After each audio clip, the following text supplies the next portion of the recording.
اگلا گروپ میں نے پہلے ہی دن آپ کو بتایا تھا کہ اس اعتبار سے بڑا متوازن ہے، اس میں 2 سورتیں مکی ہیں، 2 مدنی ہیں۔ الانعام الاعراف مکیات، الانفال التوبہ مدنیات۔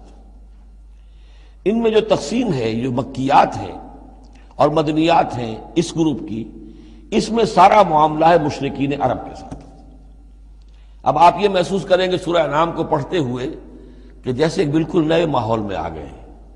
ہم 4 روز سے جو پڑھ رہے تھے سورہ بقرہ، سورہ آل عمران، سورہ نساء، سورہ مائدہ، منافقین سے باتیں اور یہودیوں سے، نصارہ سے، ان سے، اب یہاں جو ہے ساری باتیں ہوں گی مشرکین عرب سے۔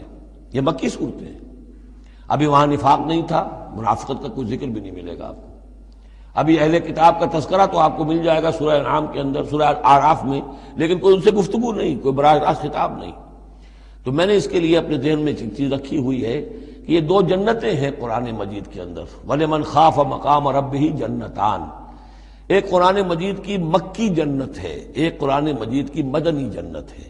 مدنی جنت کی ہم سیر کر رہے تھے، یہ 4 دن سے ہم یہ 4 صورتیں جو پڑھ رہے تھے، یہ در حقیقت یہ مدنی قرآن ہے، مدنی جنت ہے، اس کی ہم نے سیر کی ہے۔ اب مکی قرآن میں ہم داخل ہوں گے، اور اس میں یہ جو 2 صورتیں ہیں یہ حضور کے جو قیام مکہ کا دور ہے اس کے تقریباً آخری زمانے کی ہے۔ یہ گویا کہ اس اعتبار سے مشرکین جو تھے عرب کے اور جو بنی اسماعیل تھے ان پر اتمام حجت اسی طور سے، جس طور سے کہ اہل کتاب پر اتمام حجت ہے ان مدنی صورتوں میں، اسی طور پر مشرکین عرب پر، بنی اسماعیل پر اتمام حجت ان 2 صورتوں میں ہے۔ پھر ان میں ایک بڑی پیاری تقسیم ہے۔ مکی صورتوں میں چونکہ ظاہر بات ہے کہ اہم ترین مضمون ایمان کا ہوتا ہے، اللہ کو مانو، اللہ کی نعمتوں کا اقرار کرو، اللہ کے رسول کو مانو، اور ان میں جو استدلال ہوتا ہے وہ شاہ ولی اللہ دہلوی رحمۃ اللہ علیہ کی اصطلاحات کے حوالے سے آپ کو بتا رہا ہوں کہ 2 طریقے سے اللہ تعالیٰ توحید کی طرف لوگوں کو لاتا ہے۔ التذکیر بآلاء اللہ، اللہ کے احسانات، اللہ کی عظمت، اللہ کی نشانیاں، اللہ کی قدرت، اللہ کی صناعیاں، یہ تو آیات آفاقیہ، آیات انفسیہ، اور اللہ کے احسانات تم پر، ان کی نعمتوں کا تذکرہ، اس کو کہتے ہیں التذکیر بآلاء اللہ، اللہ کے احسانات اور اس کی قدرت کے جو کرشمے ہیں ان کے حوالے سے یاد دہانی، تذکیر۔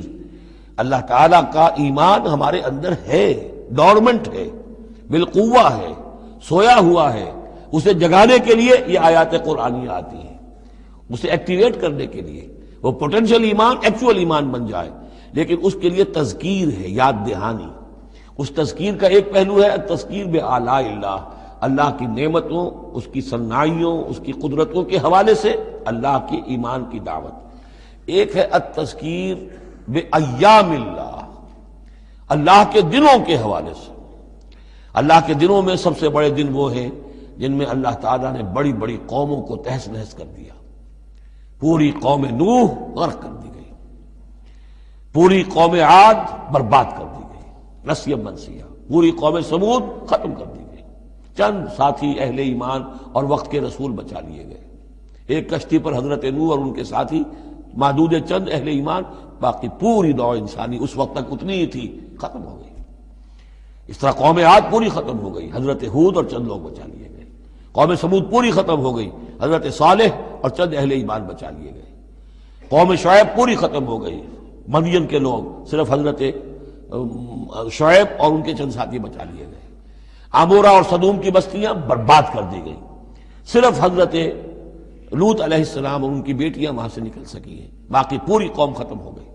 تو یہ ایام اللہ، آل فرعون غرق کر دیے گئے۔ یہ اللہ کی سنت رہی ہے کہ جب بھی کبھی اس نے کسی قوم کی طرف رسول کو بھیجا، نبی نہیں، رسول، جب رسول بھیج دیا گیا، اب اگر قوم نے رسول کو رد کر دیا تو پھر اس کے ساتھ رعایت نہیں ہے، پھر وہ قوم ختم کر دی جائے گی، گویا کہ ثابت ہو گیا ان میں کوئی خیر نہیں ہے۔ جیسے آپ کسی باغ میں سے پتے وتے جھاڑ جھکاڑ جمع کر کے آگ لگا دیتے ہیں، تو گویا کہ یہ دنیا کے باغ کے اندر اب یہ جھاڑ جھکاڑ ہے، ان میں کوئی خیر رہا ہی نہیں۔ نبی کے، رسول کے آنے کے بعد بھی یہ لوگ جو ہیں ان کی آنکھیں نہیں کھلی تو معلوم ہوا کہ اب ان کے اندر کوئی خیر نہیں ہے، تو ان کو ختم کر دیا جائے اور زمین کو پاک کر دیا جائے، یہ زمین کا بوجھ ہے، زمین کے لیے گندگی ہے، پاک کر دیا جائے۔ یہ ایام اللہ ہیں جن کا ذکر قرآن مجید میں بار بار آتا ہے۔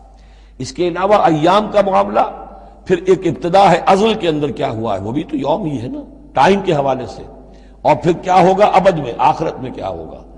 یہ جو ہے سلسلہ تخلیق اور ازلی حقائق، اور پھر یہ کہ بعث بعد الموت، اور پھر کیا ہونا ہے عالم برزخ میں، اور پھر کیا ہونا ہے عالم آخرہ میں، اور پھر کیا ہوگا وہاں پر اصحاب جنت بھی ہوں گے، اصحاب جہنم بھی ہوں گے، اور وہ بھی ہوں گے کہ جو درمیان میں ہوں گے۔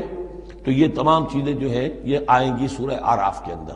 تو یہ تقسیم ہے توحید کے موضوع پر، یہ دونوں صورتیں بہت جامع، لیکن اول سورہ انعام کے اندر التذکیر بآلاء اللہ، اور ثانیاً سورہ اعراف اس میں آئے گی التذکیر بایام اللہ۔ اس کا سب سے بڑا مضمون جو ہے وہ اس پر مشتمل ہے۔ انشاءاللہ تعالی کل ہم اس کا مطالعہ شروع کریں گے، اور اس کے بارے میں ایک روایت یہ بھی ہے اس سورہ انعام کے بارے میں کہ یہ پوری سورت ایک ہی وقت میں نازل ہوئی ہے۔ سورہ بقرہ کی آیات مختلف اوقات میں نازل، سورہ مائدہ اسی طریقے سے، لیکن یہ سورت پوری کی پوری بیک وقت نازل ہوئی ہے، اور الفاظ یہ آتے ہیں کہ 70,000 فرشتوں کے جلووں میں حضرت جبرائیل علیہ السلام اس سورت کو لے کر اترے، اور یہ پوری سورہ انعام ایک ہی نشست میں، یوں سمجھیے ایک ہی تنزیل کے اندر یہ جوں کی تو اسی طرح پوری کی پوری اتری ہے۔ اعوذ باللہ من الشیطان الرجیم، بسم اللہ الرحمن الرحیم۔ الحمد للہ الذی خلق السماوات والارض وجعل الظلمات والنور ثم الذین کفروا بربهم یعدلون۔ صدق اللہ العظیم۔ رب اشرح لی صدری ویسر لی امری واحلل عقدۃ من لسانی یفقہوا قولی۔ اللہم ربنا الہمنا رشدنا واعذنا من شرور انفسنا۔ اللہم ارنا الحق حقا وارزقنا اتباعہ وارنا الباطل باطلا وارزقنا اجتنابہ۔ اللہم وفقنا لما تحب وترضى۔ اللہم ارحمنا بالقرآن العظیم واجعلہ لنا اماما ونورا وہدى ورحمہ۔ اللہم ذکرنا منہ ما نسینا وعلمنا منہ ما جہلنا وارزقنا تلاوتہ آناء اللیل وآناء النہار واجعلہ لنا حجتا یا رب العالمین، آمین۔ یہ بات تو میں نے کئی مرتبہ عرض کی ہے کہ حجم کے اعتبار سے قرآن مجید کا 2/3 یا 2/3 حصہ مکی صورتوں پر مشتمل ہے، اور لگ بھگ 1/3 ہے کہ جو مدنیات پر مشتمل ہے۔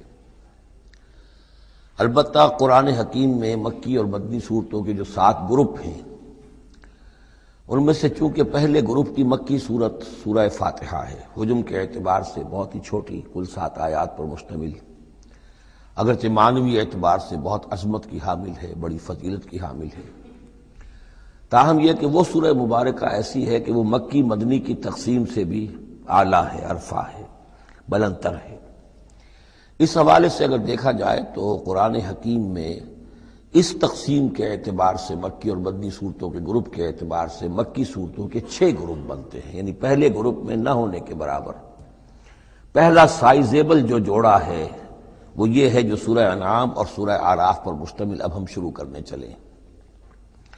بعض باتیں تو آپ جان لیجئے کہ مکی اور مدنی صورتوں کی مضامین میں جو بنیادی فرق ہے، سب سے پہلی بات یہ ہے کہ مکی صورتوں میں زیادہ تر گفتگو مشرکین عرب کے ساتھ ہے، اور مکی صورتوں کا جو اصل مضمون ہے وہ توحید ہے، توحید کا اثبات، شرک کی نفی۔ اس کے ساتھ جو دوسرے ایمانیات ہیں، ایمان بالآخرہ، ایمان بالرسالت، جو اس کے ساتھ لازمی جڑے ہوئے ہیں، تو اصل مضمون جو ہے مکی صورتوں کا وہ ایمانیات ہیں، اور اس میں زیادہ تر جو خطاب ہے وہ مشرکین عرب کی طرف ہے، جبکہ مدنی صورتوں میں زیادہ تر خطاب جو ہے یا تو مسلمانوں سے بحیثیت امت مسلمہ ہے۔ مکی صورتوں میں مسلمانوں سے خطاب براہ راست بہت کم ہے، بہت کم ہے، اور ہے بھی تو بالواسطہ ہے، یعنی حضور سے خطاب کیا جاتا ہے واحد کے صیغے میں، اور گویا کہ آپ کے ذریعے سے مسلمان مخاطب ہیں۔ اصل رد و قدح جو ہے، جو گفت و شنید ہے، رد و قدح ہے، بحث و نزاع ہے، وہ سب کی سب مشرکین سے ہے، مشرکین عرب سے۔ لیکن یہ کہ جو مدنی صورتیں ان میں براہ راست خطاب امت مسلمہ سے ہے، اور یہ کہ اس کے ساتھ ہی اہل کتاب، جیسا کہ ہم دیکھ چکے ہیں یہود اور نصارہ، ان کے بارے میں مفصل گفتگویں، ان سے خطاب ملامت کے انداز میں بھی، دعوت کے انداز میں بھی، ترہیب کے انداز میں بھی، ترغیب کے انداز میں بھی۔ پھر یہ کہ مدنی صورتوں میں منافقین سے خطاب ہے، جبکہ پورے مکی قرآن میں نفاق کا ذکر شاید کسی ایک جگہ پر آپ کو مل جائے گا، وہ بھی بہت ہی جو سمجھیے غیر نمایاں طور پر، اس لیے کہ مکی دور میں یہ نفاق کا مرض موجود نہیں تھا۔ اہل مکہ بڑے سخت لوگ تھے، لیکن ان میں ایک بات موجود تھی، یعنی کردار کی یہ بات ان کے اندر اچھی تھی کہ جب مانتے تھے تو پوری طرح مانتے تھے، اور نہیں مانتے تھے تو پھر ان کی مخالفت بھی بہت شدید ہوتی تھی۔ البتہ پھر یہ کہ وہ مخالفت بھی کھلم کھلا ہوتی تھی، اس میں یہ کہ وہ چال بازیاں، ریشہ دوانیاں یا اور اس طریقے سے سازشیں کرنا، یہ نہیں، کھلم کھلا بات۔ اور جب ایک دفعہ زبان دے دی تو پھر زبان پر پورے اترتے تھے۔ جبکہ یہ جو لوگ مدینے میں آباد تھے، اوس اور خزرج کے، چاہے وہ اصل عرب لوگ تھے، لیکن وہ بھی چونکہ یہودیوں کے زیر اثر رہے تھے، تو ایک بگڑی ہوئی مسلمان امت میں جو خرابیاں پیدا ہو جاتی ہیں اخلاق کی، کردار کی، وہ جو ہیں ان میں یہود میں تو بتمام و کمال تھی، اور ان کے زیر اثر یہ کمزوریاں جو ہیں کسی نہ کسی درجے میں اوس اور خزرج کے لوگوں میں بھی موجود تھیں۔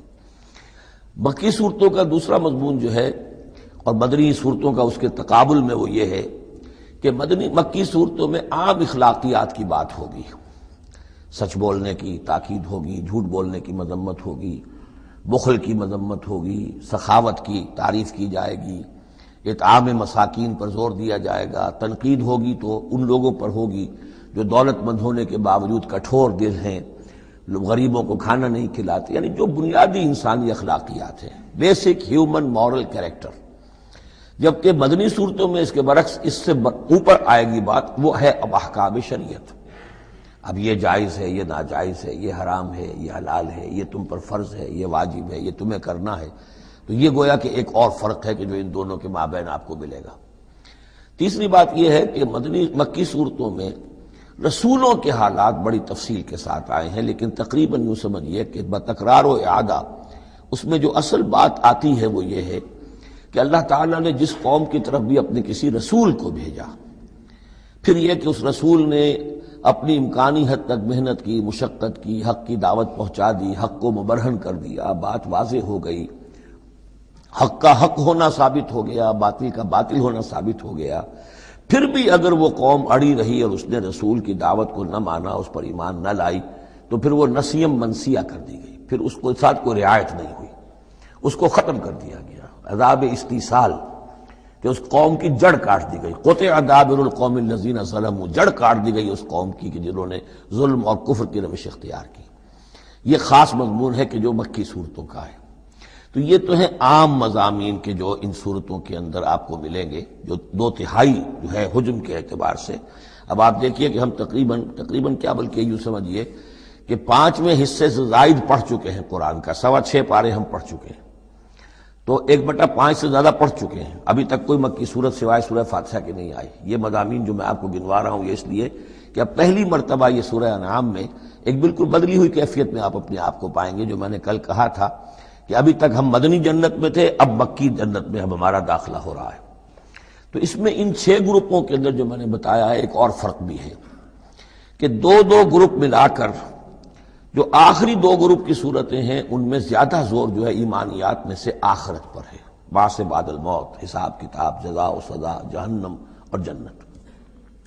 درمیانی 2 گروپ کی مکی صورتوں میں زیادہ زور توحید پر ہے، اور یہ جو پہلے 2 گروپ ہیں جن میں 2 صورتیں تو یہ شامل ہیں جو سورہ انعام اور اعراف ہیں، اور پھر 14 صورتیں ہیں مسلسل سورہ یونس سے لے کر سورہ مومنون تک۔ وہ طویل ترین حصہ ہے قرآن مجید کا، مکی قرآن کا، کہ 7 پارے تک مسلسل جو ہے مکی صورتیں چلیں گی۔ ان صورتوں میں زیادہ زور رسالت پر ہے۔ جو بات میں نے ابھی عرض کی تھی کہ رسول کی بات اگر نہ مانی جائے تو پھر قوم تباہ و برباد کر دی جاتی ہے۔ نبی کا یہ معاملہ نہیں ہے۔ نبی کی حیثیت ایسی ہوتی جیسے اولیاء اللہ ہیں، ان کی بات جس نے مان لی اس کو فائدہ ہو گیا، نہیں مانی اس کو نقصان ذاتی طور پر ہو جائے گا، لیکن پوری تباہی اور قوم کی ہلاکت نہیں ہوا کرتی تھی۔ عام اولیاء اللہ اور انبیاء میں فرق یہ ہے کہ عام اولیاء اللہ پر وحی نہیں آتی، انبیاء پر وحی آتی تھی، بس اس سے زیادہ فرق ان کے مقام اور مرتبے میں نہیں ہے۔ لیکن یہ کہ رسول بنا کر جس کو بھیج دیا جائے، وہ پھر اللہ تعالیٰ کی عدالت بن جاتا ہے کہ اب تو جو اس کو مانے گا اس کے لیے خیر ہے، جو نہیں مانے گا اس کے لیے پھر ہلاکت ہے۔ تو یہ مضامین ہے۔ باقی یہ کہ مکی صورتوں میں پھر جو جوڑے ملیں گے آپ کو، جیسے یہ جوڑا ہم پڑھ رہے ہیں انعام اعراف، اس کے بارے میں ایک بات میں آپ کو کل بتا چکا ہوں کہ جب بات ہوتی ہے اللہ تعالیٰ کو منوانے کی، اللہ تعالیٰ کی معرفت آپ کو حاصل ہو جائے، تو اس کے دو راستے قرآن اختیار کرتا ہے۔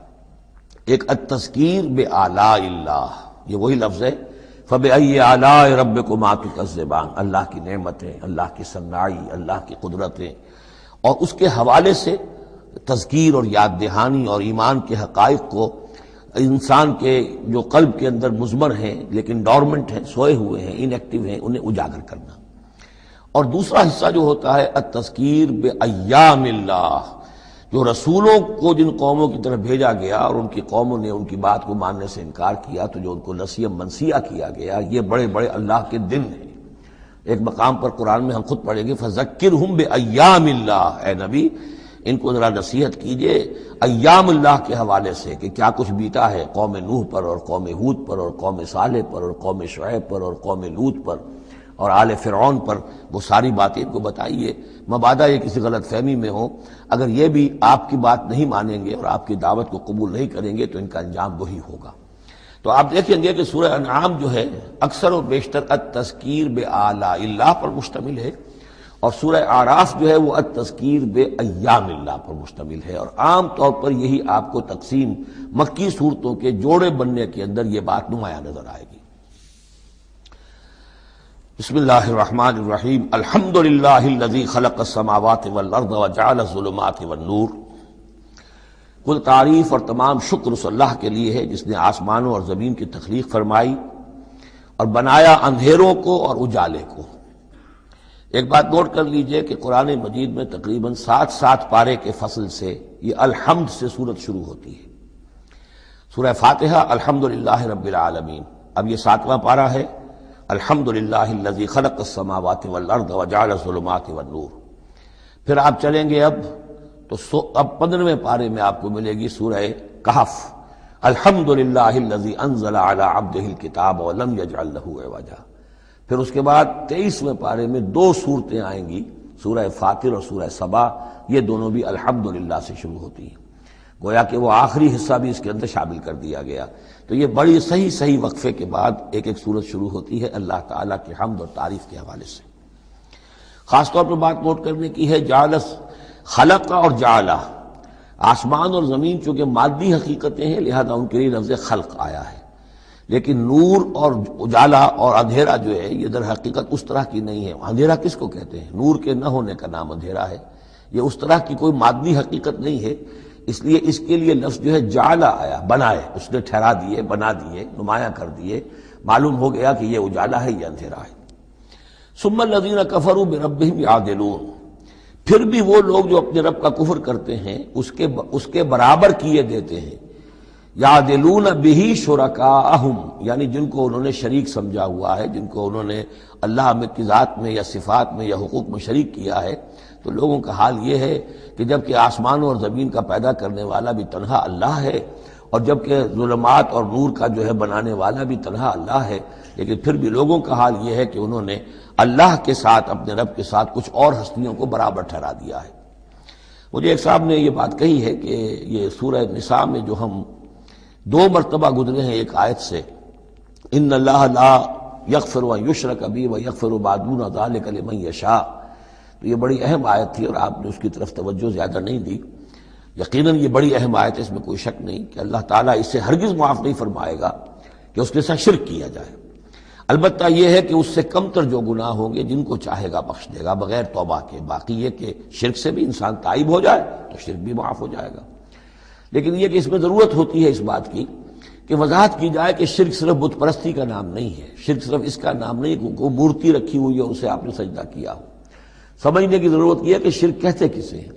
تو اگرچہ میرا اپنا انداز تو یہ ہے کہ چونکہ مدنی صورتوں کے یہ مرکزی مضامین نہیں ہیں، یہ مضامین تو آئیں گے، اصل میں شرک اور توحید کی حقیقت کھلے گی آگے چل کر مکی صورتوں میں، خاص طور پر حوامیم میں جا کر یہ بات اور کھلے گی، توحید عملی کسے کہتے ہیں، توحید نظری کیا ہے، سورہ یاسین اور اسی طریقے سے فاطر اور سورہ سبا، پھر سورہ صاد، یہ جو ایک سلسلہ آئے گا وہ ہے اصل میں کہ جس کی مرکزی جو ہے آیت، وہ سورت جو ہے وہ سورہ یاسین ہے۔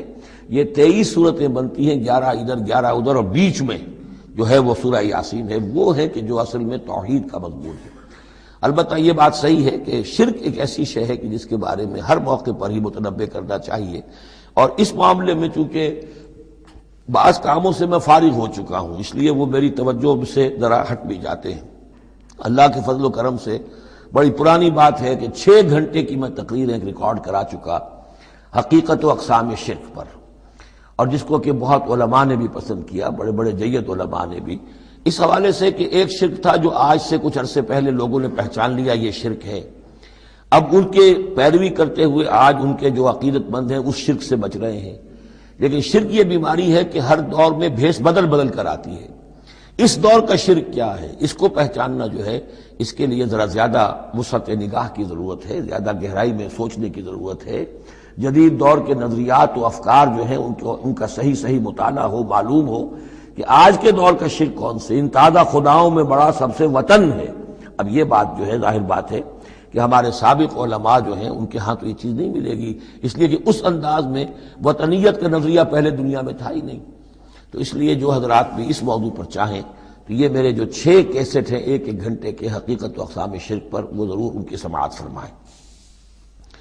هو الذی خلقکم من طین ثم قضى اجلا، وہی ہے کہ جس نے تمہیں بنایا ہے گارے سے اور پھر ایک وقت مقرر کر دیا ہے۔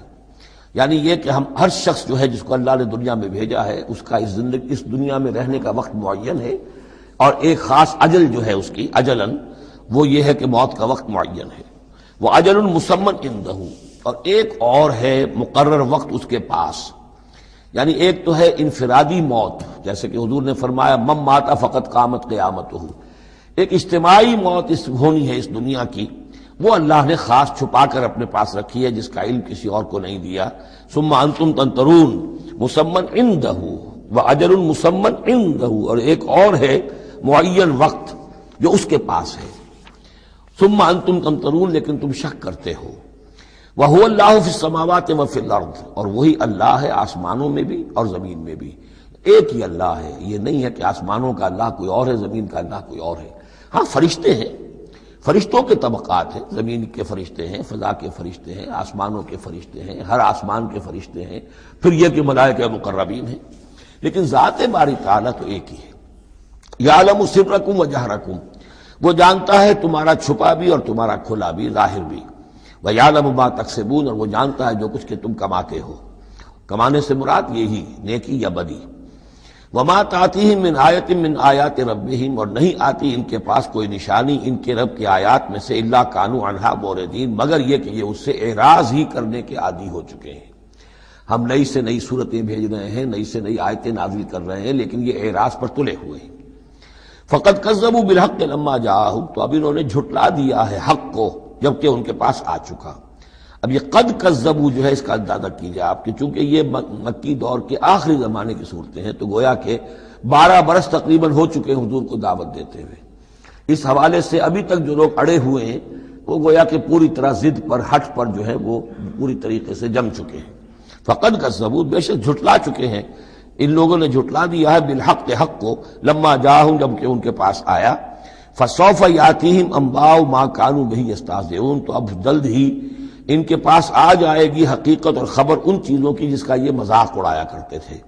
یعنی یہ مذاق اڑاتے تھے کہ عذاب عذاب عذاب، دھمکی دیتے ہوئے محمد کو 11 سال ہو گئے، 12 سال ہو گئے، کان پک گئے ہمارے، عذاب آئے گا عذاب آئے گا عذاب آئے گا، کوئی عذاب آیا نہیں، خالی دھوس جماتے ہیں۔ تو اس کا جو استہزاء کرتے تھے، اب عنقریب وہ دور شروع ہو رہا ہے کہ پھر جن چیزوں کا یہ مذاق اڑایا کرتے تھے اس کی حقیقت ان پر کھلنی شروع ہو جائے گی۔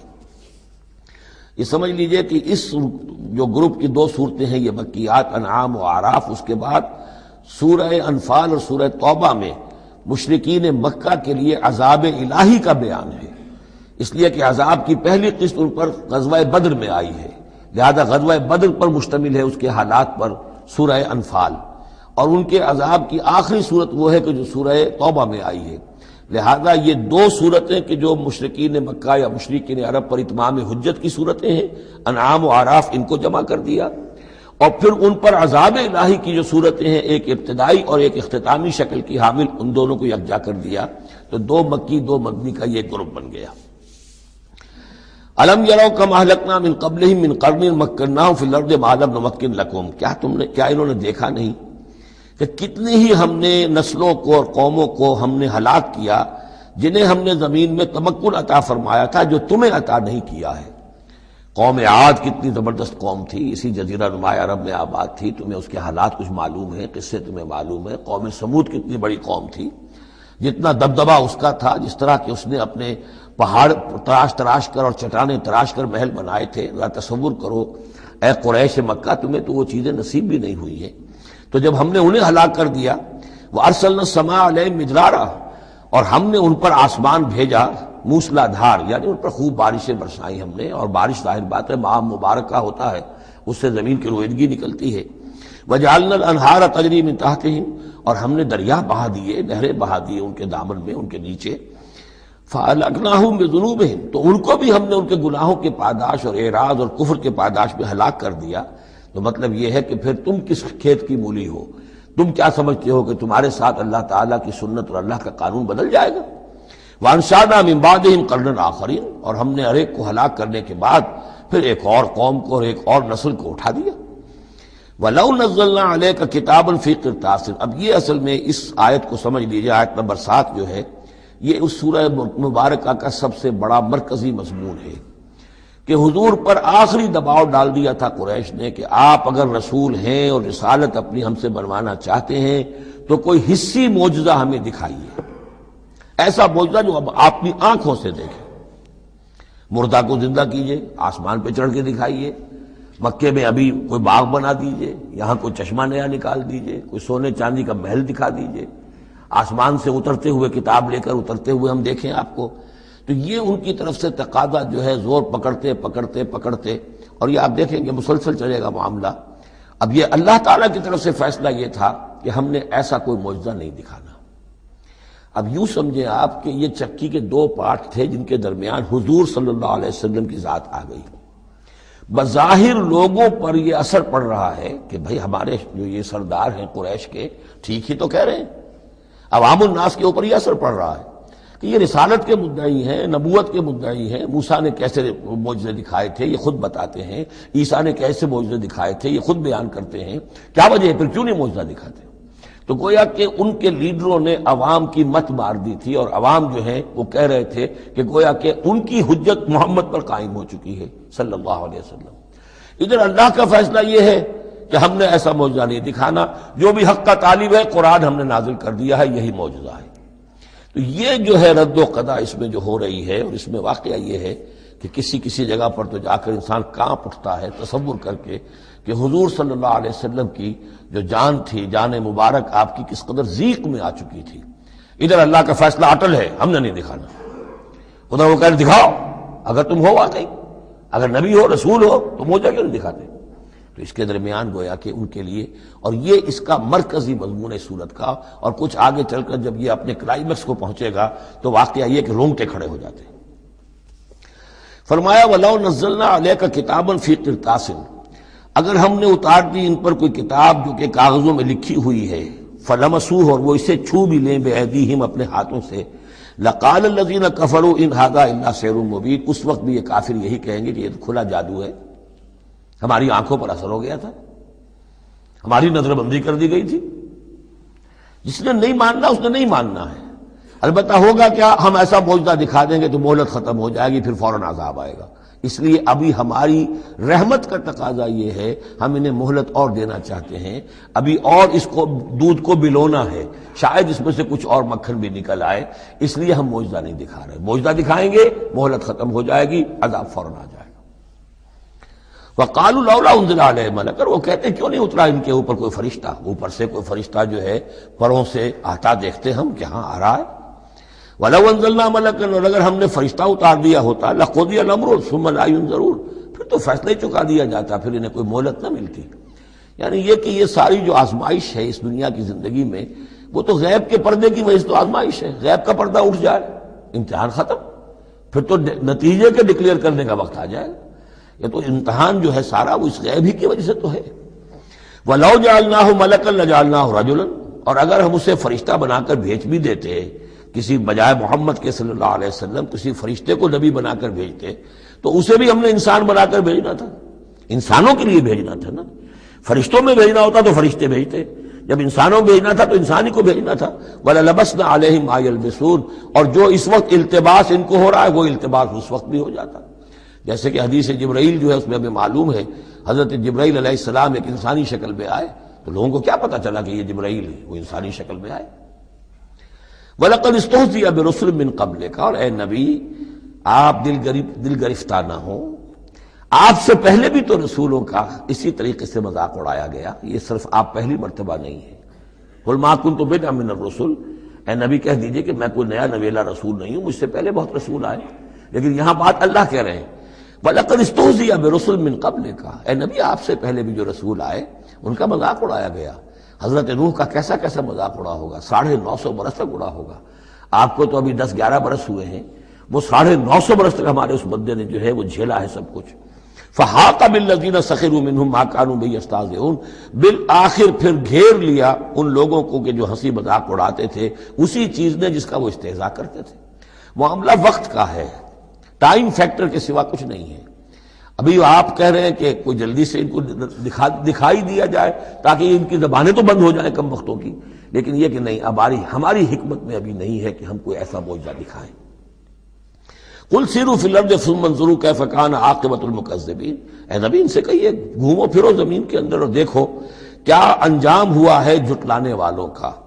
تمہارے ہی اس جزیرہ نما عرب میں قوم عاد، قوم ثمود یہ سب کے سب تھے، اور جب تم جاتے ہو شام کی طرف سفر کرتے ہو، قافلے لے کے جاتے ہو، تو وہاں قوم مدین کے مسکن بھی آتے ہیں، قوم لوط کے شہر بھی آتے ہیں، یہ سب تم دیکھتے ہو۔ قُلْ لِمَن مَّا فِی السَّمَاوَاتِ وَالْأَرْضِ قُلْ لِلَّهِ، ان سے پوچھئے کس کا ہے جو کچھ کو ہے آسمان اور زمین میں، پھر کہہ دیجئے اللہ کا ہے۔ کتب علی نفسہ الرحمہ، اور یہ اصل میں کہنا کس اعتبار سے ہے کہ مشرکین مکہ بھی یہ مانتے تھے مالک اور خالق اللہ ہے۔ ہمارے معبودوں کا مسئلہ تو یہ ہے کہ ہؤلاء شفعاؤنا عند اللہ، یہ ہماری شفاعت کریں گے اللہ کے پاس۔ وہ یہ تو نہیں کہتے تھے کہ لات اور منات اور عزا نے اور حبل نے دنیا پیدا کی ہے، ایسے قودن نہیں تھے، وہ کہتے تھے اللہ نے پیدا کیا۔ وَلَئِن سَأَلْتَهُم مَّنْ خَلَقَ السَّمَاوَاتِ وَالْأَرْضَ لَيَقُولُنَّ اللَّهُ، اے نبی آپ ان سے پوچھیں گے آسمان و زمین کس نے بنائے، کہیں گے اللہ نے بنائے۔ تو وہ کوئی کائنات کی تخلیق میں اس کے مالک ہونے میں شرک نہیں کرتے تھے۔ شرک ان کا کیا تھا، یہ بڑے چہیتے ہیں، لاڈلے ہیں، اونچے مقام ہے، یہ ہمیں چھڑوا لیں گے، یہ شرک تھا۔ کتب علی نفسہ الرحمہ، اس نے اپنے اوپر رحمت کو لازم کر لیا ہے، یہ کتبہ اللہ نے لکھ لیا ہے، علی نفسہ ہی اپنے اوپر، یعنی یہ لزوم اللہ اپنے اوپر کوئی شے لازم کر لے، ہم کوئی شے اللہ پر خود لازم قرار نہیں دے سکتے۔ کتب علی نفسہ الرحمہ لیجمعنکم الی یوم القیامۃ لا ریب فیہ، وہ لازماً جمع کرے گا تمہیں قیامت کے دن کہ جس میں کوئی شک نہیں ہے۔ والذین خسروا انفسہم فہم لا یؤمنون، تو جو لوگ اپنے آپ کو خسارے میں ڈالنے کا فیصلہ کر چکے ہیں وہ ایمان نہیں لائیں گے۔ یہاں ایک نقطہ ہے، ذرا غور کرنے کی بات ہے کہ یہ رحمت کا اظہار کیسے ہوا۔ کتب علی نفسہ الرحمہ لیجمعنکم الی یوم القیامہ، قیامت کے دن تو مار پڑے گی، سزا پڑے گی، سختیاں ہوں گی۔ اہل ایمان کے لیے یہ رحمت کا ظہور ہوگا، یہاں رخ ہے اہل ایمان کے لیے، انبیاء و رسل کے لیے، صدیقین اور شہداء کے لیے، صالحین کے لیے۔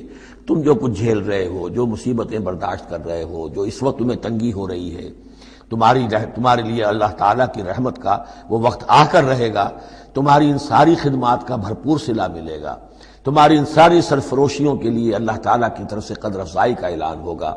کتب علی نفسہ الرحمہ لیجمعنکم الی یوم القیامہ۔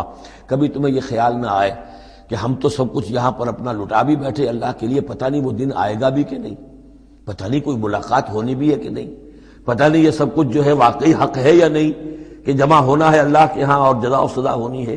تو ان وسوسوں کو اپنے دل سے، اپنے دماغ سے دور کرو۔ وَلَهُ سَكَنَ فِي اللَّيْلِ لَهُ مَا سَكَنَ فِي اللَّيْلِ وَالنَّهَارِ، اور اسی کا ہے جو کچھ کہ ساکن ہو جاتا ہے رات میں اور یہاں مقابلے کا لفظ محذوف ہے، وما تحرک فی النہار، اور جو شے متحرک ہو جاتی ہے دن کے وقت.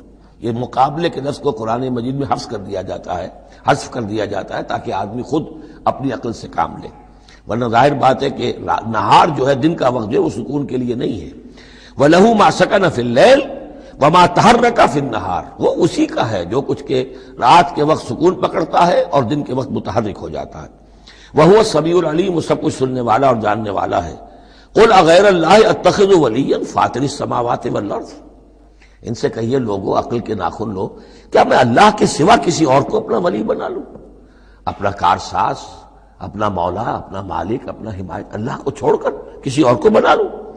فاطر السماوات والارض، جو کہ آسمانوں اور زمین کا پیدا کرنے والا، تم بھی مانتے ہو کہ وہی پیدا کرنے والا ہے، تو اس کو چھوڑ کر کسی اور کو اپنا ولی بنائیں اور کسی اور کے خود ولی بن جائیں، تو یہ تو بڑی حماقت کی بات ہے، بڑے گھاٹے کا سودا ہے. وَهُوَ يُطْعِمُ وَلَا يُطْعَمُ، وہ کھانا کھلاتا ہے، اسے کھانا کھلایا نہیں جاتا. تم تو بتوں کے سامنے تو رکھتے ہو چڑھاوے اور حلوے مانڈے پیش کرتے ہو، اللہ کو تو کوئی ضرورت نہیں، وہ تو کھلاتا ہے تمہیں، وہ رازق ہے. قُلْ إِنِّي أُمِرْتُ أَنْ أَكُونَ أَوَّلَ مَنْ أَسْلَمَ، کہہ دیجئے اے نبی ڈنکے کی چوٹ، مجھے تو حکم ہوا ہے کہ سب سے پہلا فرما بردار میں خود بنوں. وَلَا تَكُونَنَّ مِنَ الْمُشْرِكِينَ، اور دیکھو تم ہرگز نہ ہو مشرکین کے اندر، مشرکین میں سے. قُلْ إِنِّي أَخَافُ إِنْ عَصَيْتُ رَبِّي عَذَابَ يَوْمٍ عَظِيمٍ، کہہ دیجئے کہ خود مجھے اندیشہ ہے اگر میں اپنے پروردگار کی نافرمانی کروں تو بڑے دن کے عذاب کا. میں بھی مستثنا نہیں ہوں، میں بھی اللہ کا بندہ ہوں. جیسے آپ کو میں کہہ رہا ہوں کہ اللہ کی بندگی کرو، ایسے ہی مجھے بھی اللہ کی بندگی کرنی ہے. جیسے تم سے کہہ رہا ہوں کہ اللہ کی فرما برداری کرو، ویسے مجھے بھی کرنی ہے. اور جیسے تمہیں بتا رہا ہوں کہ اگر نافرمانی کرو گے تو پکڑے جاؤ گے، ایسے ہی میں بھی اگر بالفرض نافرمانی کروں گا تو مجھے بھی اندیشہ ہے. یہ بہت اہم آیات ہیں جن کو سمجھنا چاہیے. قل انی اخاف ان عصیت ربی عذاب یوم عظیم من یصرف عنہ یومئذ فقد رحمہ، وہ عذاب جو ہے جس کی طرف سے پھیر دیا گیا اس دن، اس پر تو اللہ کی بڑی رحمت ہو گئی. ذالک الفوز المبین، اور وہی ہوگی روشن کامیابی. دنیا کی بڑی سے بڑی کامیابیاں ہیچ ہیں، کوئی حیثیت نہیں. دولت ہے، وجاہت ہے، وقتی عزت ہے، شہرت ہے، اقتدار ہے، یہ ساری چیزیں جو عارضی ہیں، آنی فانی. لیکن یہ ہے کہ اصل مبین جو کامیابی ہے، فوز، وہ وہی ہے. وَإِن يَمْسَسْكَ اللَّهُ بِضُرٍّ فَلَا كَاشِفَ لَهُ إِلَّا هُوَ، اب یہ توحید ہے جو بیان ہو رہی ہے. اور اگر تمہیں کوئی اللہ تعالیٰ کی طرف سے پہنچا دی جائے کوئی تکلیف، تو کوئی نہیں ہے اس تکلیف کا دور کرنے والا سوائے اس کے. تکلیف میں پکارو تو اسی کو پکارو، کسی اور کو نہ پکارو. لا تدعوا مع اللہ احدا، وہی ہے مشکل کشا، وہی ہے حاجت روا، وہی ہے تمہاری تکلیفوں کو رفع کرنے والا. وَإِن يَمْسَسْكَ بِخَيْرٍ فَهُوَ عَلَىٰ كُلِّ شَيْءٍ قَدِيرٌ، اور اگر اس کی طرف سے کوئی خیر تمہیں پہنچا دیا جائے تو یقیناً وہ ہر چیز پر قادر ہے، کوئی اس کا ہاتھ روکنے والا نہیں ہے. اسے کسی اور سے سینکشن نہیں لینی ہوتی کہ میں اپنے فلاں بندے کے ساتھ یہ خیر کرنا چاہتا ہوں، وہ تو عَلَىٰ كُلِّ شَيْءٍ قدیر ہے. وَهُوَ الْقَاهِرُ فَوْقَ عِبَادِهِ، اور وہ تو اپنے بندوں پر پوری طریقے سے زور آور ہے، چھایا ہوا ہے، مسلط ہے. نہیں، کوئی بھی اس مخلوقات میں سے کوئی اس کے قابو سے باہر نہیں ہے، وہ قابو یافتہ ہے. وَهُوَ الْحَكِيمُ الْخَبِيرُ، اور وہ ہے کمال حکمت والا اور ہر شے کی سے خبر رکھنے والا. قُلْ أَيُّ شَيْءٍ أَكْبَرُ شَهَادَةٍ، اے نبی ان سے کہیے ذرا کون سی چیز ہے جو گواہی میں سب سے بڑی ہو؟ کس کی گواہی سب سے بڑی ہے؟ قُلِ اللَّهُ، خود کہیے اللہ کی گواہی سب سے بڑی ہے کہ نہیں؟ شہید بینی و بینکم، اور وہ میرے اور تمہارے مابین گواہ ہے. وَأُوحِيَ إِلَيَّ هَذَا الْقُرْآنُ لِأُنذِرَكُم بِهِ وَمَن بَلَغَ، اور میری جانب یہ قرآن وحی کیا گیا ہے تاکہ میں خبردار کر دوں تمہیں اس کے ذریعے سے اور اس کو بھی جس تک یہ پہنچ جائے. یہ گویا کہ اس سورہ کے عمود کا عکس ہے. یعنی میں نے بتایا عمود کیا ہے، حصی معجزہ ہم نہیں دکھائیں گے، بات ختم. لیکن اصل معجزہ یہ قرآن ہے. اے نبی ہم نے آپ پر یہ قرآن اتار دیا، آپ اس کے ذریعے تبشیر کریں، اسی کے ذریعے انذار کریں، اسی کے ذریعے تذکیر کریں. جس کے اندر صلاحیت ہے، جو طالب حق ہے، جو ہدایت چاہتا ہے، وہ ہدایت پالے گا. باقی جس کے دل میں کجی ہے، ٹیڑھ ہے، تعصب ہے، ضد ہے، ہٹ درمی ہے، حسد ہے، تکبر ہے، وہ آپ 10 لاکھ معجزے دکھا دیجئے وہ نہیں مانے گا. کیا علماء یہود نے مان لیے معجزے دیکھ کر حضرت مسیح علیہ السلام کے؟ کیسے کیسے معجزے، مردہ کو زندہ کر دینا، خلق حیات یعنی گاڑے کا بنا ہوا پرندہ پھونک ماری اور وہ اڑتا ہوا پرندہ ہو گیا. یہ تو وہ چیزیں ہیں کہ جو یوں سمجھیے کہ ایکسکلوسیو افعال اللہ تعالیٰ کے ہیں.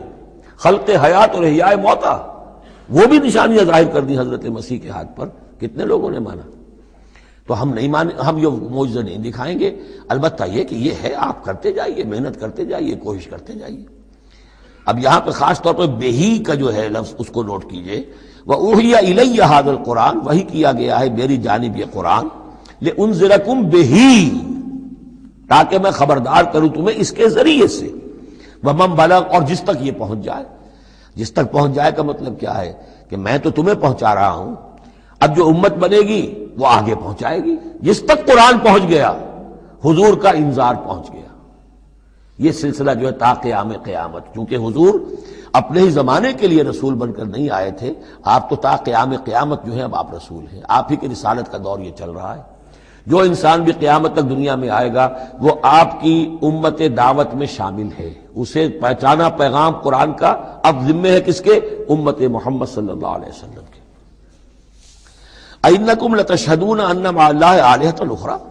اب دیکھیے یہ ہے وہ جو میں نے ابتدا میں بھی عرض کیا تھا تعارف میں، بعض اوقات جو ہے بڑے سرچنگ کویسچنز ہوتے ہیں. کیا واقعی تمہارا یہ کہنا ہے؟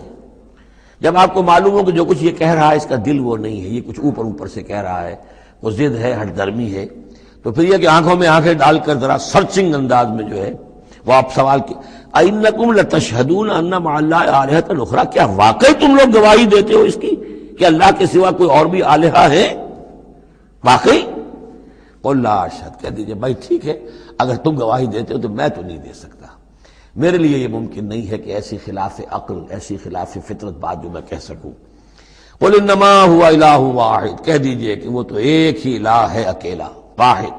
وَإِنَّنِي بَرِيءٌ مِّمَّا تُشْرِكُونَ، اور یہ کہ میں بری ہوں ان تمام چیزوں سے جنہیں تم شریک ٹھہرا رہے ہو. میرا تمہارا کوئی رابطہ اس معاملے میں نہیں ہے. الَّذِينَ آتَيْنَاهُمُ الْكِتَابَ يَعْرِفُونَهُ كَمَا يَعْرِفُونَ أَبْنَاءَهُمْ. اب دیکھیے چونکہ یہ مکی دور کا آخری زمانہ ہے اور اس میں ظاہر بات ہے مدینہ تک بھی خبریں تو پہنچ چکی ہوئی ہیں. وہاں پر بھی کہ کوئی مکے کے اندر ایک دعوت ہے بڑی زور شور کے ساتھ، شدومت کے ساتھ اٹھ گئی ہے، اور وہاں پر وہ باتیں پہنچ چکی ہیں. اور بلکہ انہی کی طرف سے سکھائے ہوئے سوالات بھی مکے کے لوگ حضور سے کرتے تھے امتحاناً. آپ ذرا یہ بتائیے ذوالقرنین کون تھا؟ اگر آپ نبی ہیں تو یہ بتائیے. اصحاب کہف کا قصہ کیا تھا؟ اگر آپ نبی ہیں تو یہ بتائیے. روح کی حقیقت کیا ہے؟ یہ سارے سوالات آئیں گے سورہ بنی اسرائیل میں، سورہ کہف میں. تو وہاں تک بات پہنچی ہوئی تھی، اور ظاہر بات ہے کہ ان کے جو لوگ تھے سمجھدار وہ سمجھ چکے تھے کہ یہ ہے وہ کہ جن کے ہم منتظر ہیں. یہ دوسری بات ہے کہ محروم رہ گئے.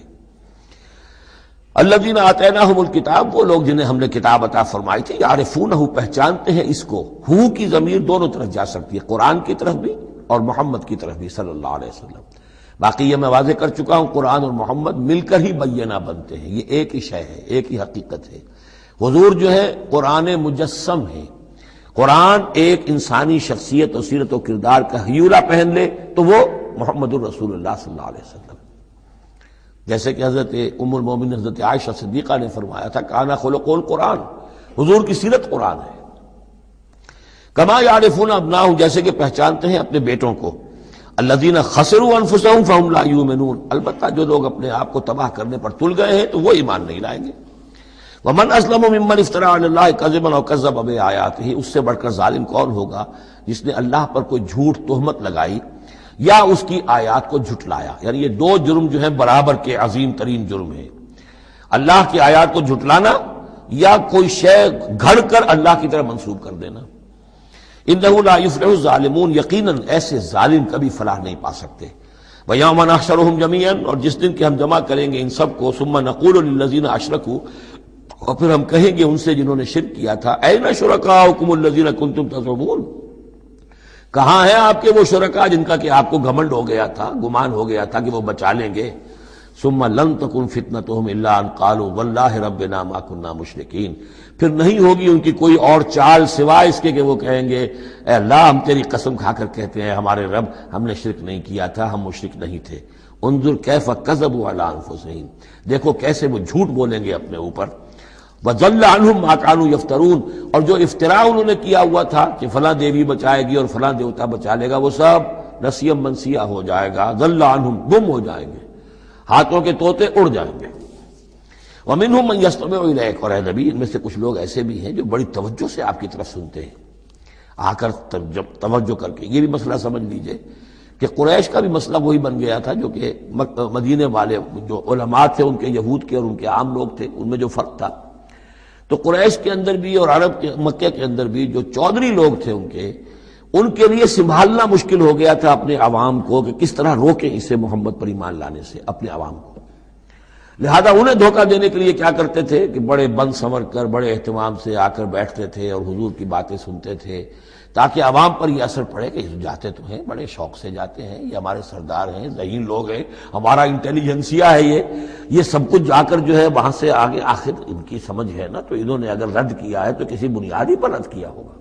تو یہ عوام میں ایک اثر ڈالنے کے لیے وہ بیٹھتے تھے، جا کر بڑی توجہ سے سنتے تھے۔ دیکھیے کتنی توجہ سے سن رہے ہیں، کہیں حضور کی ہوٹنگ نہیں کر رہے، کہیں آپ کے اوپر کوئی فکرے چست نہیں کر رہے، آپ کی پوری بات توجہ سے سن رہے ہیں۔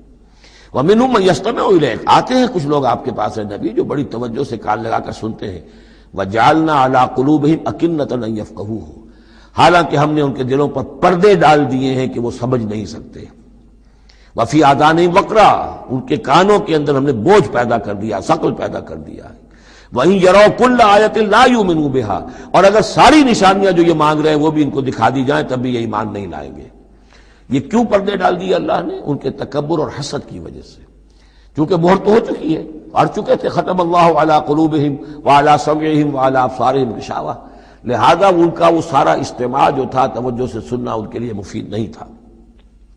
حتی اذا جاؤوک یجادلونک، یہاں تک کہ جب اے نبی وہ آپ کے پاس آتے ہیں تو آپ سے جھگڑا کرتے ہیں، مناظرہ کرتے ہیں۔ یقول الذین کفروا ان ھذا الا اساطیر الاولین، اور یہ کافر کہتے ہیں کہ یہ جو کچھ آپ سنا رہے ہیں یہ وہی پرانی باتیں ہیں، یہ تو سنا معلوم ہوتا ہے آپ نے کوئی یہودیوں سے کوئی نصرانیوں سے سن لی ہے باتیں، وہی آپ دہرا رہے ہیں، یہ پرانے قصے ہیں۔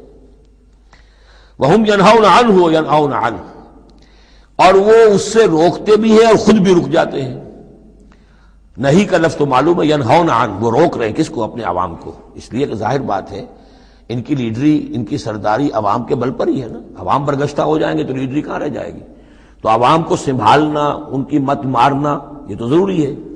لہذا ان کا معاملہ یہ کہ روکتے بھی ہیں، وَيَنْأَوْنَ عَنْ، نا کہتے ہیں کنی کترا جانا۔ وَإِذَا أَنْعَمْنَا عَلَى الْإِنسَانِ أَعْرَضَ وَنَأَىٰ بِجَانِبِهِ وَإِذَا مَسَّهُ الشَّرُّ كَانَ يَئُوسًا، تو نَأَىٰ سے ینأو، تو ایک ہے نہیں نون ہا اور یا، اور ایک ہے نون ہا اور حمزہ نا، ینأون عن، خود بھی بھاگتے ہیں۔ وَإِن يُهْلِكُونَ إِلَّا أَنفُسَهُمْ، اور وہ نہیں ہلاک کر رہے سوائے اپنے آپ کے کسی کو، وَمَا يَشْعُرُونَ، لیکن انہیں اس کا گمان نہیں ہے، احساس نہیں ہے۔ وَلَوْ تَرَىٰ إِذْ وُقِفُوا عَلَى النَّارِ، اور کاش کہ تم دیکھ پاتے جب یہ کھڑے کیے جائیں گے آگ کے کنارے۔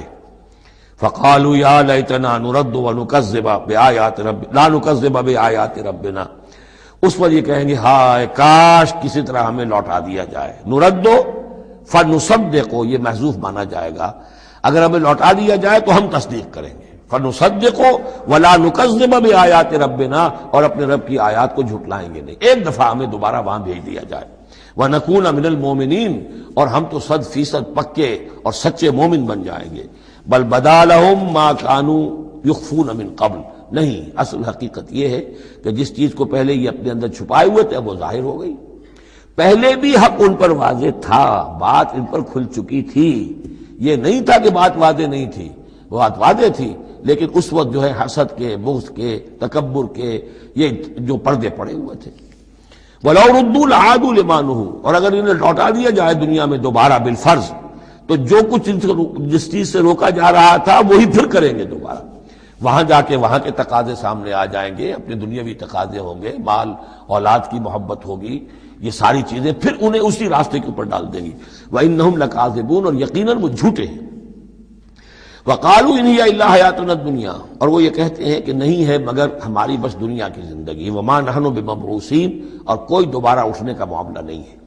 یہ جان لیجئے جیسے آج بھی کفر اور الحاد کے مختلف شیڈز ہیں، ایک ایسے بھی لوگ ہیں کہ جو اللہ کو تو مانتے ہیں آخرت کو نہیں مانتے، ایسے بھی لوگ ہیں جو اللہ اور آخرت کو مانتے ہیں رسالت کو نہیں مانتے۔ تو اس وقت بھی ایک اکثر جو تھے قریش کے لوگ اور جو مشرکین عرب تھے وہ آخرت کو مانتے تھے، بعد سے بعد الموت کو مانتے تھے، لیکن یہ کہتے تھے کہ ہمیں فلاں چھٹوا لے گا، فلاں بچا لے گا، ہمارے وہ جو ہیں حمایتی ہیں، وہ مددگار ہیں۔ لیکن کچھ طبقہ ان میں ایسا بھی تھا کہ جو جیسے آج کل کے ہمارے ملحد ہیں کہ نہیں کوئی زندگی نہیں ہے، مادہ پرستی جس کو ہم کہتے ہیں، الحاد، کہ بس یہی زندگی ہے، کوئی اور زندگی نہیں ہے۔ تو یہ ان لوگوں کا تذکرہ ہے۔ وَقَالُوا إِنْ هِيَ إِلَّا حَيَاتُنَا الدُّنْيَا وَمَا نَحْنُ بِمَبْعُوثِينَ، وہ کہتے ہیں کہ نہیں ہے بس سوائے اس دنیا کی زندگی کے، اور ہم نہیں اٹھائے جائیں گے دوبارہ۔ وَلَوْ تَرَىٰ إِذْ وُقِفُوا عَلَىٰ رَبِّهِمْ، اور کاش کہ تم دیکھ سکتے جب کہ یہ کھڑے کیے جائیں گے اپنے رب کے سامنے۔ قَالَ أَلَيْسَ هَٰذَا بِالْحَقِّ، اس وقت اللہ پوچھے گا یہ حق ہے یا نہیں؟ تم کہتے تھے نہیں دوبارہ اٹھایا جائے گا، اٹھائے ہو کہ نہیں؟ وَلَوْ تَرَىٰ إِذْ وُقِفُوا عَلَىٰ رَبِّهِمْ قَالَ أَلَيْسَ هَٰذَا بِالْحَقِّ قَالُوا بَلَىٰ وَرَبِّنَا، پھر وہ کہیں گے کہ کیوں نہیں، اور تیرے رب، اے رب تیری قسم ہے کہ یہ تو حق ہے۔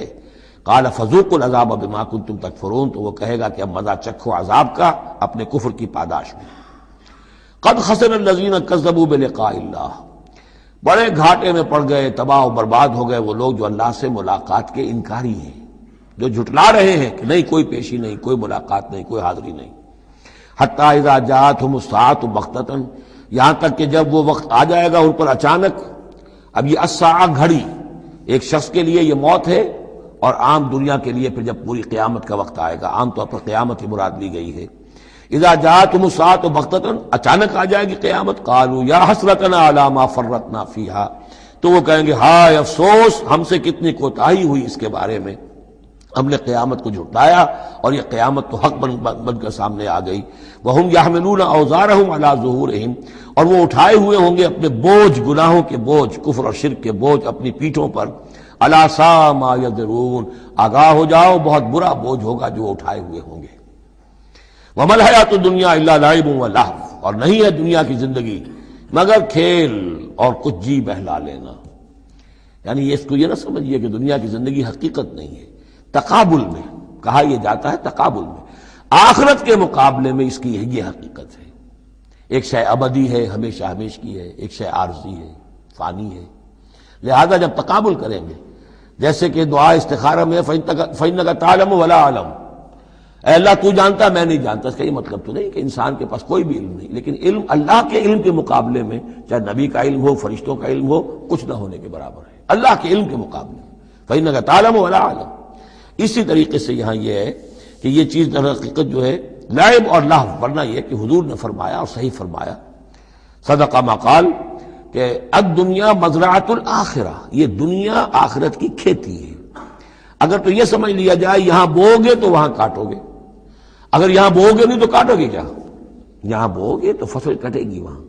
تو یہ تعلق ہے دنیا اور آخرت کا۔ تو اس اعتبار سے دنیا ایک حقیقت ہے، امتحانی وقفہ ہے، لیکن جب آپ تقابل کریں گے دنیا اور آخرت کا تو اس کی ابدیت، اس کی شان و شوکت اس کے مقابلے میں گویا کہ یہ نہ ہونے کے برابر ہے۔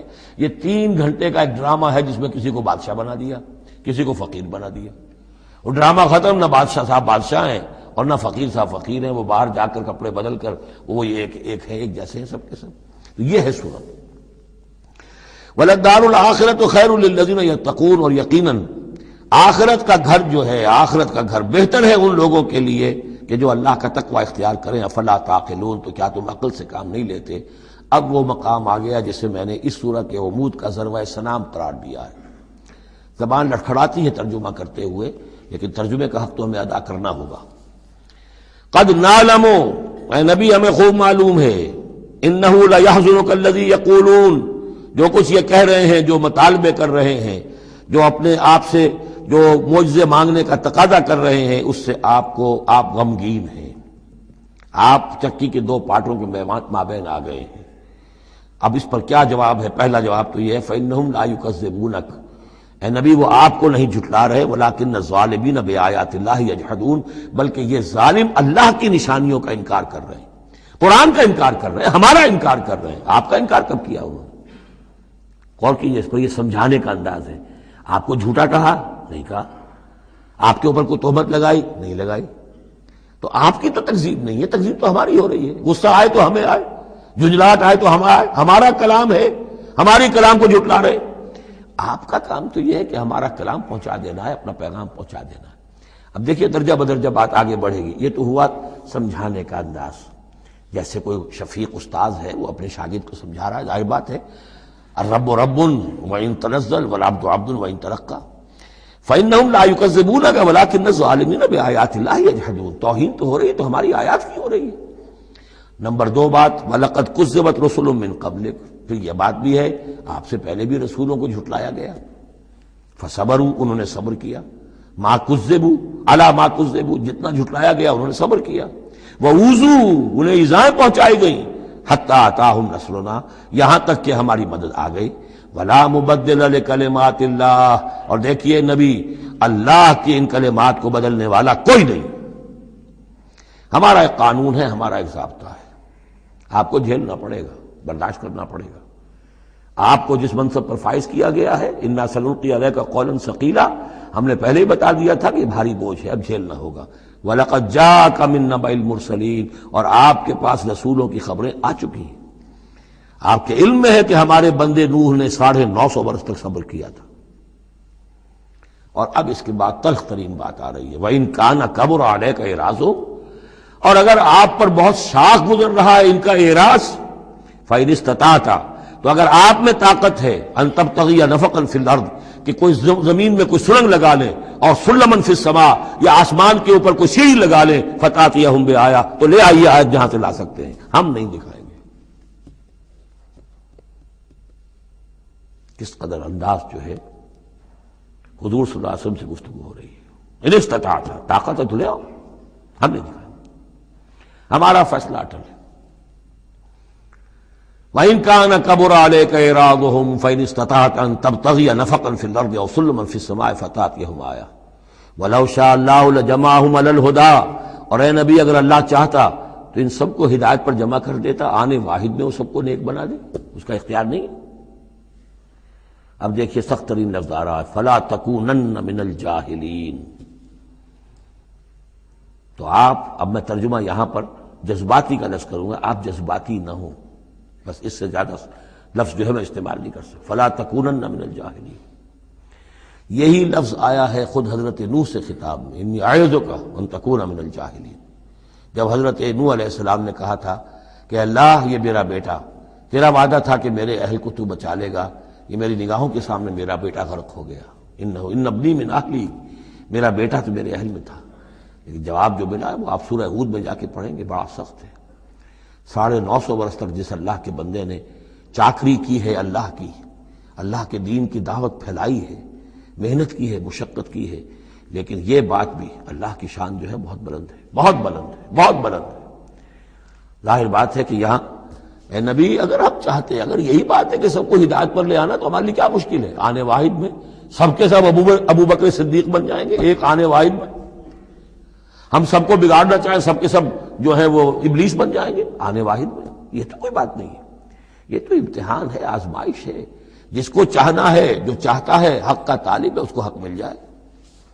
فَلَا تَكُونَنَّ مِنَ الْجَاهِلِينَ إِنَّمَا يَسْتَجِيبُ الَّذِينَ يَسْمَعُونَ، یقیناً سن لیں گے اور قبول کر لیں گے وہ لوگ کہ جو سنتے ہیں، یعنی حقیقتاً سنتے ہیں۔ وَالْمَوْتَىٰ يَبْعَثُهُمُ اللَّهُ، اور جو مردہ ہیں، نظر آتے ہیں زندہ، حقیقت میں مردہ ہیں، ان کو تو اللہ تعالیٰ اٹھائے گا، ثم الیہ یرجعون، اور پھر وہ اسی کی طرف لوٹا دیے جائیں گے۔ وقالوا لولا نزل علیہ آیۃ من ربہ، اور وہ کہتے ہیں، کہیں گے، پھر کہیں گے کیوں نہیں اتار دی گئی ان پر کوئی نشانی ان کے رب کی طرف سے؟ دلیل ہی ایک رہ گئی تھی، باقی ساری دلیلوں میں وہ مات کھا رہے ہیں۔ ایک حجت کے اوپر انہوں نے ڈیرا لگا لیا، انہیں بھی پتہ چل گیا کہ اللہ تعالیٰ کا فیصلہ یہ ہے کہ کوئی حسی معجزہ نہیں دکھانا، تو ڈیرا لگا لیا انہوں نے۔ لیکن اس میں جیسا کہ میں نے پھر وہی لفظ استعمال کروں گا، ذیق میں حضور کی جان آ گئی۔ وَلَقَدْ نَعْلَمُ أَنَّكَ لَيَحْزُنُكَ، بلکہ دوسری جگہ پر یہ بھی ہے، أَنَّكَ يَضِيقُ صَدْرُكَ بِمَا يَقُولُونَ، آپ کا سینہ بھیجتا ہے ان باتوں سے جو یہ کہہ رہے ہیں۔ وَقَالُوا لَوْلَا نُزِّلَ عَلَيْهِ آیَةٌ مِّن رَبِّهِ، وہ کہتے کیوں نہیں اتاری گئی ان پر کوئی نشانی ان کے رب کی طرف سے۔ قُلْ إِنَّ اللَّهَ قَادِرٌ، کہہ دو اللہ تعالیٰ قادر ہے علی ينزل آیۃ، کہ وہ بڑی سے بڑی نشانی اتار دے، ولیکن اکثرہم لا یعلمون، لیکن یہ ان میں سے اکثر لوگ جانتے نہیں۔ کیا نہیں جانتے؟ کہ اس طرح کا معجزہ دکھانے کا نتیجہ کیا نکلے گا، ان کی مہلت ختم ہو جائے گی۔ یہ ہماری رحمت ہے کہ ابھی ہم یہ معجزہ نہیں دکھا رہے، یہ بدبخت جس کو جہاں مورچہ لگا کر کھڑے ہو گئے ہیں، انہیں پتہ نہیں ہے کہ یہ ان کے لیے ہماری رحمت کا ظہور ہے، ہم ابھی مہلت دینا چاہتے ہیں، شاید ان میں سے یہ دودھ اور بلویا جائے تو شاید ابھی کچھ اور مکھن نکل آئے، ان کے علم میں نہیں ہے۔ وَمَا مِن دَابَّةٍ فِي الْأَرْضِ وَلَا طَائِرٍ يَطِيرُ بِجَنَاحَيْهِ إِلَّا أُمَمٌ أَمْثَالُكُمْ، اور نہیں ہے کوئی بھی چلنے والا زمین پر کوئی بھی جانور اور نہ پرندہ جو اپنے دونوں بازوؤں کے اوپر تیرتا ہے اور اڑتا ہے، مگر وہ بھی تمہاری طرح کی امتیں ہیں، ان کے اپنے نظام ہیں، ان کے اپنے لیڈر ہوتے ہیں، چیونٹیوں کی بھی ملکہ ہوتی ہے، شہد کی مکھی بھی ملکہ ہے، ان کا ایک پورا کا پورا نظام ہے۔ ما فرطنا فی الکتاب من شیء، ہم نے تو اپنی کتاب میں کسی شے کی کوئی کمی نہیں رکھی ہے، ہر طرح کے دلائل دے دیے ہیں، ہر طرح کے شواہد پیش کر دیے ہیں، ہر طرح کی جو ہے استشہاد کر دیا ہے۔ ثم الی ربہم یحشرون، پھر یہ اپنے رب کی طرف لوٹائے جائیں گے، جمع کیے جائیں گے، وہاں ہر ایک کو اپنے کیے کا پورا بدلہ مل جائے گا۔ والذین کذبوا بآیاتنا، اور جو لوگ ہماری آیات کو جھٹلا رہے ہیں، صم و بکم فی الظلمات، وہ بہرے اور گونگے ہیں، اندھیروں میں بھٹک رہے ہیں۔ من یشاء اللہ یضللہ، جس کو اللہ چاہتا ہے اس کی پھر گمراہی کے اوپر مہر تصدیق ثبت کر دیتا ہے، اس کی گمراہی کا فیصلہ کر دیتا ہے۔ ومن یشاء یجعلہ علی صراط مستقیم، اور جس کو چاہتا ہے اسے سیدھے راستے کے اوپر لے آتا ہے۔ قل ارأیتکم ان اتاکم عذاب اللہ او اتتکم الساعۃ وغیر اللہ تدعون، اب ایک اور بات ان سے کی جا رہی سرچنگ انداز میں، ان سے کہیے ذرا غور کرو، اگر تم پر کسی وقت اللہ کا عذاب آ جائے یا تم پر قیامت آ جائے تو کیا سوائے اللہ کی کسی اور کو پکارو گے؟ یہ بھی ان کا مشاہدہ تھا، جب بھی کبھی تکلیف ہوتی تھی سمندر میں جاتے تھے، کہیں طوفان آ گیا، پھر نہ وہ لات کو پکارتے تھے، نہ عزا کو، نہ منات کو، نہ حبل کو، کسی کو نہیں، پھر اللہ کو پکارتے تھے۔ تم پر کوئی شامت آتی ہے تو اسی کو پکارتے، معلوم ہے تمہاری فطرت میں ایک ہی اللہ پر ایمان ہے۔ ان کنتم صادقین، اگر سچے ہو تو ذرا جواب دو۔ اب ظاہر بات ہے جس میں کچھ بھی شرافت کی رمق تھی وہ ان دلیلوں کو سمجھتے تھے کہ ہاں بات تو ٹھیک کہہ رہے ہیں، ہماری کیفیت تو یہی ہے۔ بل ایاہ تدعون، اسی کو تم پکارتے ہو، فیکشف ما تدعون الیہ ان شاء، پھر اگر وہ چاہتا ہے تو جو تم پکارتے ہو جس تکلیف میں وہ دور کر دیتا ہے۔ وتنسون ما تشرکون، لیکن تم بھول جاتے ہو ان کو جن کو کہ تم شریک کرتے ہو، وہ تمہیں یاد نہیں آتے، لات اور عزا اور حبل اور منات وہاں یاد نہیں آتے۔ وَلَقَدْ أَرْسَلْنَا إِلَىٰ أُمَمٍ مِّن قَبْلِكَ فَأَخَذْنَاهُم بِالْبَأْسَاءِ وَالضَّرَّاءِ، اور ہم نے بھیجا ہے اور بھی امتوں کی طرف اے نبی آپ سے قبل۔ اب یہ ایک بہت اہم قانون ہے جو بیان ہو رہا ہے انبیاء اور رسل کے بارے میں، انبیاء نہیں رسل کے بارے میں۔ جب بھی کسی قوم کی طرف رسول بھیجے جاتے تھے تو اللہ تعالیٰ کی طرف سے چھوٹے چھوٹے عذاب آتے تھے تاکہ وہ جو خواب غفلت میں، خواب خرگوش میں مبتلا ہیں وہ جاگیں، ہوش میں آئیں اور بات سنیں۔ لیکن اگر وہ انکار کر دیتے تھے تو پھر اللہ تعالیٰ کی طرف سے ان کی نصیحت ڈھیلی کر دی جاتی تھی، اب کھا لو پی لو، جو بھی چند دن مہلت ہے عیش کر لو، پھر اچانک عذاب ان پر آ جاتا تھا۔ یہ مضمون اصل میں یوں سمجھیے کہ دوسری سورت کا عمود ہے جس نے کہ اس سورہ مبارکہ کو اس کے ساتھ جوڑ دیا ہے، باقی یہ مضمون بڑی تفصیل سے آئے گا سورہ اعراف کے اندر۔ وَلَقَدْ أَرْسَلْنَا إِلَىٰ أُمَمٍ مِّن قَبْلِكَ فَأَخَذْنَاهُم بِالْبَأْسَاءِ وَالضَّرَّاءِ، اور ہم نے بھیجا اور امتوں کی طرف آپ سے پہلے اے نبی رسولوں کو، تو پھر ہم نے پکڑا ان کو سختیوں سے اور تکلیفوں سے، لعلہم یتضرعون، شاید کہ وہ تضرع کریں، عاجزی کریں، گڑ گڑائیں۔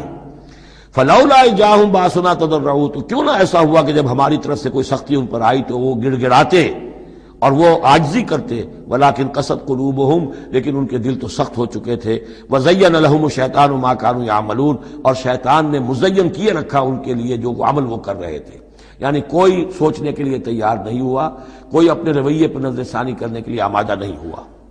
فلما نسوا ما ذکروا بہ، جب انہوں نے نظر انداز کر دیا، بھلا دیا، جو ہماری تذکیر آئی تھی، نصیحت آئی تھی، یاد دہانی آئی تھی، واعظ آیا تھا، اسے بھول گئے اور اس کو بھلا دیا۔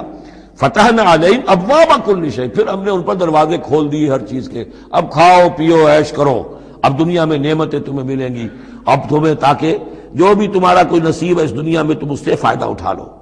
حتی اذا فرحوا بما اوتوا، یہاں تک کہ جب کہ وہ بہت خوش ہو گئے، اترانے لگے ان چیزوں پر جو انہیں مل گئی تھی، اخذناہم بغتۃ، پھر اچانک ہم نے انہیں پکڑ لیا، فاذا هم مبلسون، پھر وہ بالکل مایوس ہو کر رہ گئے۔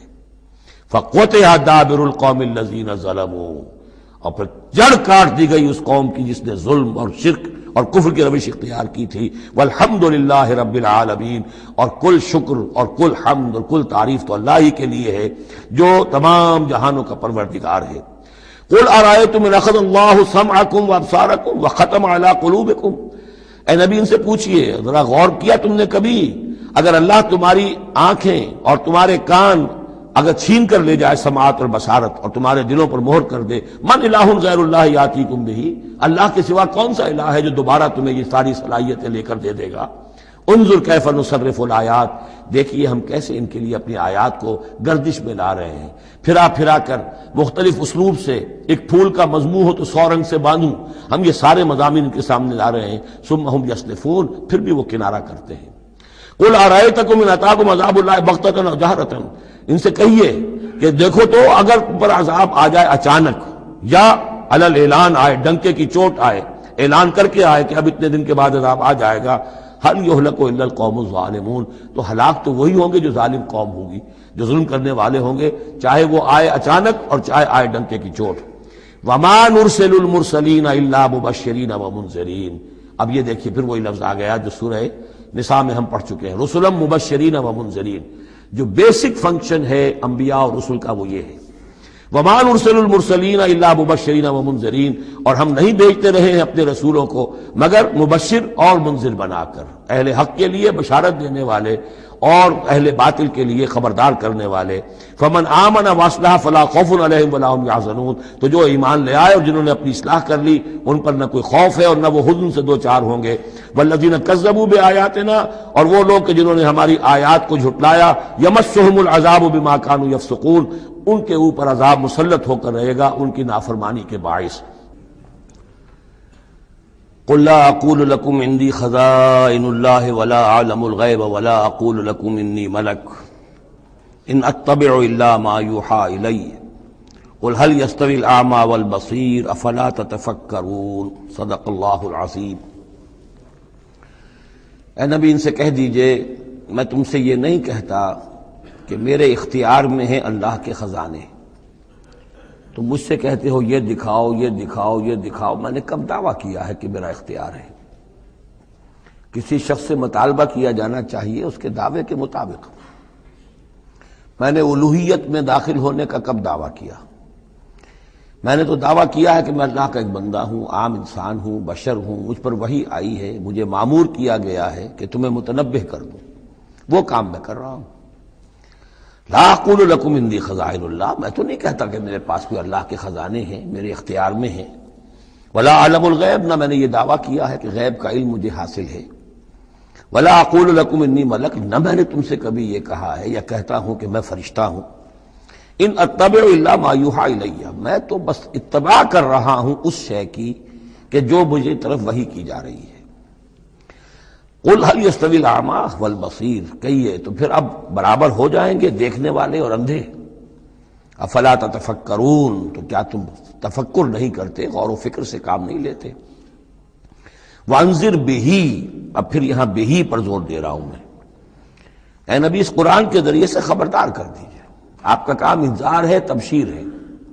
اوپر آ چکا ہے وما نرسل المرسلین الا مبشرین، پہلے آ چکا ہے اوحی الی ھذا القرآن لانذرکم بہ ومن بلغ، یہاں پھر آیا وانذر بہ الذین یخافون ان یحشروا الی ربہم، خبردار کر دیجئے اس کے ذریعے سے ان لوگوں کو کہ جنہیں واقعتاً کچھ خوف ہے کہ وہ اپنے رب کی طرف لے جائے جائیں گے۔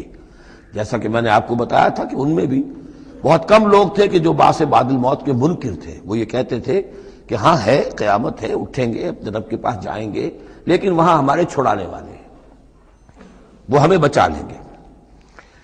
وانذر به الذین یخافون ان یحشروا الی ربہم لیس لہم من دونہ ولی ولا شفیع، ان کے لیے کوئی نہیں ہوگا اللہ کے سوا، نہ کوئی حمایتی نہ سفارش کرنے والا۔ اپنی ان مغالطوں کو رفع کر لیں، ان غلط فہمیوں کو رفع کر لیں، لعلہم یتقون، شاید کہ ان میں تقوی پیدا ہو جائے، شاید کہ وہ ڈر جائیں، شاید کہ خوف پیدا ہو جائے۔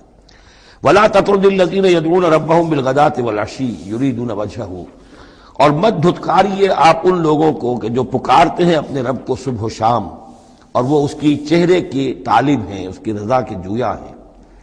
یہ اصل میں اشارہ ہو رہا ہے کہ تمام رسولوں کے ساتھ یہ معاملہ ہوا، خاص طور پر حضرت نوح کے ساتھ بھی، کہ جو بڑے بڑے سرداران ہوتے تھے قوم کے، وہ کہتے تھے کہ اے نوح ہم تو تمہارے پاس آنا چاہتے ہیں، سمجھنا چاہتے ہیں بات کیا ہے، لیکن ہم دیکھتے ہیں جب بھی آئے تمہارے پاس تمہاری محفل میں بیٹھے ہوتے ہیں ہمارے کمی کاری ملازم گھٹیا لوگ. اب ہماری شایان شان نہیں ہے کہ ہم ان کے ساتھ بیٹھیں. یہی بات حضور سے کہتے تھے کہ آپ آتے ہیں آپ کے پاس بات سمجھنے کے لیے، یہ آپ کے گرد جو جمگھٹا لگا رہتا ہے یہ ہمارے غلام لوگ ہیں، یہ ہمارے جو ہے معاشرے کے پست طبقات ہیں، یہ آپ کے آس پاس ہوتے ہیں، تو پھر ہمارے شایان شان یہ نہیں ہے کہ ہم ان کی موجودگی میں آپ سے بات کریں. اس پر جواب دیا جا رہا ہے اے نبی آپ ان کی باتوں سے کوئی اثر نہ لیں. آپ خام خواہ اپنے ان ساتھیوں کو، چاہے وہ غریب ہیں چاہے وہ پست طبقات سے ہیں، لیکن ان کی شان یہ ہے کہ وہ صبح و شام اللہ کو پکارتے ہیں، اللہ سے دعا کرتے ہیں، مناجات کرتے ہیں، تسبیح و تحمید کرتے ہیں، اور وہ اس کے چہرے اس کے روح انور کے طالب ہیں، وہ اس کے رضا چاہتے ہیں، اس کی خوشی چاہتے ہیں. انہوں نے اپنی زندگی جو ہے من یشری نفسہ ابتغاء مرضات اللہ، یہ تو وہ لوگ ہیں جنہوں نے اپنی جانیں جو ہے اللہ کی رضا جوئی کے لیے، اللہ کی رضا حاصل کرنے کے لیے تج دی ہیں. ما علیک من حسابہم من شیء، آپ کے ذمے ان کے حساب میں سے کچھ نہیں ہے. وما من حسابک علیہم من شیء، اور نہ آپ کا ان کے اوپر آپ کے حساب میں سے کچھ ہے. یعنی یہ کہ یہ تو ہر شخص کو اپنی کمائی کرنی ہے. آپ کے ذمے آپ کا فرض ہے، آپ کرتے جائیے. جو آپ کے پاس آ رہے ہیں ان کا حساب بھی اللہ لے لے گا، جو آپ کے پاس نہیں آتے ان کا حساب بھی لے لے گا. ہر ایک کو اس کے طرز عمل کے مطابق وہ بدلہ دے دے گا. نہ آپ ان کی طرف سے جواب دہ ہیں، نہ یہ آپ کی طرف سے جواب دہ ہیں. فَتَطْرُدَهُمْ، تو اگر خدا نہ خواستہ بالفرض آپ ان کے دباؤ میں آ کر اگر انہیں دور کر دیں، اپنے سے دھتکار دیں، فَتَكُونَ مِنَ الظَّالِمِينَ، تو آپ ظالموں میں سے ہو جائیں گے. وَكَذَلِكَ فَتَنَّا بَعْضَهُمْ بِبَعْضٍ، اور اسی طرح ہم نے بعض کو بعض کے ذریعے سے آزمایا ہے. حق کہہ رہا ہے ایک شخص لیکن ہے مفلس، اب وہ دولت مند جو ہے وہ مسکرائے گا، اس کو دیکھو یہ مجھے سمجھانے آیا ہے، اس کے کپڑے پھٹے ہوئے ہیں، جوتیاں پٹخارتا ہوا آ گیا مجھے سمجھانے کے لیے، اپنی حیثیت کو نہیں پہچانتا. حالانکہ دیکھنا یہ چاہیے کہ جو بات وہ کہہ رہا ہے صحیح ہے یا غلط. اس طرح ہم آزمائش کر دیتے ہیں لوگوں کے لیے. وَكَذَلِكَ فَتَنَّا بَعْضَهُمْ بِبَعْضٍ، اسی طرح ہم آزماتے ہیں بعض کو بعض کے ذریعے سے. لِيَقُولُوا، تاکہ وہ کہیں أَهَٰؤُلَاءِ مَنَّ اللَّهُ عَلَيْهِم مِّن بَيْنِنَا، کیا یہ وہ لوگ ہیں جن پر اللہ کا خاص انعام و احسان ہوا ہے ہم میں سے. اللہ کا احسان ہم پر ہوا ہے، دولت مند ہم ہیں، سردار ہم ہیں، چودراٹیں ہماری ہیں، حویلیاں ہماری ہیں. یہ جو ہیں گرے پڑے طبقات کے لوگ، کیا یہ ہیں کہ جو اللہ کا احسان اور ان کے اوپر اللہ تعالیٰ کا بڑا فضل ہوا ہے. یہ کہا کرتے تھے مکے کے لوگ بھی کہ اگر قرآن اللہ نے بھیجنا ہی تھا، کتاب نازل کرنی تھی، نبوت دینی تھی، تو کوئی رجل من القریتین عظیم، یہ جو دو شہر ہیں مکہ اور طائف، بڑے بڑے چودھری ہیں، سرمایہ دار ہیں، بڑے لوگ ہیں، سردار ہیں، ان میں سے کسی کے پاس بھیجتا. مکے کا یتیم جس کے پاس کوئی دولت نہیں، بچپن مفلسی میں گزرا ہے، سخت مشقت کے اندر جو ہے جوانی کا دور گزرا ہے، جس کے پاس کچھ بھی نہیں، کوئی عہدہ نہیں، کوئی منصب نہیں. قریش کا کوئی عہدہ حضور کے پاس نہیں تھا، کوئی منصب نہیں تھا، کوئی آپ کے پاس سرمایہ نہیں تھا، آپ تو پیدا ہی ہوئے ہیں یتیم. تو اس اعتبار سے کیا یہی رہ گیا تھا اللہ کے لیے؟ معاذ اللہ ثم معاذ اللہ. لِيَقُولُوا أَهَٰؤُلَاءِ مَنَّ اللَّهُ عَلَيْهِم مِّن بَيْنِنَا أَلَيْسَ اللَّهُ بِأَعْلَمَ بِالشَّاكِرِينَ، تو کیا اللہ تعالیٰ زیادہ واقف نہیں ہے ان سے کہ جو واقعتاً اس کا شکر کرنے والے ہیں. ایک اور جگہ آئے گا کہ اللہ تعالیٰ وَاللَّهُ أَعْلَمُ حَيْثُ يَجْعَلُ رِسَالَتَهُ، اللہ بہتر جانتا ہے کہ کہاں اسے اپنی رسالت کا منصب کس کو دینا چاہیے، کس میں اس کی صلاحیت ہے. جیسے طالوت کے بارے میں لوگوں نے کہہ دیا تھا کہ اس کے لیے کیسے ہو سکتی ہے سرداری، جبکہ ہمارے پاس دولت ہے، اس کے پاس دولت نہیں. لم یؤت سعۃ من المال، تو کہا گیا تھا اسے جسم اور علم کے اندر اللہ نے بسطہ یعنی کشادگی عطا فرمائی ہے. وَإِذَا جَاءَكَ الَّذِينَ يُؤْمِنُونَ بِآيَاتِنَا، اور اے نبی اس کے برعکس یہ لوگ جو چاہتے ہیں کہ آپ دھتکار دیں ان کو، اس کے برعکس آپ کی روش کیا ہونی چاہیے ان غرباء اور فقراء کے لیے. وَإِذَا جَاءَكَ الَّذِينَ يُؤْمِنُونَ بِآيَاتِنَا، جب آپ کے پاس آئیں وہ لوگ جو ہماری آیات پر ایمان رکھتے ہیں، فَقُلْ سَلَامٌ عَلَيْكُمْ، تو آپ ان کو سلام کہا کیجئے اور انہیں خوشخبری دیا کیجئے. کتب ربکم علی نفسہ الرحمہ، تمہارے رب نے اپنے اوپر رحمت کو لازم کر لیا ہے، اور تمہارے لیے خاص رحمت کا مظہر کیا ہے؟ انہ من عمل منکم سوءا بجہالۃ، کہ تم میں سے کوئی بھی اگر کسی وقت کوئی برے کام کا ارتکاب کر بیٹھے، جذبات میں آ کر، ناواقفیت سے، جہالت میں، ثم تاب من بعدہ، پھر اگر وہ فوراً توبہ کر لے گا، وہ اصلح اور اصلاح کر لے گا، فانہ غفور الرحیم، تو اللہ تعالیٰ غفور الرحیم ہے. یہ تمہارے لیے مزید خوشخبری ہے، تہنیت اللہ کی طرف سے. قل سلام علیکم کتب ربکم علی نفسہ الرحمہ، انہ من عمل منکم سوءا بجہالۃ ثم تاب من بعدہ واصلح فانہ غفور رحیم وکذالک نفصل الآیات، آگے محذوف ہے لفظ لیتفکروا بہا ولتستبین سبیل المجرمین، اسی طرح ہم اپنی آیات کی تفصیل بیان کرتے ہیں تاکہ یہ لوگ ان پر غور کریں، تفکر کریں، اور جب غور کریں گے، تفکر کریں گے تو مجرموں کا راستہ ان کے سامنے کھل کر آ جائے گا کہ جس راستے پر ہم جا رہے ہیں وہ واقعتاً مجرموں کا راستہ ہے۔ قل انی نہیت ان اعبد الذین تدعون من دون اللہ، کہہ دیجئے مجھے تو روک دیا گیا ہے ان کو پوجنے سے کہ جن کو تم پکارتے ہو اللہ کے سوا، یہ لات عزا منات ان کو میں نہیں پکار سکتا، مجھے روک دیا گیا ہے، مجھے تو حکم دیا گیا ہے لا تدعوا مع اللہ احدا، اللہ کے ساتھ کسی اور کو مت پکارو۔ قل لا اتبع اہواءکم، اور کہہ دیجئے ڈنکے کی چوٹ میں تمہاری خواہشات کی پیروی نہیں کر سکتا، قد ضللت اذا، اگر ایسا کروں گا تو میں خود گمراہ ہو جاؤں گا، وما انا من المہتدین، اور پھر نہ رہوں گا میں ہدایت والوں میں۔ قل انی علی بینۃ من ربی، اب اس کو ذرا نوٹ کر لیجئے، کہہ دیجئے کہ میں تو اپنے رب کی طرف سے ایک بڑی بینہ پر ہوں، میں جس راستے پر چل رہا ہوں روشن راستہ ہے، میں اس کا باطن بھی جانتا ہوں، اس کی حقیقت بھی مجھ پر منکشف ہے۔ اور یہ بینہ اصل میں کیا ہے، یہ جا کر آگے سورہ ہود میں یہ بات زیادہ کھلے گی کہ بینہ جو ہے وہ ایک عام انسان کے لیے دو چیزوں سے بنتی ہے، فطرت سلیمہ، جیسا کہ میں نے شروع میں عرض کیا تھا آپ سے، فطرت سلیمہ، عقل سلیم، اس سے انسان ایک حد تک آ گیا، پھر اللہ کی وحی جو آئی اس نے تصدیق کر دی، یہ بینہ بن گیا۔ اب اسی معنی میں پھر رسول اور پھر اللہ کی وحی مل کر بینہ بن جاتے ہیں، وہ لوگوں کے حق میں بینہ، اور خود اپنے حق میں بینہ کیا ہے، آپ کی اپنی فطرت سلیمہ، عقل سلیم، اور اس پر پھر وحی کی توثیق، وحی نے آ کر ان کو اجاگر کر دیا، ان حقائق کو جن تک آپ اپنی عقل سلیم اور فطرت سلیمہ کی رہنمائی میں پہنچ چکے تھے۔ قل انی علی بینۃ من ربی، کہہ دیجئے میں کوئی اندھیرے میں ٹامک ٹوئیاں نہیں مار رہا ہوں، تم جو مجھ سے مطالبے کر رہے ہو، مجھ پر دباؤ ڈال رہے ہو، میں تو اپنے رب کی طرف سے بینہ پر ہوں۔ وَكَذَّبْتُمْ بِهِ، تم نے اسے جھٹلا دیا ہے، مَا عِندِي مَا تَسْتَعْجِلُونَ بِهِ، میرے پاس وہ شے موجود نہیں ہے جس کی تم جلدی مچا رہے ہو۔ وہ جلدی مچاتے تھے لے آئیے عذاب، بہت سن چکے ہم، کان پک گئے سن سن کر ہمارے، عذاب آئے گا، عذاب آئے گا، عذاب، کہاں ہے وہ عذاب، کہاں رکا ہوا ہے، 10 برس ہو گئے، میرے پاس نہیں ہے، میرے اختیار میں نہیں ہے، وہ عذاب بھی آئے گا اللہ کے فیصلے سے آئے گا، جب وہ چاہے گا آئے گا۔ ما عندی ما تستعجلون بھی، جس چیز کی تم جلدی مچا رہے ہو وہ میرے اختیار میں نہیں ہے۔ ان الحکم الا للہ، فیصلے کا اختیار کلیتاً اللہ کے ہاتھ میں ہے۔ یقص الحق، وہ حق بات بیان کر دیتا ہے، وہو خیر الفاصلین، اور وہ سب سے اچھا فیصلہ کرنے والا ہے۔ قل لو ان عندی ما تستعجلون به، اب اس میں وہ تلخی جو ہے وہ ظاہر ہو رہی ہے کہ تم جو تنگ آ گئے ہو میری باتیں سن سن کر، میرے اندر بھی تمہاری جانب سے بیزاری پیدا ہو چکی ہے۔ قل لو ان عندی ما تستعجلون به، کہہ دیجئے اگر میرے ہاتھ میں ہوتا، میرے اختیار میں ہوتا، میرے پاس ہوتا جس کی تم جلدی مچا رہے ہو، لقضی الامر بینی و بینکم، تو میرے اور تمہارے مابین کبھی کا فیصلہ طے ہو چکا ہوتا، میں تمہیں ابھی مزید مہلت نہ دیتا۔ تم اگر تمہارے کان پک گئے تو میں بھی تنگ آ چکا ہوں، میرے بھی اب جو ہے صبر کا پیمانہ جو ہے وہ ایک حد کو پہنچ چکا ہے۔ لقضی الامر بینی و بینکم، میرے اور تمہارے مابین کبھی کا فیصلہ چکا دیا گیا ہوتا۔ واللہ عالم بالظالمین، اللہ خوب واقف ہے ظالموں سے۔ وَعِندَهُ مَفَاتِحُ الْغَیب، اسی کے پاس ہے خزانے غیب کے۔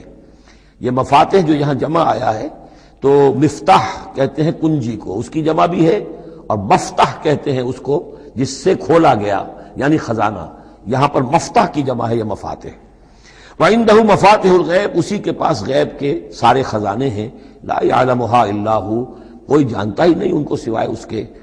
وَيَعْلَمُ مَا فِي الْبَرِّ وَالْبَحْرِ، اور وہ تو جانتا ہے جو کچھ خشکی میں ہے اور جو کچھ سمندر میں ہے۔ وَمَا تَسْقُطُ مِنْ وَرَقَةٍ إِلَّا يَعْلَمُهَا، اور نہیں گرتا کوئی ایک پتا بھی کسی درخت سے مگر اللہ کے علم میں ہوتا ہے۔ وَلَا حَبَّةٍ فِي ظُلُمَاتِ الْأَرْضِ وَلَا رَطْبٍ وَلَا يَابِسٍ، نہیں گرتا کوئی دانہ نہ زمین کی تاریکیوں میں، وہ دانہ گھستا ہے زمین کے اندر بیج کی شکل میں، ولا رطبن، نہ کوئی ہری چیز تر و تازہ، ولا یابس، نہ سوکھی چیز، الا فی کتاب مبین، ایک کتاب مبین میں سب کی سب موجود ہے۔ یہ کتاب مبین اللہ کا علم قدیم ہے، اللہ کا علم قدیم جس میں کہ ہر شے موجود ہے، ما کان و ما یکون، آن واحد کی طرح۔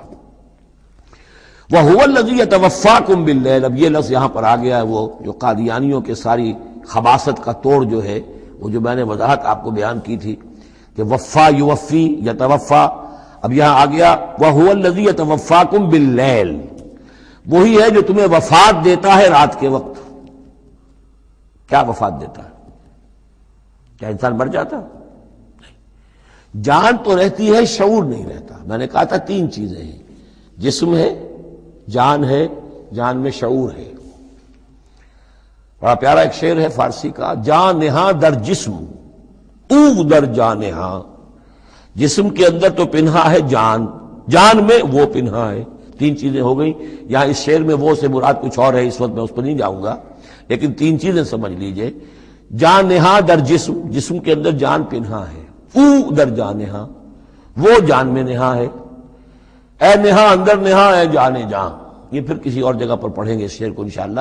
اب سمجھ لیجئے ایک جسم ہے، جسم میں جان ہے، جان میں شعور ہے، اصل شے تو شعور ہے، لہذا نیند میں صرف شعور لے گئے، موت ہوئی تو شعور بھی لے گئے، جان بھی لے گئے، اور عیسیٰ کو لے گئے، شعور بھی لے گئے، جان بھی لے گئے، جسم بھی لے گئے۔ تو توفع جو ہے کل کا کل پورے طور پر ہوا ہے حضرت عیسیٰ علیہ السلام کا۔ ہمارا توفع یا توفی جو ہوتا ہے وہ تو ادھورا ہوتا ہے، جسم یہیں رہ جاتا ہے، جان اور شعور چلا جاتے ہیں، اور نیند میں شعور چلا گیا۔ وَهُوَ الَّذِي يَتَوَفَّاكُمْ بِاللَّيْلِ وَيَعْلَمُ مَا جَرَحْتُم بِالنَّهَارِ، وہی ہے جو تمہیں وفات دے دیتا ہے، قبضے میں لے لیتا ہے، یتوفاکم رات کے وقت، اور وہ جانتا ہے جو کچھ کہ تم کرتے ہو دن کے وقت۔ ثم یبعثکم فیہ، پھر وہ دوبارہ اگلی صبح کو پھر تمہیں اٹھا دے گا، لیقضی اجل مسمی، تاکہ وہ تمہاری جو مہلت ہے وہ پوری ہو جائے۔ یعنی روزانہ ایک طرح سے ہم موت کی آغوش میں چلے جاتے ہیں۔ آدھی موت تو ہے، نیند کسے کہتے ہیں؟ آدھی موت ہے۔ یہی وجہ ہے کہ جو دعا ہے صبح کو اٹھنے کے وقت کی، جو مسنون دعا ہے، الحمدللہ الذی احیانی بعدما اماتنی والیہ النشور، کل شکر اور کل حمد اور کل تعریف اس اللہ کے لیے ہے جس نے مجھے دوبارہ زندہ کیا اس کے بعد کہ مجھ پر موت وارد کر دی تھی۔ نیند جو ہے وہ موت کی بہن ہے، اور اسی طرح اٹھنا ہے اللہ کی طرف۔ یہ بڑا ایک عجیب نکتہ ہے، اس کو ذہن میں اس کو اپریشیٹ کیجئے۔ جو شخص صبح آنکھ کھلتے ہی جس کی زبان پر یہ الفاظ آتے ہوں، الحمدللہ الذی احیانی بعدما اماتنی والیہ النشور، قیامت کے دن جب وہ اٹھے گا اس کی زبان پر یہی ترانہ خود بخود آ جائے گا، اس وقت ہوگا وہ 100% درست۔ الحمدللہ الذی احیانی بعدما اماتنی والیہ النشور، کیونکہ عادت پڑی ہے، ہمیشہ کہا ہے، جیسے ہی شعور آیا الحمدللہ الذی احیانی بعدما اماتنی والیہ النشور، تو یہ وہ ترانہ جو ہے جو کہ باعث بعد الموت کے وقت ہماری زبان پر ہوگا، اس کا ریہرسل ہے جو آپ روزانہ کریں گے اگر یہ عادت پختہ کر لیں۔ وَهُوَ الَّذِي يَتَوَفَّاكُم بِاللَّيْلِ وَيَعْلَمُ مَا جَرَحْتُم بِالنَّهَارِ ثُمَّ يَبْعَثُكُم فِيهِ لِيُقْضَىٰ أَجَلٌ مُّسَمًّى ثُمَّ إِلَيْهِ مَرْجِعُكُم، پھر اسی کی طرف تم سب کا لوٹنا ہے۔ ثُمَّ يُنَبِّئُكُم بِمَا كُنتُمْ تَعْمَلُونَ، پھر وہ تمہیں جتلا دے گا جو کچھ کہ تم کرتے رہے تھے۔ وَهُوَ الْقَاهِرُ فَوْقَ عِبَادِهِ، اور وہ اپنے بندوں پر، یہ لفظ کئی مرتبہ آیا ہے اس صورت کے اندر، اللہ پوری طرح غالب ہے، قابو یافتہ ہے اپنے بندوں پر۔ وَيُرْسِلُ عَلَيْكُمْ حَفَظًا، اور وہ تم پر نگہبان بھیجتا رہتا ہے۔ ہر انسان کے ساتھ فرشتے باڈی گارڈ کی حیثیت سے موجود ہیں، اس لیے کہ جب تک اللہ نے اجل معین رکھی ہوئی ہے اس وقت تک تو زندہ رکھنا ہے۔ وہ زندہ رکھنے کے لیے حفظہ، حفاظت کرنے والے نگہبان، وہ جو میں نے ایک دفعہ پہلے بھی کہا تھا، بسا اوقات تو محسوس ہوتا ہے کہ جیسے گاڑی ایسے سناٹے سے آپ کے ساتھ سے گزری ہے کہ معلوم ہوتا ہے کسی نے ہاتھ دے کر آپ کو بچایا، ورنہ بچنے کا کوئی امکان نہیں تھا۔ تو کوئی ہے، جب معلوم ہے کہ ابھی اس کی موت کا وقت نہیں آیا تو بچانے والے فرشتے ہمارے ساتھ ہوتے ہیں۔ حتیٰ اذا جاء احدکم الموت، یہاں تک کہ جب تم میں سے کسی کی موت کا وقت آتا ہے، توفته رسلنا، اب یا پھر توفا آ گیا، اب یہاں پہ شعور اور جان دونوں جائے گا۔ توفته رسلنا، تو ہمارے بھیجے ہوئے فرشتے جو ہیں وہ اس کو قبضے میں لے لیتے ہیں، وہم لا یفرطون، اور اس میں کوئی کمی نہیں کرتے، کوئی کوتاہی نہیں کرتے، جو حکم آیا اور جب آیا۔ ثم ردوا الی اللہ مولاہم الحق، پھر وہ لوٹا دیے جاتے ہیں اب اللہ کی طرف جو ان کا مولا ہے برحق، سچا۔ الا لہ الحکم، آگاہ ہو جاؤ، فیصلے کا اختیار اسی کے ہاتھ میں ہے، حاکمیت اسی کی ہے، ان الحکم الا للہ، یہ دوسری مرتبہ آیا یہاں۔ وہو اسرع الحاسبین، اور وہ حساب کرنے والوں میں سب سے بڑھ کر تیز ہے، یعنی اسے دیر نہیں لگے گی، اس کے کمپیوٹرز جو ہیں وہ کوئی بہت ہی سپر کمپیوٹر جن کا ہم تصور بھی نہیں کر سکتے۔ قل من ینجیکم من ظلمات البر والبحر تدعونہ تضرعا وخفیا، ان سے پوچھئے کون تمہیں نجات دیتا ہے اندھیروں میں سے، وہ تاریکی کے ہوں یا سمندر کے۔ سمندر میں گھپ اندھیرا ہے، کشتی چل رہی ہے، کچھ نظر نہیں آ رہا ہے، اوپر بادل بھی ہیں، اب اس وقت انسان کو کچھ نہیں سوچتا، ہاتھ کو ہاتھ سجھائی نہیں دے رہا، کون تمہیں پھر بھی بچاتا ہے وہاں؟ من ینجیکم۔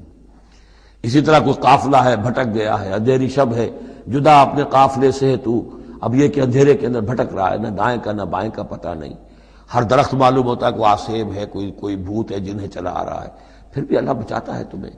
من ینجیکم من ظلمات البر والبحر تدعونہ تضرعا وخفیا، اس وقت تو تم پکارتے ہو اللہ کو بہت ہی گڑ گڑاتے ہوئے اور دل ہی دل میں خفیہ خفیہ، اے اللہ بچا دے، اے اللہ اس وقت کو راستہ بنا دے، کوئی دستگیری ہو جائے، کسی طرف سے روشنی ہو جائے۔ لئن انجانا من ہذہ، اور کہتے ہو تم دل میں اگر اللہ نے ہم کو اس سے بچا لیا، نجات دے دی، لنکونن من الشاکرین، پھر تو اب باقی زندگی تو بالکل اللہ کے شکر گزار بندے بن کر ہم گزار دیں گے۔ قل اللہ ینجیکم منہا، اللہ تعالیٰ پھر نجات دیتا ہے تمہیں اس سے، ومن کل کرب، اور ہر کرب سے، ہر تکلیف سے، ثم انتم تشرکون، پھر اس کے بعد تم آگے پھر شرک شروع کر دیتے ہو، پھر تمہیں اپنی دیویاں دیوتا، اپنے آلہہ، اپنے چودھری، اپنے سردار یاد آ جاتے ہیں۔ قل هو القادر على ان يبعث عليكم عذابا من فوقكم، یہ آیت جو ہے یہ بہت اہم ہے کہ عذاب الہی کی کئی قسمیں ہیں، 3 قسمیں یہاں بیان ہوئی ہیں۔ کہہ دیجئے وہ قادر ہے اس پر کہ تم پر بھیج دے کوئی عذاب من فوقکم، تمہارے اوپر سے، آسمان کا ٹکڑا گر جائے، کوئی میٹیورائٹ گر جائے، جو بعد خبریں آتی رہتی ہیں کوئی آ رہا ہے، لیکن یہ کہ وہ پھر تحلیل ہو جاتا ہے کہیں، جو بھی اوزون لیئر ہے یا کچھ اور ہے بچت ہے، لیکن یہ کہ اگر اللہ چاہے تو جہاں آسمان پر سے کوئی عذاب بھیج دے آپ کے اوپر، او من تحت ارجلکم، یا آپ کے قدموں کے نیچے سے، زمین پھٹ جائے، شق ہو جائے، زلزلہ آئے، زمین دھنس جائے، یہ بھی ہوتا ہے، خسف ہوں گے، قیامت سے پہلے بڑے بڑے 3 خسف ہونے ہیں جن کی خبر دی گئی ہے احادیث کے اندر، بڑے بڑے ٹکڑے زمین کے دھنس جائیں گے اندر۔ قل هو القادر على ان يبعث عليكم عذابا من فوقكم او من تحت ارجلكم، یہ 2 شکلیں ہو گئی، اوپر سے یا قدموں کے نیچے سے، او يلبسكم شيعا، یا تمہیں گروہوں میں تقسیم کر دے، ويذيق بعضكم بأس بعض، اور ایک کی طاقت کا مزہ دوسرے کو چکھائے۔ اب لڑو آپس میں، پرانے اور نئے سندھی لڑو آپس میں، پنجابی اور اردو بولنے والے لڑو، اور بلوچ اور پختون لڑو، مارو ایک دوسرے کو۔ اللہ تعالیٰ کو نہ آسمان کو تکلیف دینے کی ضرورت کہ اس کا کوئی ٹکڑا گرائے، نہ زمین کو کوئی مشقت دینے کی کہ وہ پھٹے، کوئی ضرورت نہیں، آپس میں تقسیم ہو جاؤ گے، گروہ بندی ہو جائے گی، شیعہ سنی کو مارے اور سنی شیعہ کو مارے۔ یہ جو ہے یہ عذاب الہی کی بدترین شکل ہے، جو آج مسلمانان پاکستان پر مسلط ہے۔ وہ کبھی ایک قوم ہوتے تھے، ہندو کا جب مقابلہ تھا ایک قوم تھے، اور اب وہ قوم جو ہے قومیتوں میں، عصبیتوں میں تحلیل ہو چکی ہے۔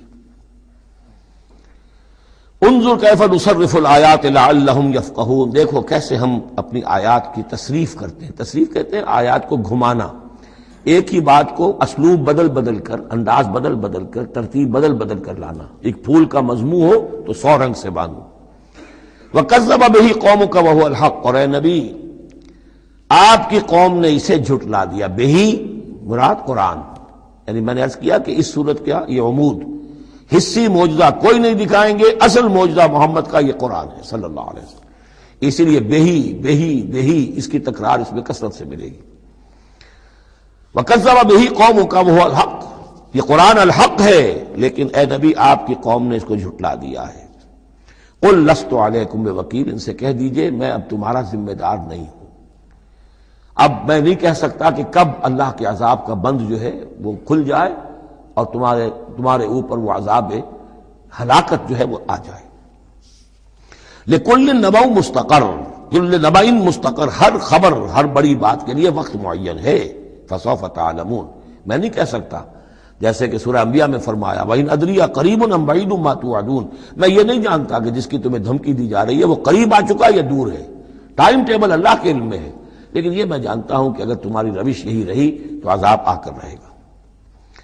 بسوف تعلمون، اور ان قریب تمہیں معلوم ہو جائے گا۔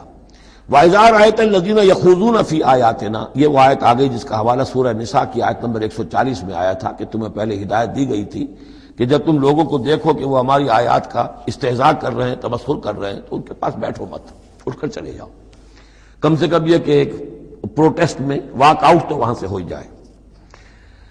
وَإِذَا رَأَيْتَ الَّذِينَ يَخُوضُونَ فِي آيَاتِنَا، اور جب تم دیکھو لوگوں کو کہ وہ ہماری آیات میں خوض مین میخ نکال رہے ہیں۔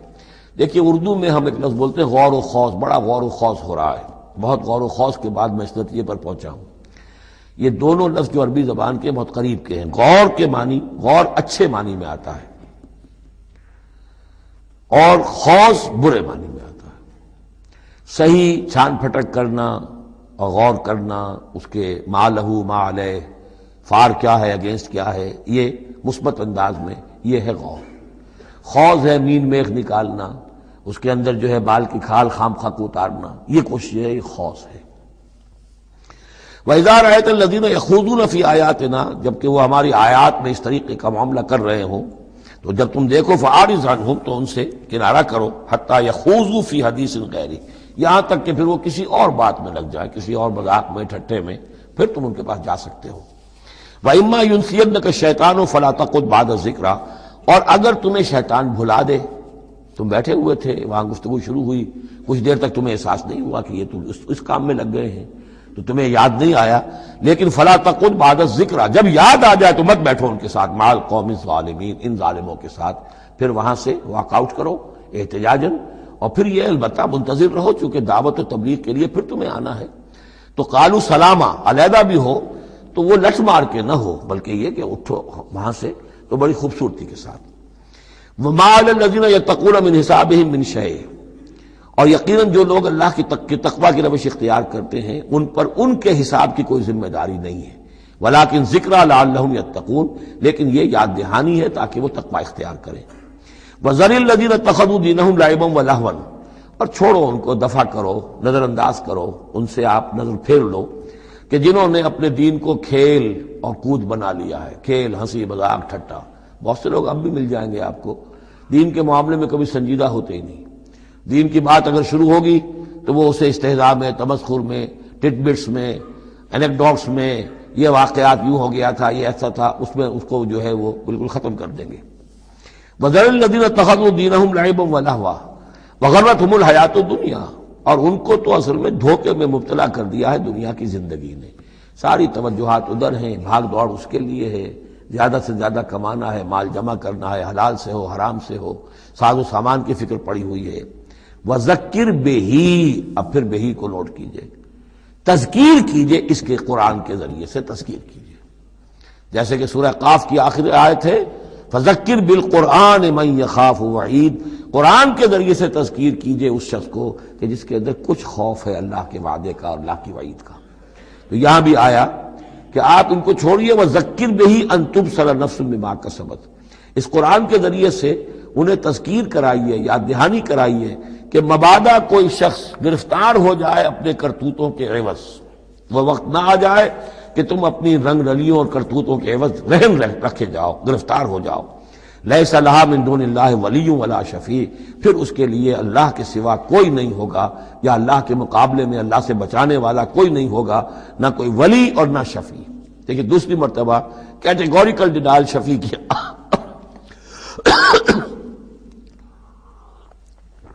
آیت الکرسی کے ضمن میں عرض کر چکا ہوں، بیشتر مقامات پر قرآن مجید میں کیٹیگوریکل ڈینائل ہے، کوئی شفاعت نہیں۔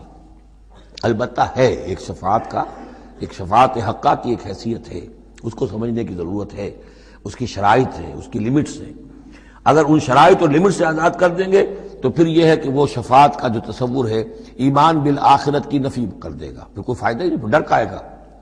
جب چھڑوانے والے ہیں، جو چاہو کرو، جو بھی کچھ ہے، لیکن تیرے محبوب کی امت میں ہے، شرابی ہیں، زانی ہیں، بدماش ہیں، چور ہیں، ڈاکو ہیں، حرام خور ہیں، غبن کرتے ہیں، جو بھی کچھ ہے، لیکن تیرے محبوب کی امت میں ہے، تو اگر تو اسی پر کوئی معاملہ طے ہونا ہے تو خام خواہ کاہے کو آدمی ہاتھ روکے، بابر بعیش کوش کے عالم دوبارہ نیست، پھر تو جو عیش کر سکتے ہو کرو، جہاں آج پڑتا ہے کیوں روکتے ہو؟ تو سیدھی سیدھی بات ہے۔ لیس لہا من دون اللہ ولی ولا شفیع وان تعدل کل عدل، یہ وہی عدل آ گیا، اور اگر فدیہ دینا چاہیں کل کا کل فدیہ، لا یؤخذ منہا، نہیں قبول کیا جائے گا۔ واتقوا یوما لا تجزی نفس عن نفس شیئا ولا يقبل منها شفاعۃ ولا یؤخذ منها عدل ولا هم ينصرون، یہ 2 مرتبہ سورہ بقرہ میں آ چکا ہے۔ اولئک الذین ابسلوا بما کسبوا، یہ لوگ تو اب گرفتار ہو چکے ہیں اپنی کرتوتوں کے عوض، اب یہ رہن ہے۔ لہم شراب من حمیم، ان کے لیے تو ہے پینے کے لیے تو کھولتا ہوا پانی، وعذاب علیم بما کانوا یکفرون، اور دردناک عذاب ہوگا ان کے کفر کی پاداش میں۔ قل اندعو من دون اللہ ما لا ينفعنا ولا يضرنا، اے نبی ان سے کہیے کیا ہم پکاریں اللہ کو چھوڑ کر ان چیزوں کو جو نہ ہمیں نفع پہنچا سکتی ہے نہ نقصان؟ یہ بت کیا نفع پہنچائیں گے تمہیں، کیا نقصان پہنچائیں گے؟ خود اپنی حفاظت کر نہیں سکتے، اپنی مکھیاں اڑا نہیں سکتے، ان کو پکارتے ہو، ان کے سامنے سجدے کرتے ہو، ان کو متھے ٹیکتے ہو۔ اندعو من دون اللہ ما لا ينفعنا ولا يضرنا، خیر بت کی بات تو ہو گئی بہت ہی واضح، باقی بھی اس کائنات کے اندر کوئی کسی کے لیے نہ خیر کے پر قدرت رکھتا ہے نہ شر پر، الا باللہ، لا حول ولا قوت الا باللہ۔ یہ یقین ہو جائے تب توحید مکمل ہوگی، پھر کس کے سامنے آدمی سر جھکائے خامخواہ، کس کے آگے اپنی عزت نفس پیش کرے، اس کا دھیلا کرے؟ کسی کے ہاتھ میں اختیار ہے ہی نہیں، لا حول ولا قوت الا باللہ۔ حدیث میں آیا ہے، حضرت عبداللہ ابن عباس کو مخاطب کر کے کہا ہے کہ نوجوان اس بات کو اچھی طرح جان لے، اگر تمام دنیا کے انسان مل کر چاہیں، اولکم و آخرکم و انسکم و جنکم، کہ تمہیں کوئی فائدہ پہنچا دے، نہیں پہنچا سکتے جب تک کہ اللہ نہ چاہے، اور تمام انسان چاہے تمہیں کوئی نقصان پہنچا دے، نہیں پہنچا سکتے جب تک اللہ نہ چاہے۔ تو پھر یک درگیر و محکم گیر، پکارو اللہ کو، کسی اور کو پکارنے کا، کسی اور سے سوال کرنے کا، کسی اور سے ڈرنے کا، کسی اور سے التجائیں کرنے کا، کسی اور کا استغاثہ کرنے کا، دہائی دینے کا کیا فائدہ؟ قل اندعو من دون اللہ ما لا ينفعنا ولا يضرنا ونرد على اعقابنا، اور ہم جو ہے اپنی ایڑیوں کے بل لوٹا دیے جائیں، بعد اذ ہدانا اللہ، جبکہ ہمیں تو اللہ نے ہدایت دے دی ہے۔ کالذی استہوته الشیاطین فی الارض حیران، کیا اس طرح کے آدمی ہم بن جائیں کہ جن کو شیاطین نے، جنوں نے کسی جنگل میں بیابان میں اس کی مت مار دی ہو، راستہ بھلا دیا ہو، اب اسے کچھ نظر نہیں آ رہا۔ لہو اصحاب یدعونہ الی الہدی ائتنا، ہیں اس کے ساتھی جو اس کو پکار رہے ہیں کہ آؤ ہماری طرف، ہدایت کی طرف آؤ، ہمارے پاس آؤ۔ قل ان ھدی اللہ ھو الھدی، یہ نقشہ کھینچ دیا گیا ہے جماعتی زندگی کی کتنی برکت ہے۔ آپ اکیلے ہو، کہیں بھٹک گئے ہو، تو پھر یہ کہ آپ کے لیے سیدھے راستے پر آنا بہت مشکل ہو جائے گا۔ جماعتی زندگی ہے، ساتھی ہیں، جس کو کہا ہے سورہ توبہ میں کونوا مع الصادقین، معیت اختیار کرو، رہو ساتھ سچوں کے۔ کسی وقت ہوتا ہے انسان کو کوئی ایسی آزمائش پیش آ گئی ہے، اس کا دماغ چکرا گیا ہے، گھوم گیا ہے، نہیں سمجھ میں آ رہا، راستہ نہیں نکل رہا، مشکل بڑی آ گئی ہے، ایک طرف حرام ہے لیکن یہ ہے کہ دباؤ کو بہت پڑ رہا ہے، گھر والوں کا پڑ رہا ہے، بچوں کا پڑ رہا ہے، بیوی کا پڑ رہا ہے، راستہ غلط ہے۔ اس میں یہ ہے کہ ایسے وقت میں بسا اوقات پھر اگر رفقا ہیں، ساتھی ہیں، آپ کے کامریڈز ہیں، آپ کے کولیگز ہیں، اس کے ساتھ وہ پکارتے ہیں، ساتھ ہاتھ جو ہے آپ کا تھام کر آپ کو سہارا دیتے ہیں۔ قل ان ھدی اللہ ھو الھدی، یقیناً ہدایت کہہ دیجئے اللہ ہی کی ہدایت اصل ہدایت ہے۔ وَأُمِرْنَا لِنُسْلِمَ لِرَبِّ الْعَالَمِينَ، اور ہمیں تو حکم یہ ہوا ہے کہ ہم تمام جہانوں کے پروردگار کی تابع داری اختیار کریں اور فرما برداری اختیار کریں۔ وَنَقِيمُ الصَّلَاةَ وَاتَّقُوهُ، اور یہ کہ نماز قائم کرو اور اس کا اللہ کا تقوی اختیار کرو۔ وَهُوَ الَّذِي إِلَيْهِ تُحْشَرُونَ، اور وہی ہے جس کی طرف کہ تمہیں جمع کر دیا جائے گا۔ وَهُوَ الَّذِي خَلَقَ السَّمَاوَاتِ وَالْأَرْضَ بِالْحَقِّ، اور وہی ہے جس نے آسمان اور زمین بنائے ہیں حق کے ساتھ۔ یہاں حق کے کیا معنی ہے؟ ود اے پرپس، یہ بیکار نہیں ہے۔ ربنا ما خلقت ھذا باطلا، اے رب ہمارے تو نے یہ سب باطل نہیں بنایا، بیکار نہیں بنایا، بے مقصد نہیں بنایا۔ سورہ آل عمران کی آخری رکوع کی جو وہ دعا ہے، بلکہ باطل کے مقابلے میں کیا؟ حق۔ وَهُوَ الَّذِي خَلَقَ السَّمَاوَاتِ وَالْأَرْضَ بِالْحَقِّ وَيَوْمَ يَقُولُ كُن فَيَكُونُ، اور جس دن وہ کہے گا ہو جا، وہ ہو جائے گا۔ کیا ہو جائے گا؟ جب وہ چاہے گا اس کائنات کو لپیٹ بھی دے گا۔ اسی نے بنایا ہے حق کے ساتھ، اور اسی کے حکم سے یہ لپٹ جائے گی۔ آگے چل کر آئے گا یوم نطوی السماء کطی السجل للکتب، جس دن کہ ہم تمام خلاؤں کو اور فضاؤں کو اور آسمانوں کو ان سب کو ایسے لپیٹ دیں گے جیسے کہ تم کتابوں کا تومار لپیٹ لیتے ہو۔ والسماوات مطویات بیمینہ، تمام یہ خلا اور سما یہ سب اللہ کے داہنے ہاتھ میں لپٹے ہوئے ہوں گے۔ قولہ الحق، اس کا فرمانا ہی حق ہے۔ اس کا کیا معنی ہے؟ صرف اس کا کہہ دینا کن، بس، اس سے کسی اور شے کی ضرورت نہیں ہے، کوئی ذریعہ، کوئی میٹر، کوئی انرجی، کچھ نہیں۔ قولہ الحق، اس کا فرمانا ہی برحق ہے، اس کا کہہ دینا ہی برحق ہے۔ کن فیکون، یوم یقول کن فیکون قولہ الحق، وَلَهُ الْمُلْكُ یوم يُنفخُ فِي الصُّورِ، اور اسی کے لیے ہوگی بادشاہی اس دن جس دن کے سور میں پھونکا جائے گا۔ اگرچہ حقیقت میں تو بادشاہی اب بھی اسی کی ہے، لیکن ابھی جھوٹے سچے بادشاہ بیٹھے ہوئے ہیں۔ ابھی شاہ فہد صاحب بھی براجمان ہیں، اور بھی شاہ بھی اور کوئی ہوں گے، حسن بھی ہیں، حسین بھی ہیں، وہ شاہ بھی ہیں اور بھی ہیں، ملکہ بھی ہیں، یہ سب جو ہیں یہ سب نسیاں منسیہ ہو جائیں گے۔ لمن الملک اليوم للہ الواحد القہار۔ معلوم یہ کہ اب بھی اگرچہ بادشاہی اسی کی حقیقت میں، لیکن یہ جھوٹے سچے ڈرامے والے خدا جو ہیں کچھ نہ کچھ بیٹھے نظر آتے ہیں بادشاہ۔ وَلَهُ الْمُلْكُ یوم يُنفخُ فِي الصُّورِ، عالم الغیب، وہ تمام غیب کا جاننے والا، والشہادہ، اور کھلی باتوں کا جاننے والا، وَهُوَ الْحَكِيمُ الْخَبِيرُ، اور وہ کمال حکمت والا اور ہر شے سے باخبر۔ وَإِذْ قَالَ إِبْرَاهِيمُ لِأَبِيهِ آزَرَ، اب اس میں آپ دیکھیں گے اس سورہ مبارکہ میں حضرت ابراہیم کا ذکر ہے، اور پھر ان کی نسل کے بعض انبیاء کرام کا ذکر ہے۔ ایک گلدستہ تو ہم پڑھ آئے ہیں سورہ نساء کے آخر میں، وہاں 13 انبیاء اور رسل کے نام آئے تھے۔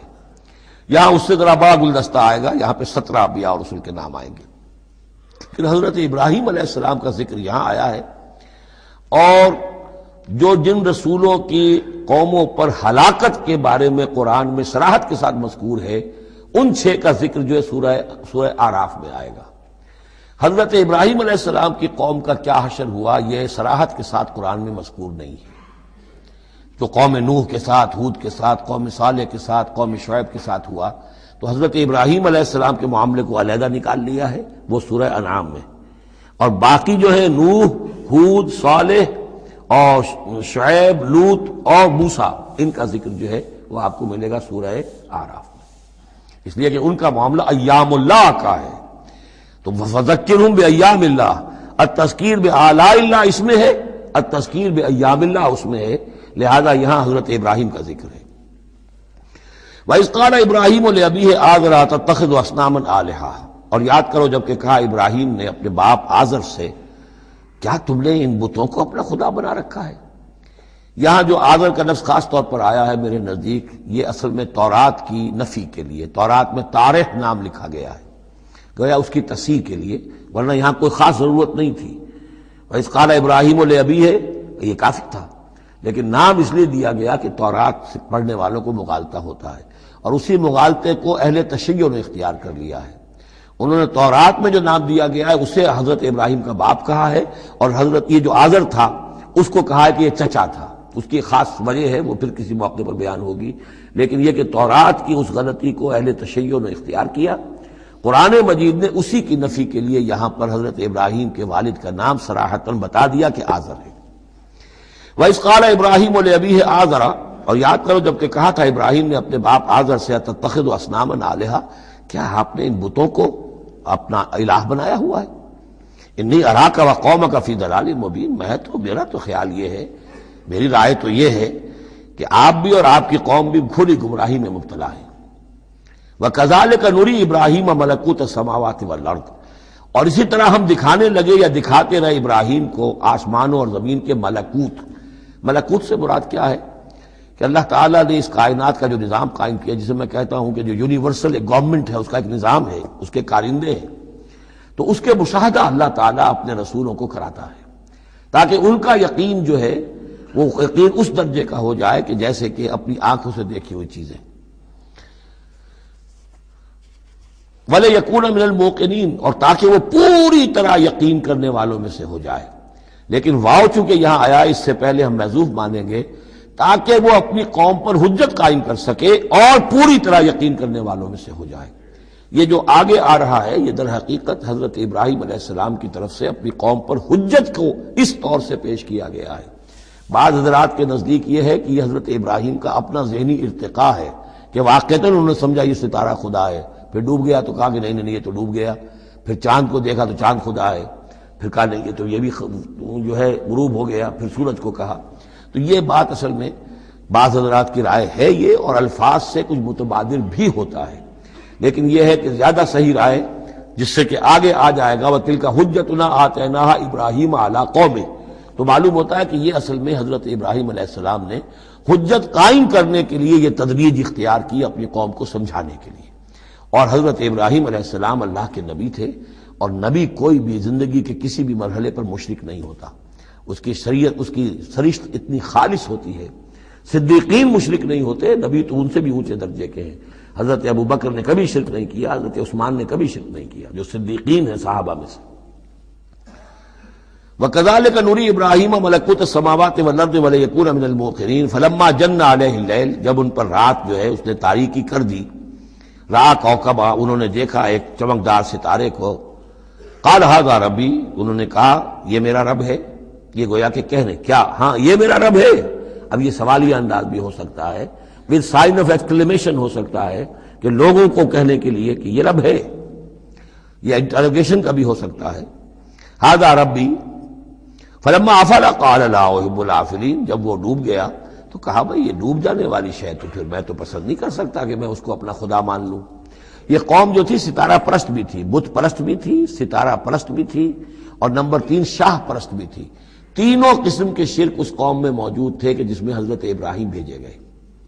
یہ بیبیلونیا یا عراق، آج کا عراق، سابق بیبیلونیا، اس کا ایک شہر اس شہر کے بھی اب کھنڈرات نکل آئے ہیں، کھدائیاں ہو چکی ہیں.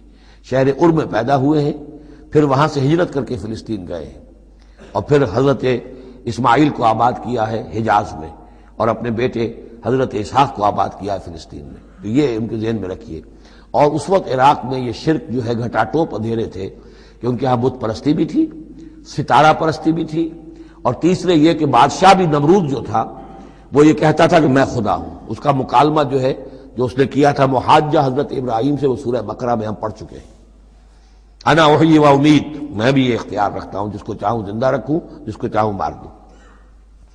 فلما رأى القمر بازغا، جب انہوں نے دیکھا چاند چمکتا ہوا، قال هذا ربی، کہا ہاں یہ معلوم ہوتا ہے کہ یہ ہے رب. فلما افل قال لئن لم يهدني ربی، جب وہ بھی ڈوب گیا، غائب ہو گیا، تو انہوں نے کہا کہ اگر میرے رب نے مجھے ہدایت نہ دی تو پھر میں تو قوم ضالین میں سے ہو جاؤں گا. گویا کہ ابھی یہ الفاظ ہیں کہ جن سے اشارہ ہوتا ہے کہ شاید ابھی ان کا اپنا ذہنی اور فکری ارتقاء ہو رہا ہے. میں نے کہا تھا کہ الفاظ سے متبادر ہوتا ہے، لیکن یہ کہ ان دونوں چیزوں کو، دونوں سائڈز کو ناپ تول کر جو رائے بنتی ہے وہ دوسری ہے. فلما رأى الشمس بازغة، جب دیکھا سورج بہت چمکدار، قال هذا ربی هذا اکبر، تو فرمایا ہاں یہ ہے رب، یہ سب سے بڑا ہے. فلما افلت، جب وہ بھی ڈوب گیا، قال یا قوم انی بریء مما تشرکون، انہوں نے کہا اے میری قوم کے لوگوں میں تو بری ہوں، اعلان برات کرتا ہوں ان سب سے جنہیں تم شریک ٹھہرا رہے ہو. انی وجہت وجہی للذی فطر السماوات والارض حنیفا، میں نے تو اپنا رخ کر لیا ہے، اپنا چہرہ جو ہے ادھر کر لیا ہے اس ہستی کی طرف جس نے آسمانوں اور زمین کو بنایا یکسو ہو کر. وما انا من المشرکین، اور میں مشرکوں میں سے نہیں ہوں.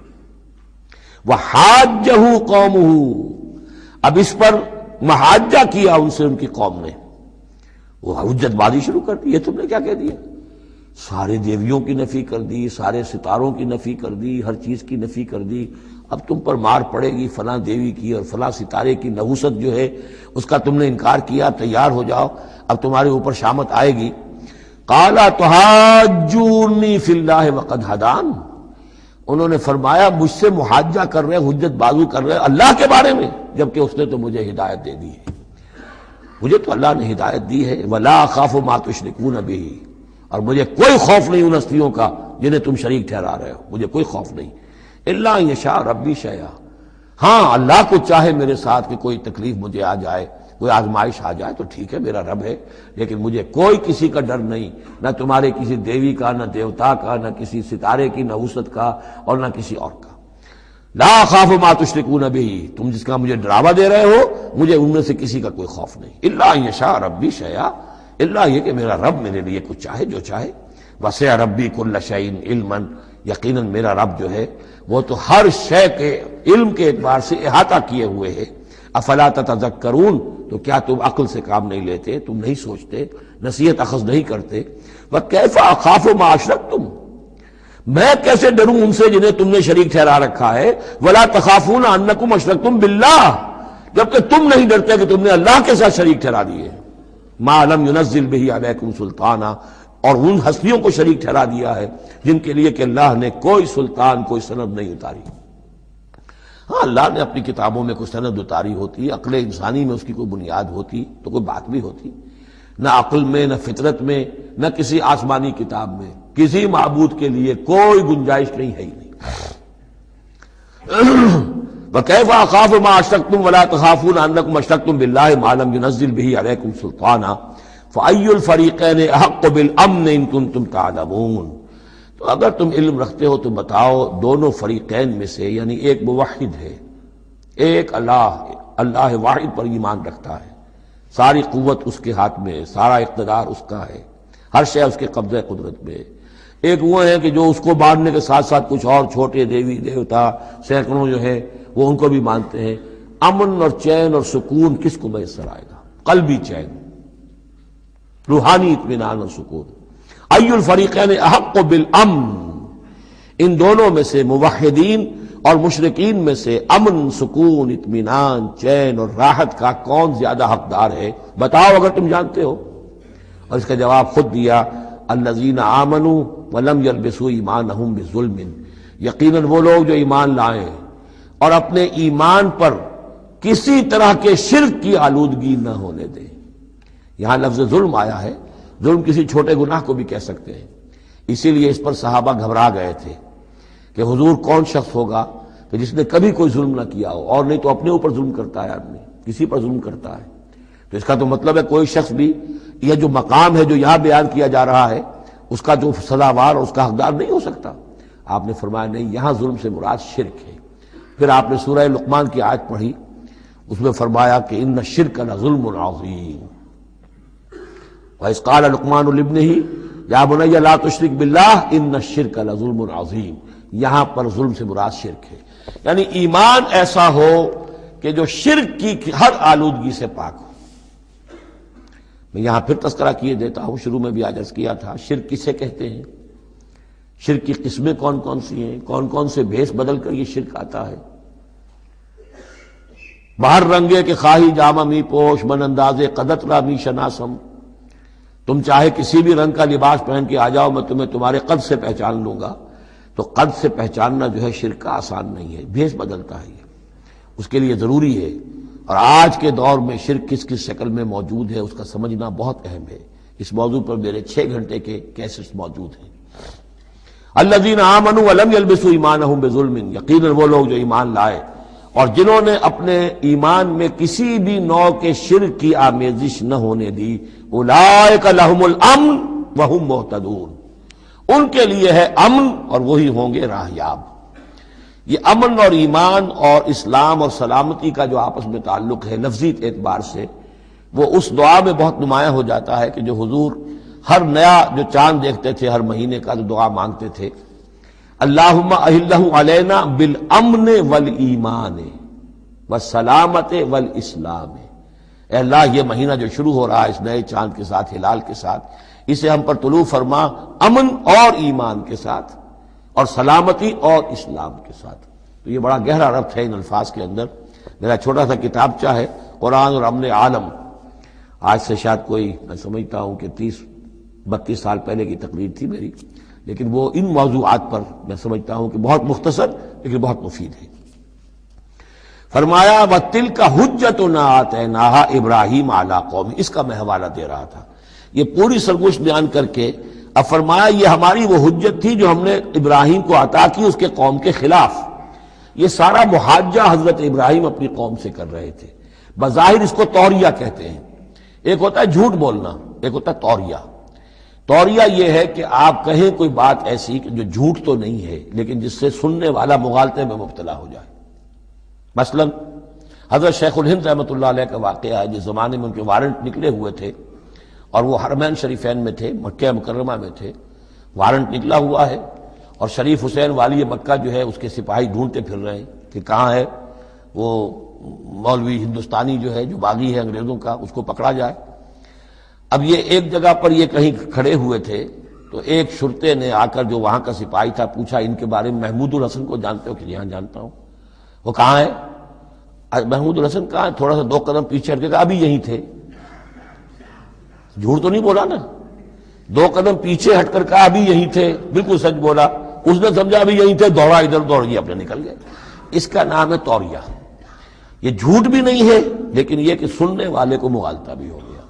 اصل میں حضرت ابراہیم علیہ السلام کے کلام میں یہ توریہ کا انداز جو ہے وہ بہت ہے، تاکہ لوگوں کو، جیسے جب بتوں کو سب کو توڑ دیا تو کہا کہ اس نے توڑا ہوگا، یہ جو بڑا ہے، جو صحیح سالم کھڑا ہوا ہے بڑا بت، اور تیشا بھی جو ہے جس سے توڑا تھا سب کو وہ اس کی گردن میں لگا دیا کہ یہ جو ہے جو آلہ ہے، آلہ واردات بھی اسی کے پاس سے برآمد ہو رہا ہے اور یہ سالم ہے، باقی سب ٹوٹ گئے ہیں تو قرائن کی شہادت بھی ہے کہ یہی ہے، پکڑو اس کو.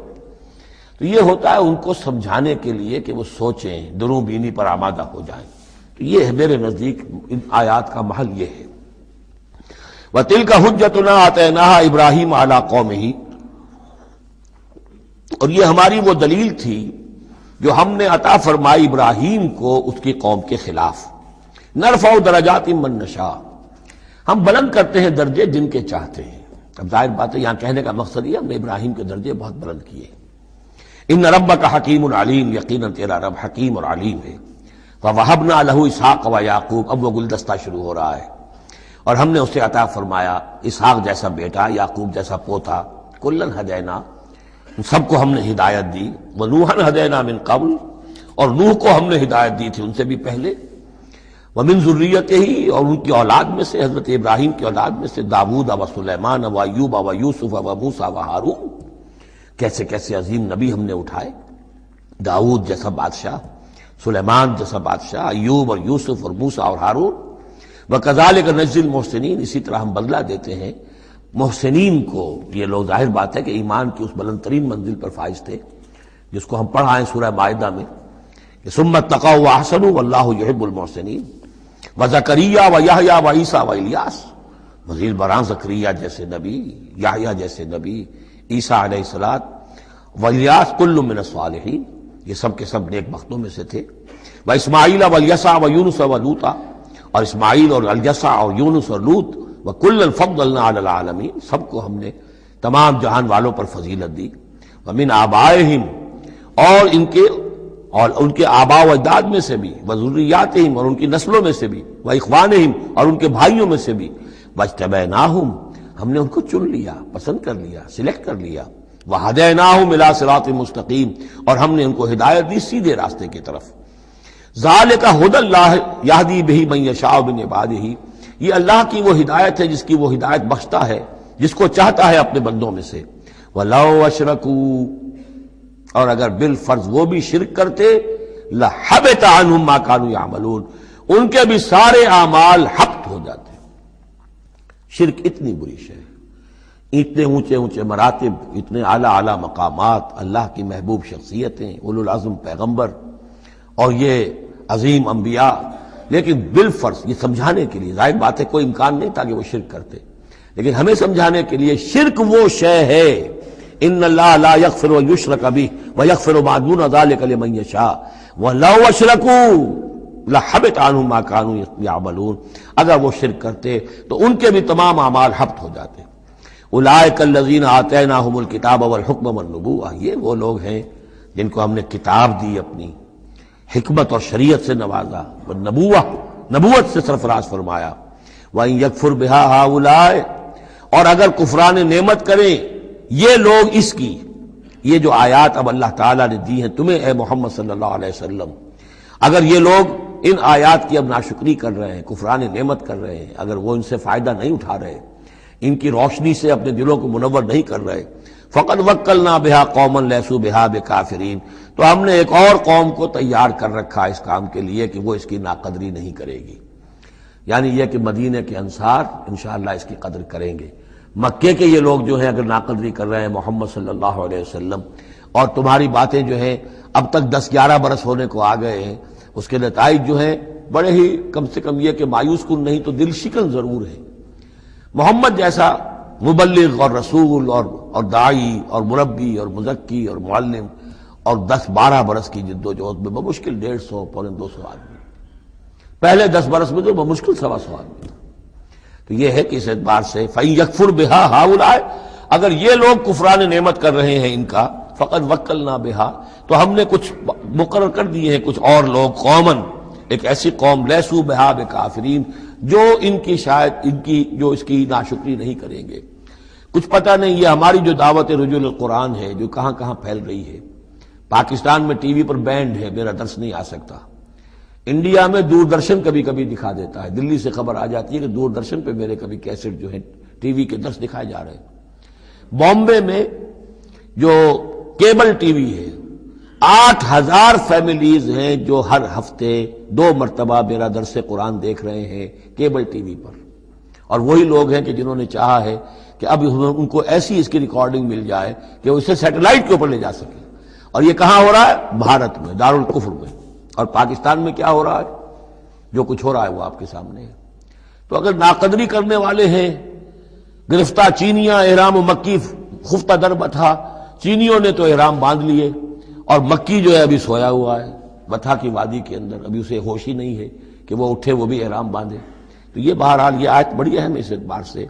آج کے دور میں خاص طور پر یہ ہے کہ کوئی مایوسی انسان کو ہونی نہیں چاہیے. ہمیں تو پتہ بھی نہیں ہے کہ کہاں کہاں یہ بات پھیل رہی ہے. ممکن ہی نہیں ہے مجھے معلوم ہو کہ میرے کیسٹ کہاں کہاں پہنچ گئے. وہ تو جہاں کہیں بھی جاتا ہوں، دیکھتا ہوں، سنتا ہوں، کوئی کہتا ہے میرے پاس 300 کیسٹ آپ کے ہیں، کوئی کو ملتا ہے میرے پاس اتنے کیسٹ آپ کے ہیں، میں سنتا ہوں. تو اب یہ دعوت پھیل رہی ہے. اب یہ میں نہیں کہہ سکتا کہ کس جگہ پر یہ جڑ پکڑے زمین کے اندر اور یہ انقلابی دعوت جو ہے قرآن کی وہ وہاں ایک تناور درخت بنے، ایک تحریک زبردست انقلابی اٹھے. فَإِن يَكْفُرْ بِهَا هَؤُلَاءِ فَقَدْ وَكَّلْنَا بِهَا قَوْمًا لَيْسُوا بِهَا بِكَافِرِينَ. اگر یہ اس کی ناقدری کر رہے ہیں تو اے نبی آپ آزردہ خاطر نہ ہو، ہم نے ایک اور قوم کو تیار کر لیا ہے کہ وہ اس کی ناقدری نہیں کریں گے.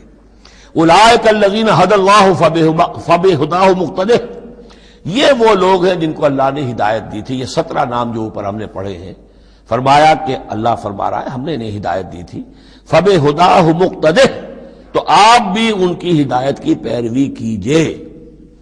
یہ بہت اہم نقطہ ہے جو یہاں پر نوٹ کر لینے کا ہے کہ جو بھی سابقہ انبیاء کے معاملات کہیں آئیں اور ان کی نفی نہ آئے، وہ چیز گویا کہ ہم مسلمانوں کے لیے بھی وہ چیز جو ہے وہ اس قابل ہے کہ ہم اس کی اتباع کریں، اس کی پیروی کریں، اس کو مانیں.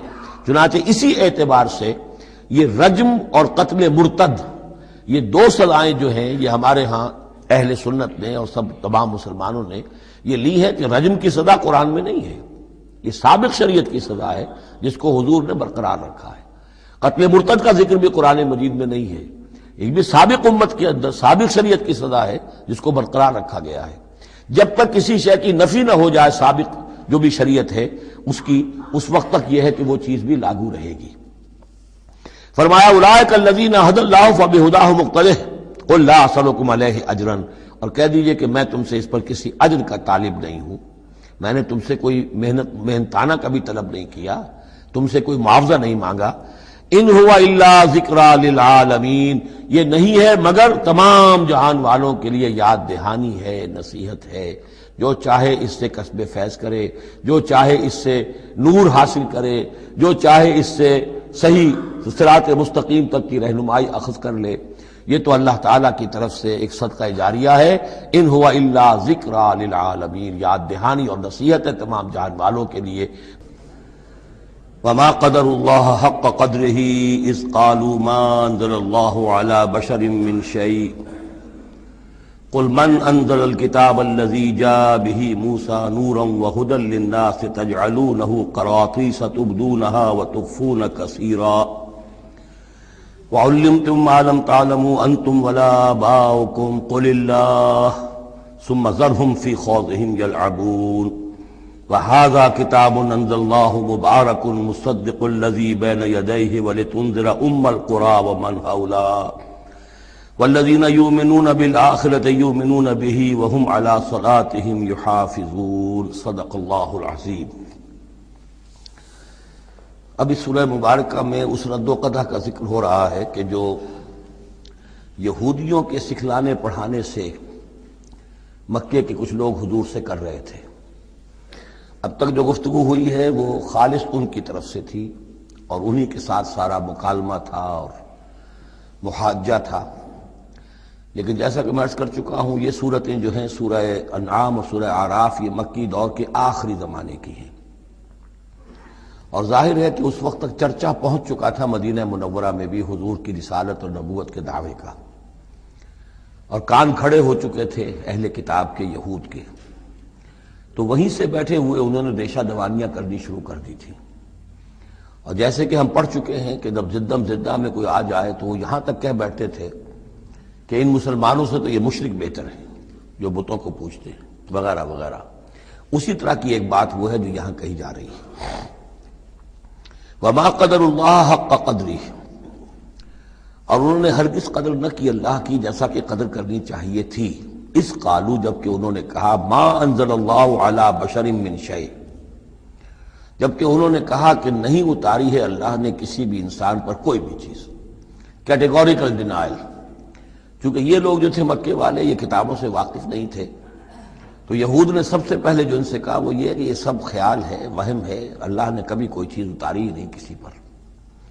اب چونکہ یہ سوال آیا تھا ان کی طرف سے، لہذا جواب میں مشرکین مکہ سے خطاب نہیں کیا ہے، بلکہ براہ راست جن کی طرف سے یہ بات آئی تھی ان سے خطاب ہے۔ قل من انزل الکتاب الذی جاء بہ موسیٰ، ان سے پوچھئے کہ پھر کس نے اتاری تھی وہ کتاب جو موسیٰ لے کر آئے تھے؟ کیا وہ من گھڑت تھی موسیٰ کی؟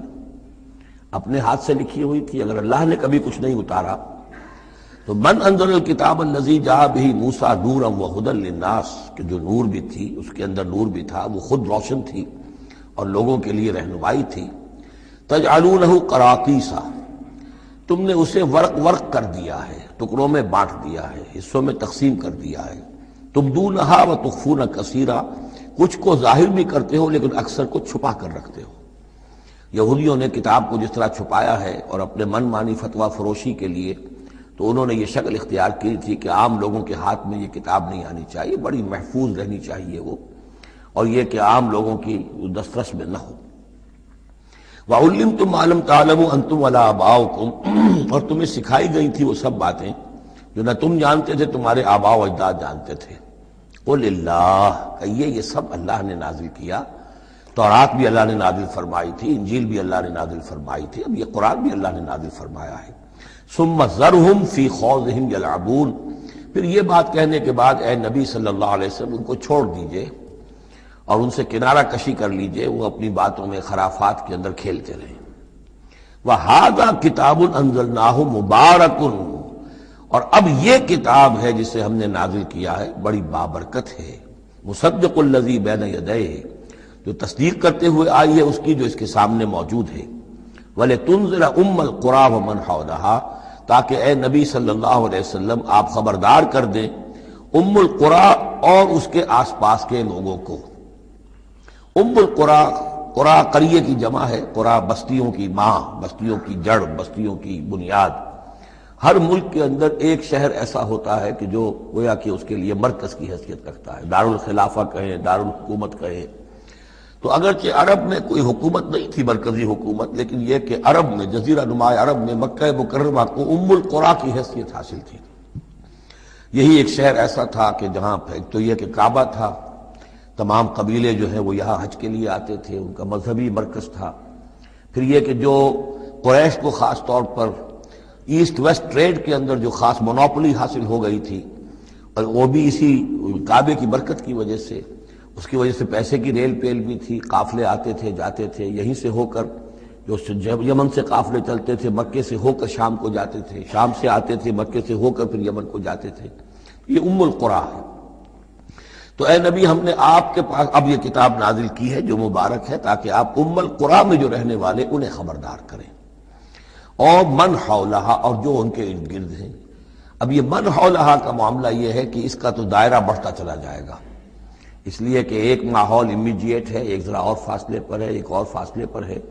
اور ویسے یہ ہے کہ دنیا کا نقشہ اگر ہم دیکھیں کہ جو بھی پرانے بر اعظم تین تھے، ایشیا، یورپ اور افریقہ، باقی یہ کہ امریکہ بھی بہت دیر کے بعد جا کر جو دریافت ہوا ہے، آسٹریلیا اور انٹارکٹیکا جو ہے، تو یہ اصل میں ناف معلوم ہوتی ہے ان تین بر اعظموں کی۔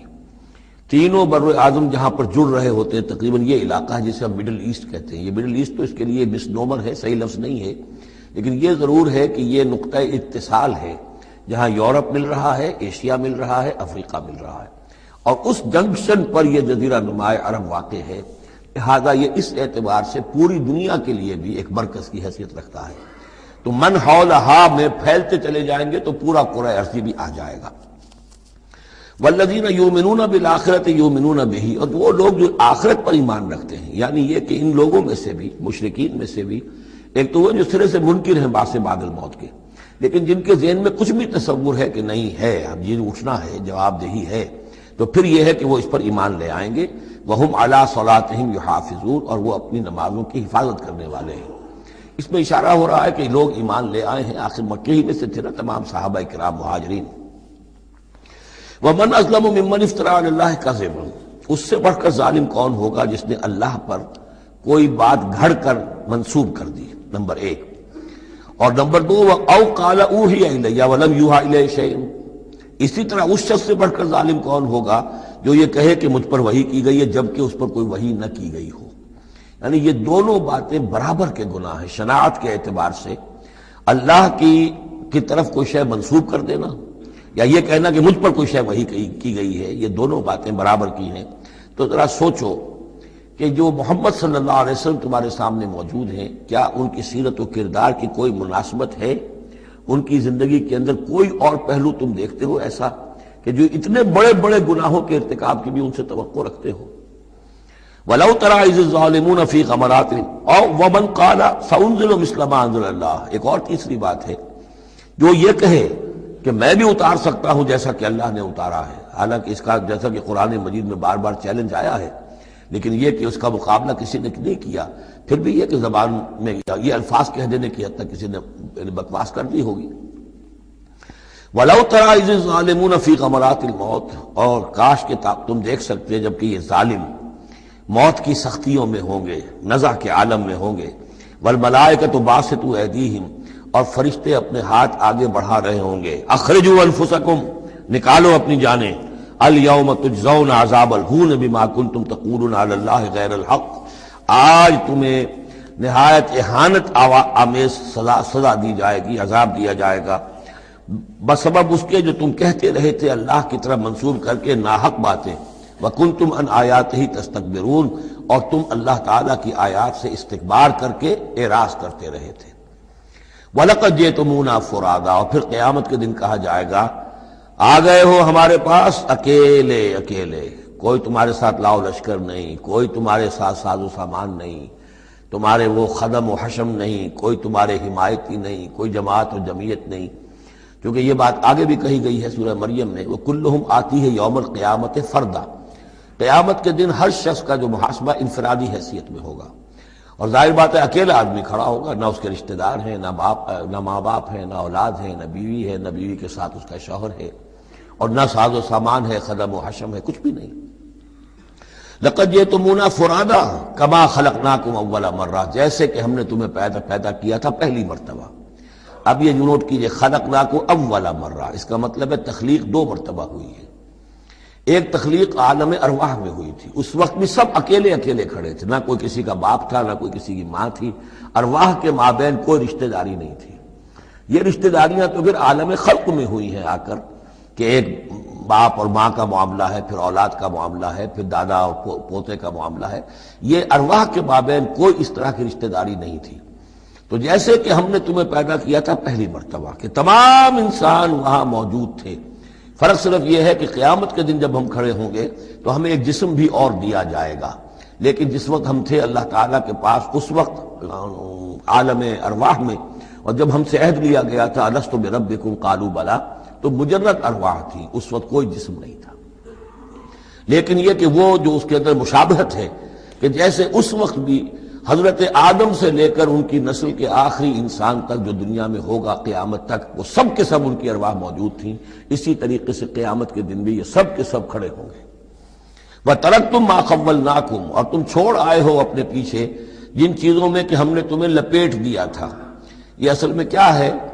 میری ایک انا ہے، میری ایک روح ہے، وہ میرے جسم میں لپٹی ہوئی ہے۔ پہلا غلاف تو یہ جسم ہے، پھر اس غلاف کے اوپر کپڑوں کا غلاف ہے، کپڑوں کے اوپر پھر مکان کا غلاف ہے۔ ہم غلاف در غلاف جو ہے، ہماری جو اصل حقیقت ہے، وہ جو اصل نفس الامری ہے ہماری روح، وہ در حقیقت ان غلافوں میں لپٹی ہوئی ہے۔ تو جو بھی غلاف ہم نے تم پر چڑھا دیے تھے وہ سب چھوڑ آئے ہو، وراء ظہورکم، اپنے پیچھے۔ وما نرى معكم شفعاءكم الذين زعمتم انهم فيكم شركاء، اور ہم دیکھ نہیں رہے تمہارے ساتھ کہ تمہارے وہ سفارشی نہیں آئے جن کے بارے میں تمہیں گھمنڈ ہو گیا تھا کہ وہ تمہارے معاملے میں شریک ہیں، سفارش کریں گے، تمہیں بچا لیں گے، چھڑا لیں گے ہمارے محاسبے سے، ہماری پکڑ سے۔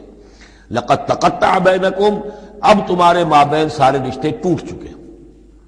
یعنی چاہے انہوں نے حضرت مسیح کو سمجھا ہو شفاعت کرنے والا، تو مسیح بھی اعلان برات کریں گے کہ میرا تم سے کوئی تعلق نہیں ہے، میں کوئی تمہاری شفاعت نہیں کر سکتا۔ کسی نے شیخ عبد القادر جیلانی کو سمجھا ہو تو وہ بھی اعلان برات کریں گے۔ باقی موہوم جو ہے لات عزا منات، وہ کس بلا کا نام ہے یہ تو ہم جانتے ہی نہیں، لیکن جن کو اولیاء اللہ کو، انبیاء کو یا ملائکہ کو اگر سمجھا گیا تھا تو وہ بھی قد تقطع بینہم، وہ سارے رشتے جو ہیں وہ کٹ جائیں گے۔ قد تقطع بینکم وضل عنکم ما کنتم تزعمون، اور اب سب ہوا ہو گئی ہیں، وہ چیزیں گم ہو گئی ہیں، تم سے جاتی رہیں جن کا کہ تم زوم کیا کرتے تھے، جن کے سہارے پر تم حرام خوریاں کر رہے تھے۔ ان اللہ فالق الحب والنوا، یقیناً اللہ ہی ہے کہ جو دانے اور گٹھلی کو پھاڑتا ہے۔ دیکھیے عالم خلق کے اندر کیا شکل ہو رہی ہے کہ دانہ زمین میں ڈالا آپ نے، وہ پھٹتا ہے، اس میں سے دو کونپلیں سی نکلتی ہیں، یا آم کی گٹھلی ہے زمین میں دبائی ہے، گٹھلی پھٹے گی، اس میں سے دو پتے نکلیں گے۔ یہ کون کر رہا ہے؟ اگرچہ بظاہر خود بخود ہو رہا ہے، جو بھی اللہ تعالیٰ نے فزیکل اور کیمیکل چینجز کے یہاں پہ قوانین بنا دیے ہیں اس کے تحت ہو رہا ہے، لیکن کرنے والا کون ہے؟ فاعل حقیقی کون ہے؟ جیسا کہ شیخ عبد القادر جیلانی ہی کا نام آیا تھا رحمۃ اللہ علیہ، تو انہوں نے اپنے جو وصایا ہیں ان میں بڑا پیارا جملہ لکھا ہے کہ میرے بچے، اپنے بچے کے لیے وصیت لکھی تھی، اس حقیقت کو ہر وقت مستحضر رکھنا کہ لا فاعل فی الحقیقت ولا مؤثر الا اللہ، حقیقت میں مؤثر اور فاعل اللہ کے سوا کوئی نہیں۔ تاثیر ہے تو اس کی بنا پر ہے، اس کے اذن سے ہے۔ کوئی فعل کا ارادہ تم کر سکتے ہو، لیکن فعل کا بالفعل انجام پذیر ہونا یہ تمہارے اختیار میں نہیں ہے، یہ تو اللہ کے حکم سے ہوگا۔ ان اللہ فالق الحب والنوا، یقیناً اللہ ہی ہے پھاڑنے والا دانے اور گٹھلی کا۔ یخرج الحی من المیت ومخرج المیت من الحی، وہ نکالتا ہے مردہ زندہ کو مردہ میں سے، اور وہ نکالنے والا ہے مردہ کو زندہ میں سے۔ مخرج المیت من الحی ذالکم اللہ فانا تؤفکون، وہ ہے اللہ، لیکن تم کدھر بچلے جا رہے ہو، کدھر تم الٹے جا رہے ہو، اس اللہ کو پہچانو۔ فالق الاصباح، اب یہ فلق دوسرا بھی ہے، وہ ہے صبح کا پھاڑنے والا، رات کی سیاہی کا پردہ چاک کر کے سپیدہ سحر کو نمودار کرنے والا۔ یہ بھی خود بخود ہو رہا ہے، زمین کی گردش ہے، جو بھی ہے اس کے تحت ہو رہا ہے، لیکن یہ بھی یہ نہ سمجھیں کہ یہ بھی اللہ تعالیٰ کے تصرف کے بغیر اور اس کی تدبیر کے بغیر ہے، بلکہ یہی ہوگا فالق الاصباح، صبح کی روشنی کا پھاڑنے والا۔ وجعل اللیل سکنا والشمس والقمر حسبانا، اب دیکھیے یہ ہے وہ آلاء اللہ جن کے حوالے سے اللہ کی عظمت، اللہ کی صفات، اللہ کی قدرت، ان سب چیزوں کو نمایاں کیا جا رہا ہے۔ التذکیر بآلاء اللہ۔ وجعل اللیل سکنا، اس نے بنا دیا ہے رات کو سکون کی جگہ، سکون کا وقت۔ والشمس والقمر حسبانا، اور سورج اور چاند کو اس نے بنا دیا حساب کے لیے، وہ حساب کا ایک نظام ہے جس کے تحت چل رہے ہیں، اسی سے دن وجود میں آ رہے ہیں، رات وجود میں آ رہی ہے، اسی سے مہینے وجود میں آ رہے ہیں۔ ذالک تقدیر العزیز العلیم، یہ اندازہ ہے مقرر کیا ہوا اس ہستی کا جو العزیز ہے اور العلیم ہے، زبردست ہے اور سب کچھ جاننے والی ہے۔ وَهُوَ الَّذِي جَعَلَ لَكُمُ النُّجُومَ لِتَهْتَدُوا بِهَا فِي ظُلُمَاتِ الْبَرِّ وَالْبَحْرِ، اور وہی ہے کہ جس نے ستاروں کو بنا دیا ہے تمہارے لیے کہ ان سے تم راستہ پاؤ۔ اندھیری راتوں کے اندر قافلے چلتے تھے تو ستاروں سے وہ سمت معین کر کے چلتے تھے۔ اسی طریقے سے جہاز رانی ہوتی تھی سمندر میں تو آپ کو معلوم ہے ستاروں ہی سے وہ اپنا رخ معین کرتے تھے۔ لِتَهْتَدُوا بِهَا فِي ظُلُمَاتِ الْبَرِّ وَالْبَحْرِ، خشکی اور سمندر کی تاریکیوں میں تم ان ستاروں سے راستہ پاتے ہو۔ قَدْ فَصَّلْنَا الْآيَاتِ لِقَوْمٍ يَعْلَمُونَ، ہم نے تو اپنی آیات کو واضح کر دیا، اس کی تفصیل بیان کر دی، کھول کھول کر بیان کیا ان لوگوں کے لیے جو علم رکھتے ہیں یا جو علم حاصل کرنا چاہیں۔ وَهُوَ الَّذِي أَنشَأَكُم مِّن نَّفْسٍ وَاحِدَةٍ، اور وہی ہے کہ جس نے تمہیں اٹھایا ایک جان سے۔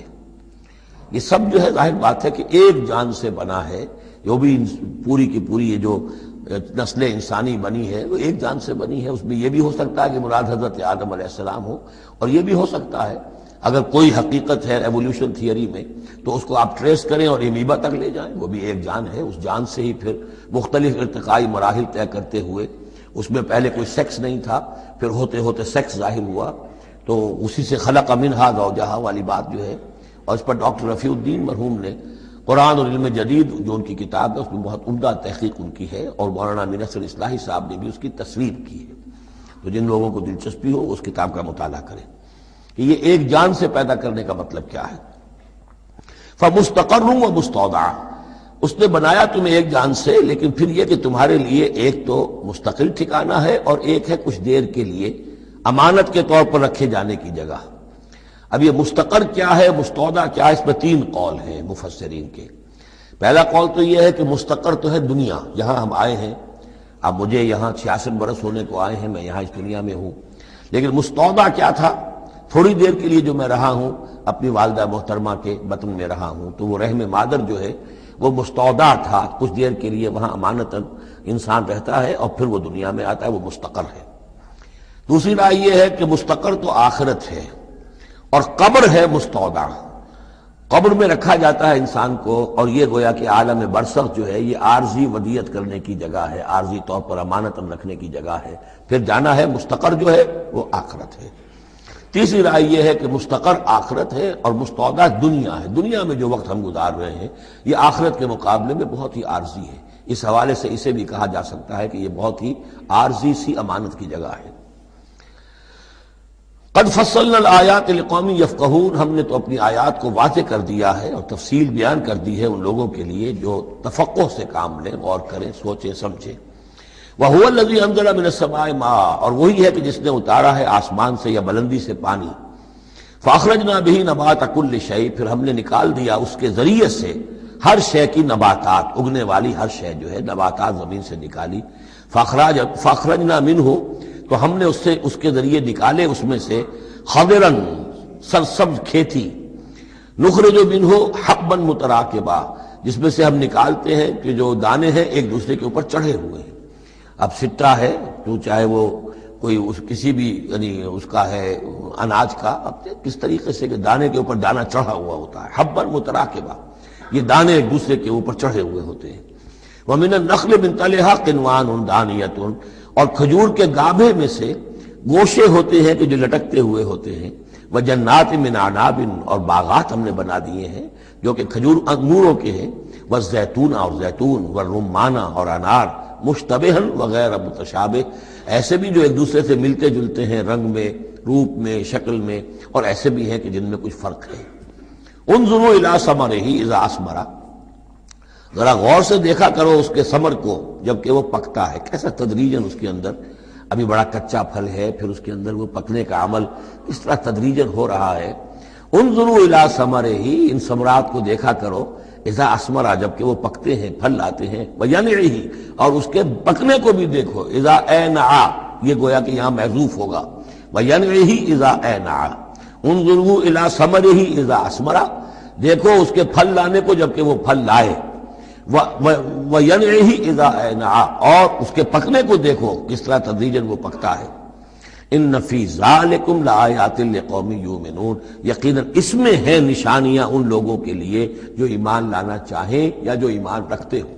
جن کے پاس تھوڑا ایمان ہے ان آیات پر غور کریں گے، ایمان بڑھ جائے گا، ایمان میں اضافہ ہوگا، زادتہم ایمانا، اور جن کے دلوں میں طلب ہدایت ہے انہیں انہی نشانیوں سے ایمان کی دولت نصیب ہو جائے گی۔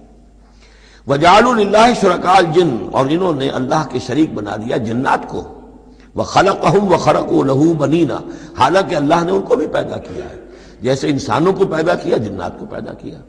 فرق صرف یہ ہے کہ جنات کو آگ سے پیدا کیا، اور جنات جو ہیں اپنی طبعی طور پر اس کائنات میں بہت دور تک ان کی رسائی ہے۔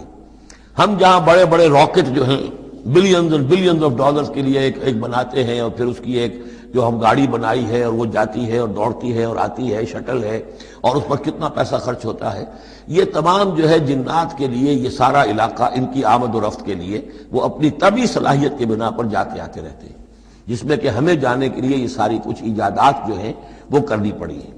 لیکن یہ کہ بہرحال وہ بھی ہے تو مخلوق، جیسے کہ فرشتے ان سے بھی آگے کی شے، لیکن ہیں وہ بھی مخلوق، فرشتے بھی مخلوق ہیں، جنات بھی مخلوق ہیں، انسان بھی مخلوق ہیں۔ وَجَعَلُوا لِلَّهِ شُرَكَاءَ الْجِنَّ، انہوں نے شریک بنا لیا جنات کو اللہ کے ساتھ، وَخَلَقَهُمْ، اس نے ان کو پیدا کیا ہے، وَخَلَقُوا لَهُ بَنِينَ وَبَنَاتٍ، اور اس کے لیے انہوں نے گھر لیے ہیں بیٹے اور بیٹیاں۔ حضرت عیسیٰ کو بیٹا بنا دیا گیا، حضرت عزیر کو بیٹا بنا دیا گیا، اور اللہ تعالیٰ کی فرشتوں کو کہہ دیا گیا وہ بیٹیاں ہیں، بغیر علم، بغیر اس کے کہ کوئی علمی سند ہو، کوئی بنیاد ہو، کوئی دلیل ہو۔ سبحانہ و تعالی عما یصفون، وہ پاک ہے اور بہت بلند و بالا ہے ان تمام چیزوں سے جو یہ بیان کر رہے ہیں۔ بدیع السماوات والارض، یہ لفظ آ چکا ہے سورہ بقرہ میں۔ کریشن ایکس نہیلو، عدم محض سے وجود میں لانے والا، وہ ہے کہ جو آسمانوں اور زمین کو وجود میں لایا ہے عدم محض سے۔ انا یکون لہ ولد، اس کے اولاد کیسے ہو سکتی ہے؟ ولم تکن لہ صاحبہ، جبکہ اس کی کوئی بیوی نہیں، کوئی جورو نہیں، تو اولاد کیسے ہو جائے گی؟ وخلق کل شیء، اور اس نے تو ہر شے کو پیدا کیا ہے۔ ایک خالق ہے، باقی سب مخلوق ہیں۔ وہو بکل شیء علیم، اور وہ ہر چیز کا علم رکھتا ہے۔ اس کی مخلوقات میں سے کوئی شے اس کی نگاہوں سے ایک لمحے کے لیے بھی اوجھل نہیں ہے۔ ذالکم اللہ ربکم، وہ ہے اللہ تمہارا رب۔ اصل میں یہ انداز سمجھ لیجئے کہ چونکہ جو یہ مشرکین مکہ اور عرب تھے وہ اللہ کو مانتے تو تھے، اصل میں اس کی صفات کمال، اس کی قدرت، اس کی عظمت، اس کے بارے میں ان کا ذہن کچھ جو ہے محدود ہو گیا تھا، ورنہ اللہ کے منکر تو وہ نہیں تھے۔ ذالکم اللہ ربکم، دیکھو جس اللہ کو تم مانتے ہو وہ ہے وہ اللہ جس کی یہ شان ہے۔ تم نے اس کی اصل حقیقت کو نہیں پہچانا، تم نے اس کو جو ہے بہت ہی کمزور اور ضعیف سی کوئی شخصیت سمجھا ہے کہ جس کے اوپر کوئی دباؤ ڈال کر بھی اپنی بات منوا لے گا۔ تم نے سمجھا جیسے کہ تمہاری کوئی بچی آ جائے اور تم سے کچھ چیز مانگے، اگر تم دے سکتے ہو تو ضرور دے دیتے ہو۔ ایسے ہی اس کی بچیاں بھی ہیں، یہ فرشتے جو ہیں جس کی سفارش کریں گی وہ جو ہے سب کو بخش دیے جائیں گے۔ یہ تم نے اپنے اوپر جو ہے قیاس کر لیا ہے اللہ تعالیٰ کو، اس کی قدرت، اس کی عظمت، اس کا وراء الورا ہونا، اس کا بکل شیء علیم ہونا، اس کا علی کل شیء قدیر ہونا، اس کا ہر جگہ پر موجود ہونا، اس کا تم تصور نہیں کر پا رہے۔ ذالکم اللہ ربکم، وہ ہے اللہ تمہارا رب جس کو ہم اس طرح بیان کر رہے ہیں۔ لا الہ الا ہوا، اس کے سوا کوئی معبود نہیں ہے، خالق کل شیء، وہ ہر شے کا بنانے والا، پیدا کرنے والا ہے۔ فاعبدوہ، بس اسی کی بندگی اور پرستش کرو۔ وہو علی کل شیء وکیل، اور وہ ہر شے کا کارساز وہی ہے، کوئی تمہارے لیے کارساز نہیں۔ لا تتخذوا من دونی وکیلا، میرے سوا کسی اور کو اپنا کارساز نہ سمجھنا۔ لا تدرکہ الابصار وہو یدرک الابصار وہو اللطیف الخبیر، اسے نگاہیں نہیں پا سکتی، کیوں؟ هو اللطیف، وہ اتنا لطیف ہے، اتنا لطیف ہے، اتنا لطیف ہے کہ تمہاری نگاہیں اسے نہیں پا سکتی، نہیں دیکھ سکتی۔ لا تدرکہ الابصار وہو یدرک الابصار، وہ تمہاری نگاہوں کو پا لیتا ہے، جو جس لیے کہ وہ خبیر ہے، وہ باخبر ہے۔ تو لطیف اور خبیر کے جو دو یہاں اسماء آئے ہیں وہ در حقیقت اس نوعیت سے کہ وہ تو اتنی لطیف ہستی ہے۔ چنانچہ شب معراج میں بھی آیا حضور نے اللہ کو دیکھا یا نہیں دیکھا، اس میں کچھ اختلاف ہے۔ حضرت علی کی رائے یہ ہے کہ دیکھا، حضور نے اللہ کو دیکھا، لیکن حضرت عمر اور حضرت عائشہ رضی اللہ تعالی عنہ ان کی رائے یہ ہے کہ نہیں، اور حضرت عائشہ کا قول یہ ہے نور انا یرا، تو نور ہے، اسے دیکھا کیسے جائے گا؟ تو وہ اتنی لطیف ہستی ہے کہ اس کا دیکھنا ہماری نگاہوں سے ہم نہیں دیکھ سکتے، دل کی آنکھ سے دیکھ سکتے، دل کی آنکھ سے محمد رسول اللہ دنیا میں بیٹھ کر بھی دیکھ سکتے تھے، لیکن ان آنکھوں سے دیکھنا ممکن نہیں ہے۔ جیسے کہ حضرت موسیٰ نے جب استدعا کی تھی رب ارنی انظر الیک، تو صاف کہہ دیا گیا تھا لن ترانی، تم مجھے نہیں دیکھ سکتے۔ لا تدرکہ الابصار، اسے نگاہیں نہیں پا سکتی، ادراک نہیں کر سکتی اس کا تمہاری نگاہیں، وہو یدرک الابصار، وہ تمہاری نگاہوں کو پا لیتا ہے، وہ دیکھ رہا ہے تمہیں، ہر چیز تمہاری جو ہے وہ اس کے سامنے آیا ہے، وہو اللطیف الخبیر۔ قد جاءکم بصائر من ربکم، دیکھو تمہارے پاس آ چکی ہیں بصیرت افروز باتیں تمہارے رب کی طرف سے، فمن ابصر فلنفسہ، تو جو کوئی دیکھے گا، آنکھیں کھولے گا، حقائق کا مواجہہ کرے گا، حقیقت کو تسلیم کرے گا، تو وہ اپنے بھلے کے لیے، فلنفسہ، ومن عمی فعلیہا، اور جو کوئی اندھا بن جائے گا، آنکھیں بند کر لے گا، حقیقت کو نہیں دیکھنا چاہے گا کسی تعصب کی وجہ سے، ہردرمی کی وجہ سے، ضد کی وجہ سے، تو اس کا سارا وبال اس پر آئے گا۔ وما انا علیکم بحفیظ، اور بہرحال میں تمہارا کوئی نگران نہیں ہوں، میں تمہارے اوپر کوئی ٹھیکیدار نہیں ہوں، میں تمہاری طرف سے جواب دہ نہیں ہوں۔ وَكَذَلِكَ نُصَرِّفُ الْآيَاتِ، اور اسی طرح ہم اپنی آیات کو گردش میں لاتے ہیں، وَلِيَقُولُوا دَرَسْتَ، تاکہ یہ پکار اٹھے کہ اے نبی صلی اللہ علیہ وسلم آپ نے سمجھانے کا حق ادا کر دیا۔ درستہ اصل میں عربی زبان میں آتا ہے درس یدرسو، لکھنا مٹانا، لکھنا مٹانا۔ جیسے بچے شروع میں جب کوئی تعلیم حاصل کرتے ہیں تو تختی ہے، تختی لکھی پھر دھو دی، پھر لکھی پھر دھو دی۔ اب تو خیر تختی وقتی شاید آج لوگوں کے ذہنوں سے نکل گئی ہوں گی باتیں، آج کا بچہ کیا سمجھے گا تختی کس بلا کا نام ہے؟ یا سلیٹ ہوتی تھی، اب اس پہ کچھ کیا پھر دھو دیا، پھر کچھ لکھا پھر صاف کر دیا۔ تو یہ ہے کہ کسی کو پڑھانے کے لیے تدریجاً بار بار درستہ، اے نبی آپ نے خوب بار بار ہر طرح سے، ہر اعتبار سے، ایک پھول کا مضمون ہے تو 100 رنگ سے باندھوں، آپ نے بات سمجھا دی۔ وَلِنُبَيِّنَهُ لِقَوْمٍ يَعْلَمُونَ، تاکہ واضح کر دیں ہم اس کو ہر طرح سے ان لوگوں کے لیے جو علم حاصل کرنا چاہیں یا جو علم رکھتے ہیں۔ اتبع ما اوحی الیک من ربک، اب دیکھیے یہاں پر میں نے آپ سے کہا تھا کہ بار بار حضور سے خطاب آئے گا، لیکن یہ خطاب صرف حضور سے نہیں ہوتا، یہ حضور کی وساطت سے امت کے لیے بھی، اہل ایمان کے لیے بھی۔ لیکن مکی صورتوں میں آپ کو 2/3 قرآن میں براہ راست خطاب مسلمانوں سے بہت کم ملے گا، شاذ۔ یہ خطاب جو ہے چونکہ جب امت کی شکل بنی ہے مسلمانوں کی، وہ تحویل قبلہ کی بات بنی، اب امت ہے۔ کذالک جعلناکم امۃ وسطا لتکونوا شہداء علی الناس ویکون الرسول علیکم شہیدا۔ پھر خطاب، پھر تو ایک سورہ حجرات جو ہے 18 آیتیں 5 دفعہ یا ایھا الذین آمنوا یا ایھا الذین آمنوا یا ایھا الذین آمنوا یا ایھا الذین آمنوا، لیکن یہ کہ آپ کو اتنی لمبی لمبی صورتوں میں یا ایھا الذین آمنوا ملے گا ہی نہیں۔ اہل ایمان سے بھی جو کہا جا رہا ہے وہ حضور سے واحد کے صیغے میں، اتبع ما اوحی الیک من ربک، پیروی کرو اس کی جو وحی کیا جا رہا ہے آپ کی طرف، آپ کے رب کی طرف سے۔ اور یہ صرف حضور کو نہیں، سب کے لیے۔ لا الہ الا ہوا، اس کے سوا کوئی معبود نہیں، وَأَعْرِضْ عَنِ الْمُشْرِكِينَ، اور ان مشرکوں سے ذرا کنارہ کشی کیجئے، ذرا اپنا چہرہ ان کی طرف سے آپ پھیر لیجئے، زیادہ ان کے حال پر توجہ نہ دیجئے۔ وَلَوْ شَاءَ اللَّهُ مَا أَشْرَكُوا، اگر اللہ چاہتا تو یہ شرک نہ کرتے، اگر اللہ کو جبر ہی اختیار کرنا ہوتا اپنا اور بالجبر ان کو ایمان پر لانا ہوتا تو سب کو ایمان پر لے آتا۔ وَمَا جَعَلْنَاكَ عَلَيْهِمْ حَفِيظًا، اور دیکھیے اے نبی ہم نے آپ کو ان پر داروغہ، نگران، ذمہ دار، ٹھیکیدار نہیں بنایا ہے۔ آپ کا کام ہے حق کو واضح کر دینا۔ انذر بہی، ذکر بہی، بشر بہی، اس قرآن کے ذریعے بشارت دیتے رہیے، قرآن کے ذریعے خبردار کرتے رہیے، قرآن کے ذریعے تذکیر کرتے رہیے، آپ کا کام یہ ہے۔ فذکر انما انت مذکر لست علیہم بمسیطر، یاد دہانی کرائیے، اس لیے کہ آپ یاد دہانی کرانے والے ہیں، آپ ان کے اوپر داروغہ نہیں ہیں۔ وما انت علیہم بوکیل ولا تسبوا الذین یدعون من دون اللہ فیسبوا اللہ عدوا بغیر علم۔ اب یہاں مسلمانوں سے خطاب ہے، لیکن دیکھیے یا ایھا الذین آمنوا نہیں ہے، یہ خاص ہے قرآن کے اسلوب کو سمجھنے کے لیے۔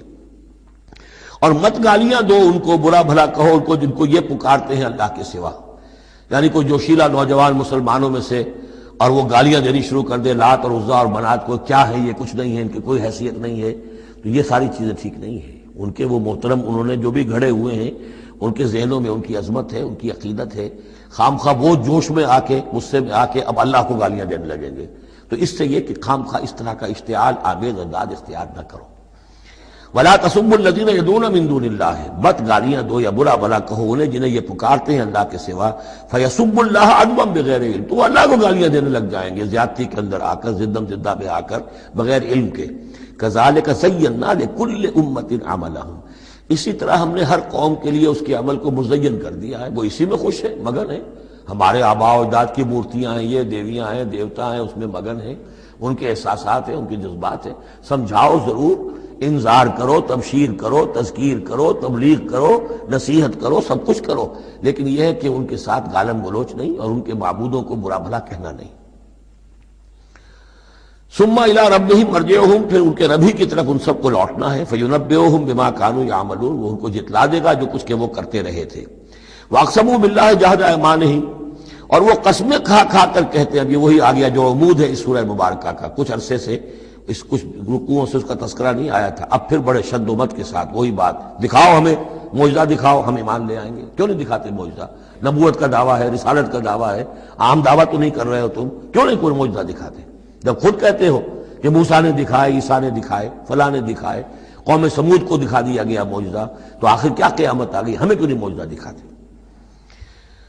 وَأَقْسَمُوا بِاللَّهِ جَهْدَ أَيْمَانِهِمْ، اور اپنے عوام پر اثر ڈالنے کے لیے قسم، خدا کی قسم ہے محمد ہم ایمان لے آئیں گے، آپ دکھائیے تو صحیح ایک دفعہ معجزہ۔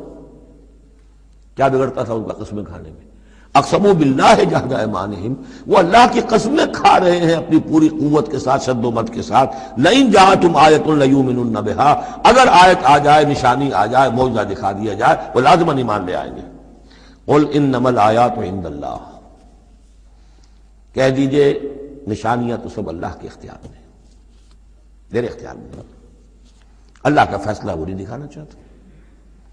اب اس میں جو اثر پڑ سکتا تھا اہل ایمان پر، اس کا جواب ہے آگے، وما یشعرکم، اے مسلمانوں تمہیں کیا پتا ہے، انہا اذا جاءت لا یؤمنون، جب وہ نشانی آ جائے گی تب بھی یہ نہیں مانیں گے، لیکن ان کی مہلت ختم ہو جائے گی، پھر وہ عذاب فوری طور پر آ جائے گا۔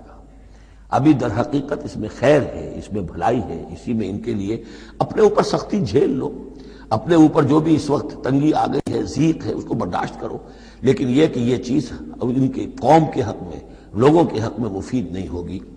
اور اب جو آیت آئی ہے وہ بہت ہی اہم ہے، وَنُقَلِّبُ أَفْئِدَتَهُمْ وَأَبْصَارَهُمْ كَمَا لَمْ يُؤْمِنُوا بِهِ أَوَّلَ مَرَّةٍ، ہم ان کے دلوں کو الٹ دیں گے، ان کی نگاہوں کو الٹ دیں گے، اس لیے کہ وہ ایمان نہیں لائے تھے پہلی مرتبہ۔ دیکھیے یہ قاعدہ قانون اب اچھی طرح سمجھ لیجئے جو سورہ بقرہ کے شروع ہی میں آ گیا تھا پہلے رکوع میں۔ انسان کا معاملہ یہ ہے کہ اللہ تعالیٰ نے اسے جو صلاحیتیں دی ہیں، اگر وہ اس کو استعمال کرے گا تو اس صلاحیت میں اضافہ ہوتا ہے۔ آپ علم جو ہے لوگوں کو سکھائیں گے، آپ کے علم میں اضافہ ہوگا۔ آپ آنکھ کا استعمال کریں گے، آنکھ کی بصارت برقرار رہے گی۔ پٹی باندھ دیجیے آنکھ پر، 2-4 مہینے تک پٹی بندھی رہے، بصارت زائل ہو جائے گی۔ اس جوڑ کا کام ہے کہ یہ چلے، حرکت کرے، اس کے اوپر آپ پلاسٹر لگا دیجیے، کئی مہینے لگا رہے، اس کی حرکت ختم ہو جائے گی، لاک ہو جائے گا۔ جو صلاحیت اللہ نے دی ہے اس کا استعمال نہیں ہوگا تو وہ ہوتے ہوتے وہ صلاحیت پھر زائل ہو جاتی ہے، ضائع ہو جاتی ہے، سلب ہو جاتی ہے۔ ایک باطنی صلاحیت ہے حق کو پہچاننے کی، میرے اندر وہ صلاحیت ہے، مجھ پہ حق منکشف ہوا اور میرے دل نے گواہی دی حق ہے، میں نے اس کو دیکھنے سے انکار کر دیا، نہیں مانوں گا میں، ضد کی وجہ سے، تعصب کی وجہ سے، ہٹ درمی کی وجہ سے۔ اب اس کے بعد دوبارہ پھر کہیں وہ حق کی ایک چنگاری سی روشن ہوئی، اب اس کا اثر آپ پر کم ہوگا، اس کے اثرات جو ہیں وہ کم ہوں گے، ہوتے ہوتے وہ شکل ہو جائے گی کہ اب سرے سے وہ حق کے پہچاننے کی صلاحیت ہی ختم ہو جائے گی۔ اس کو کہا ہے ختم اللہ علی قلوبہم وعلی سمعہم وعلی ابصارہم غشاوہ، اللہ نے مہر کر دی ہے ان کے دلوں پر اور ان کی سماعت پر اور ان کی آنکھوں کے آگے پردے ڈال دیے، اس لیے کہ اب مہر ہو گئی، جس کو انگریزی میں ہم کہتے ہیں پوائنٹ آف نو ریٹرن۔ اب اس انتہا کو پہنچ چکے ہو تم کہ یہاں سے واپسی کا کوئی امکان نہیں۔ ہر معاملے میں کوئی ایک وقت ہوتا ہے کہ ابھی آپ واپس جا سکتے ہیں، کوئی پسپائی کوئی اختیار کر سکتے ہیں، کوئی واپس جا سکتے ہیں، کوئی شرافت کے ساتھ کہیں جو ہے وہ آپ ریٹریکٹ کر سکتے ہیں اپنے سٹیپس کو، ایک حد کے بعد پھر ممکن نہیں ہوتا۔ اسی کو یہاں کہا ہے کہ چونکہ جب پہلی مرتبہ حق ان پر منکشف ہو گیا، اللہ نے حجت قائم کر دی، حق منکشف ہو گیا، پہچان لیا ان کے دل نے، ان کی روح نے کہ بصیرت باطنی نے کہ یہ حق ہے، تو فوراً مان لیتے تو خیریت تھی، چونکہ انہوں نے نہیں مانا تو اب تو ہم ان کے دلوں کو الٹ دیں گے، 100 معجزے بھی دیکھ لیں گے تو یہ ایمان نہیں لائیں گے۔ وَنُقَلِّبُ أَفْئِدَتَهُمْ وَأَبْصَارَهُمْ، ہم الٹ دیں گے ان کے دلوں کو بھی، ان کی نگاہوں کو بھی، كَمَا لَمْ يُؤْمِنُوا بِهِ أَوَّلَ مَرَّةٍ، جیسے کہ وہ ایمان نہیں لائے تھے پہلی مرتبہ۔ وَنَذَرُهُمْ فِي طُغْيَانِهِمْ يَعْمَهُونَ، ان کو چھوڑ دیں گے اپنی سرکشی کے اندر بڑھتے چلے جائیں. یہی وہ لفظ آ گیا جو شروع میں سورہ بقرہ کے آ چکا ہے. باطنی اندھاپا جو ہے، ایک ہے عین میم یہ آنکھوں کا اندھا ہو جانا، ایک ہے عین میم ہے دل کا اندھا ہو جانا. ہم چھوڑ دیں گے یہ باطنی جو ان کی ذہنی نفسیاتی اور اخلاقی جو ان کی گمراہیاں ہیں اور جو اندھیارے ہیں ان میں بھٹکتے ہوئے چھوڑ دیں گے. وَلَوْ أَنَّنَا نَزَّلْنَا إِلَيْهِمُ الْمَلَائِكَةَ، اب پھر خطاب ہو رہا ہے، اگر ہم ان کے اوپر فرشتے اتار دیتے، یعنی ان کو جو یہ کہہ رہے ہیں کہ فرشتہ آیا، فرشتوں کی فوجیں اتار سکتے ہیں، دکھا سکتے ہیں کہ فرشتہ آسمان سے اتر رہا ہے. وَكَلَّمَهُمُ الْمَوْتَى، اور خواہ ان سے موت مردہ جو ہے قبروں سے نکل نکل کر بات کرتے ہیں. وَحَشَرْنَا عَلَيْهِمْ كُلَّ شَيْءٍ قُبُلًا، اور ہر چیز ہم لا کر ان کے سامنے رو در رو کر دیتے، جمع کر دیتے. مَا كَانُوا لِيُؤْمِنُوا إِلَّا أَن يَشَاءَ اللَّهُ، تب بھی یہ نہیں ہے ایمان لانے والے الا یہ کہ اللہ چاہے. تو اللہ چاہے اور کسی کے اندر اس کی اگر طلب ہے تو اللہ تعالیٰ ان معجزوں کے بغیر بھی لوگوں کی آنکھیں کھول رہا ہے. جو ایمان لائے ہیں وہ معجزے دیکھ کر تو نہیں لائے، وہ طالب حق تھے، انہیں حق جو ہے مل گیا. وَلَٰكِنَّ أَكْثَرَهُمْ يَجْهَلُونَ، لیکن ان کی اکثریت جو ہے وہ جاہلوں پر مشتمل ہے. اور جاہل سے مراد جذباتی لوگ جو عقل سے کام نہیں لیتے بلکہ اپنے جذبات کے اندر یہ آلہ کار بن جاتے ہیں.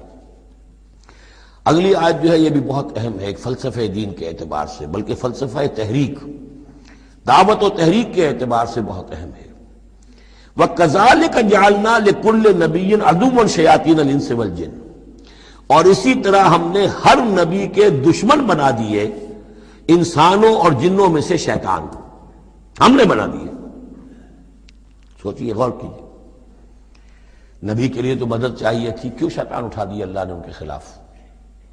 اس کا فلسفہ بیان ہو رہا ہے. اگر کشاکش حق و باطل نہ ہو تو تمیز کیسے ہوگی کون واقعی حق پرست ہے اور کون ایسا ہی، کون واقعی محبت کرتا ہے اللہ سے اور کون دودھ پینے والا مجنوں ہے، وہ نام کا ہی صرف محبت کر رہا اور ایمان کیسے پتہ چلتا؟ یہ تو آزمائش کے لیے ہے دنیا بنائی گئی ہے. اگر شر کا وجود ہی نہ ہو، خیر ہی خیر ہو، تو آزمائش کہاں ہوگی؟ لہذا تو ہم کرتے ہیں خود. تندی باد مخالف سے نہ گھبرا ہے عقاب، یہ تو چلتی ہے تجھے اونچا اڑانے کے لیے. یہ تو تمہارے لیے چیلنج ہے، اہل ایمان کے لیے چیلنج ہے. ان کے مرتبے اونچے ہوتے ہیں. جو جتنا سفر کر رہا ہے، جو جتنی استقامت دکھا رہا ہے، جو جتنا اثار کر رہا ہے، اتنے ہی تو اس کے رتبے بلند ہوں گے. ورنہ کیسے حفظ مراتب ہوگا؟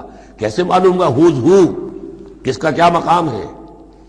وَكَذَلِكَ جَعَلْنَا لِكُلِّ نَبِيٍّ، ہم نے خود اٹھائے، ہم نے بنائے ہر نبی کے لیے دشمن شیاطین الانس والجن، شیاطین جن و انس. یوحی بعضهم الی بعض زخرف القول غرورا، وہ ایک دوسرے کو اشاروں کنایوں میں وحی سے وہ ایسی باتیں، ملمہ کی ہوئی باتیں، فریب والی باتیں جو ہے وہ کرتے رہتے ہیں، ایک دوسرے کو گمراہ اور کرنے کے لیے، ایک دوسرے کے لیے اور سپورٹ کرنے کے لیے. وہ جو جن ہے شیطان، وہ آ کر اس انسان شیطان کے کان میں پھونک مارتا ہے، ابھی ذرا تم اور صبر کرو، ابھی اور دیکھو کہیں تم پھسل نہ جانا، دیکھنا کہیں تم حق کو قبول نہ کر لینا. تو یہ ان کا آپس میں جو ہے گٹھ جوڑ، اس لیے کہ ہم نے خود ان کو یہ چھوٹ دی ہے.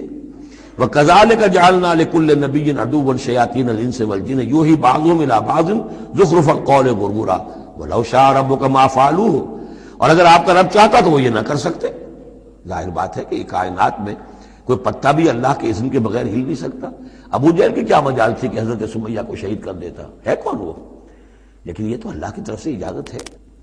اس کا ہاتھ شر ہو جاتا، وہ ہاتھ جو اٹھا ہے برچھا لے کر ان کی شرمگاہ میں مارنے کے لیے، تو کیا وہ ہاتھ وہیں کا وہیں شل نہ ہو جاتا اللہ کے حکم سے؟ لیکن نہیں، اذن رب ہے. ٹھیک ہے، ہماری اس بندی کو آزما لو جتنا آزمانا ہے، لیکن جتنا تم آزما رہے ہو تمہیں کیا اندازہ ہوگا اس کے رتبے جو ہے ہمارے ہاں کتنے بلند سے بلند پر ہوتے چلے جا رہے ہیں، تم کیا جانو؟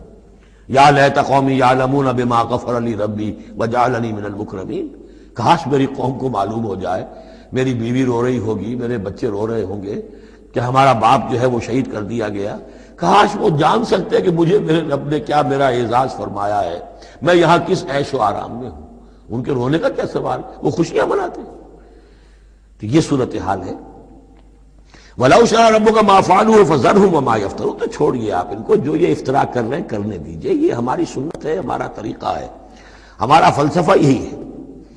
وَلِتَصْغَىٰ إِلَيْهِ أَفْئِدَةُ الَّذِينَ لَا يُؤْمِنُونَ بِالْآخِرَةِ وَلِيَرْضَوْهُ وَلِيَقْتَرِفُوا مَا هُمْ مُقْتَرِفُونَ، تاکہ مائل ہو جائیں ان کی طرف ان لوگوں کے دل جو آخرت پر ایمان نہیں رکھتے۔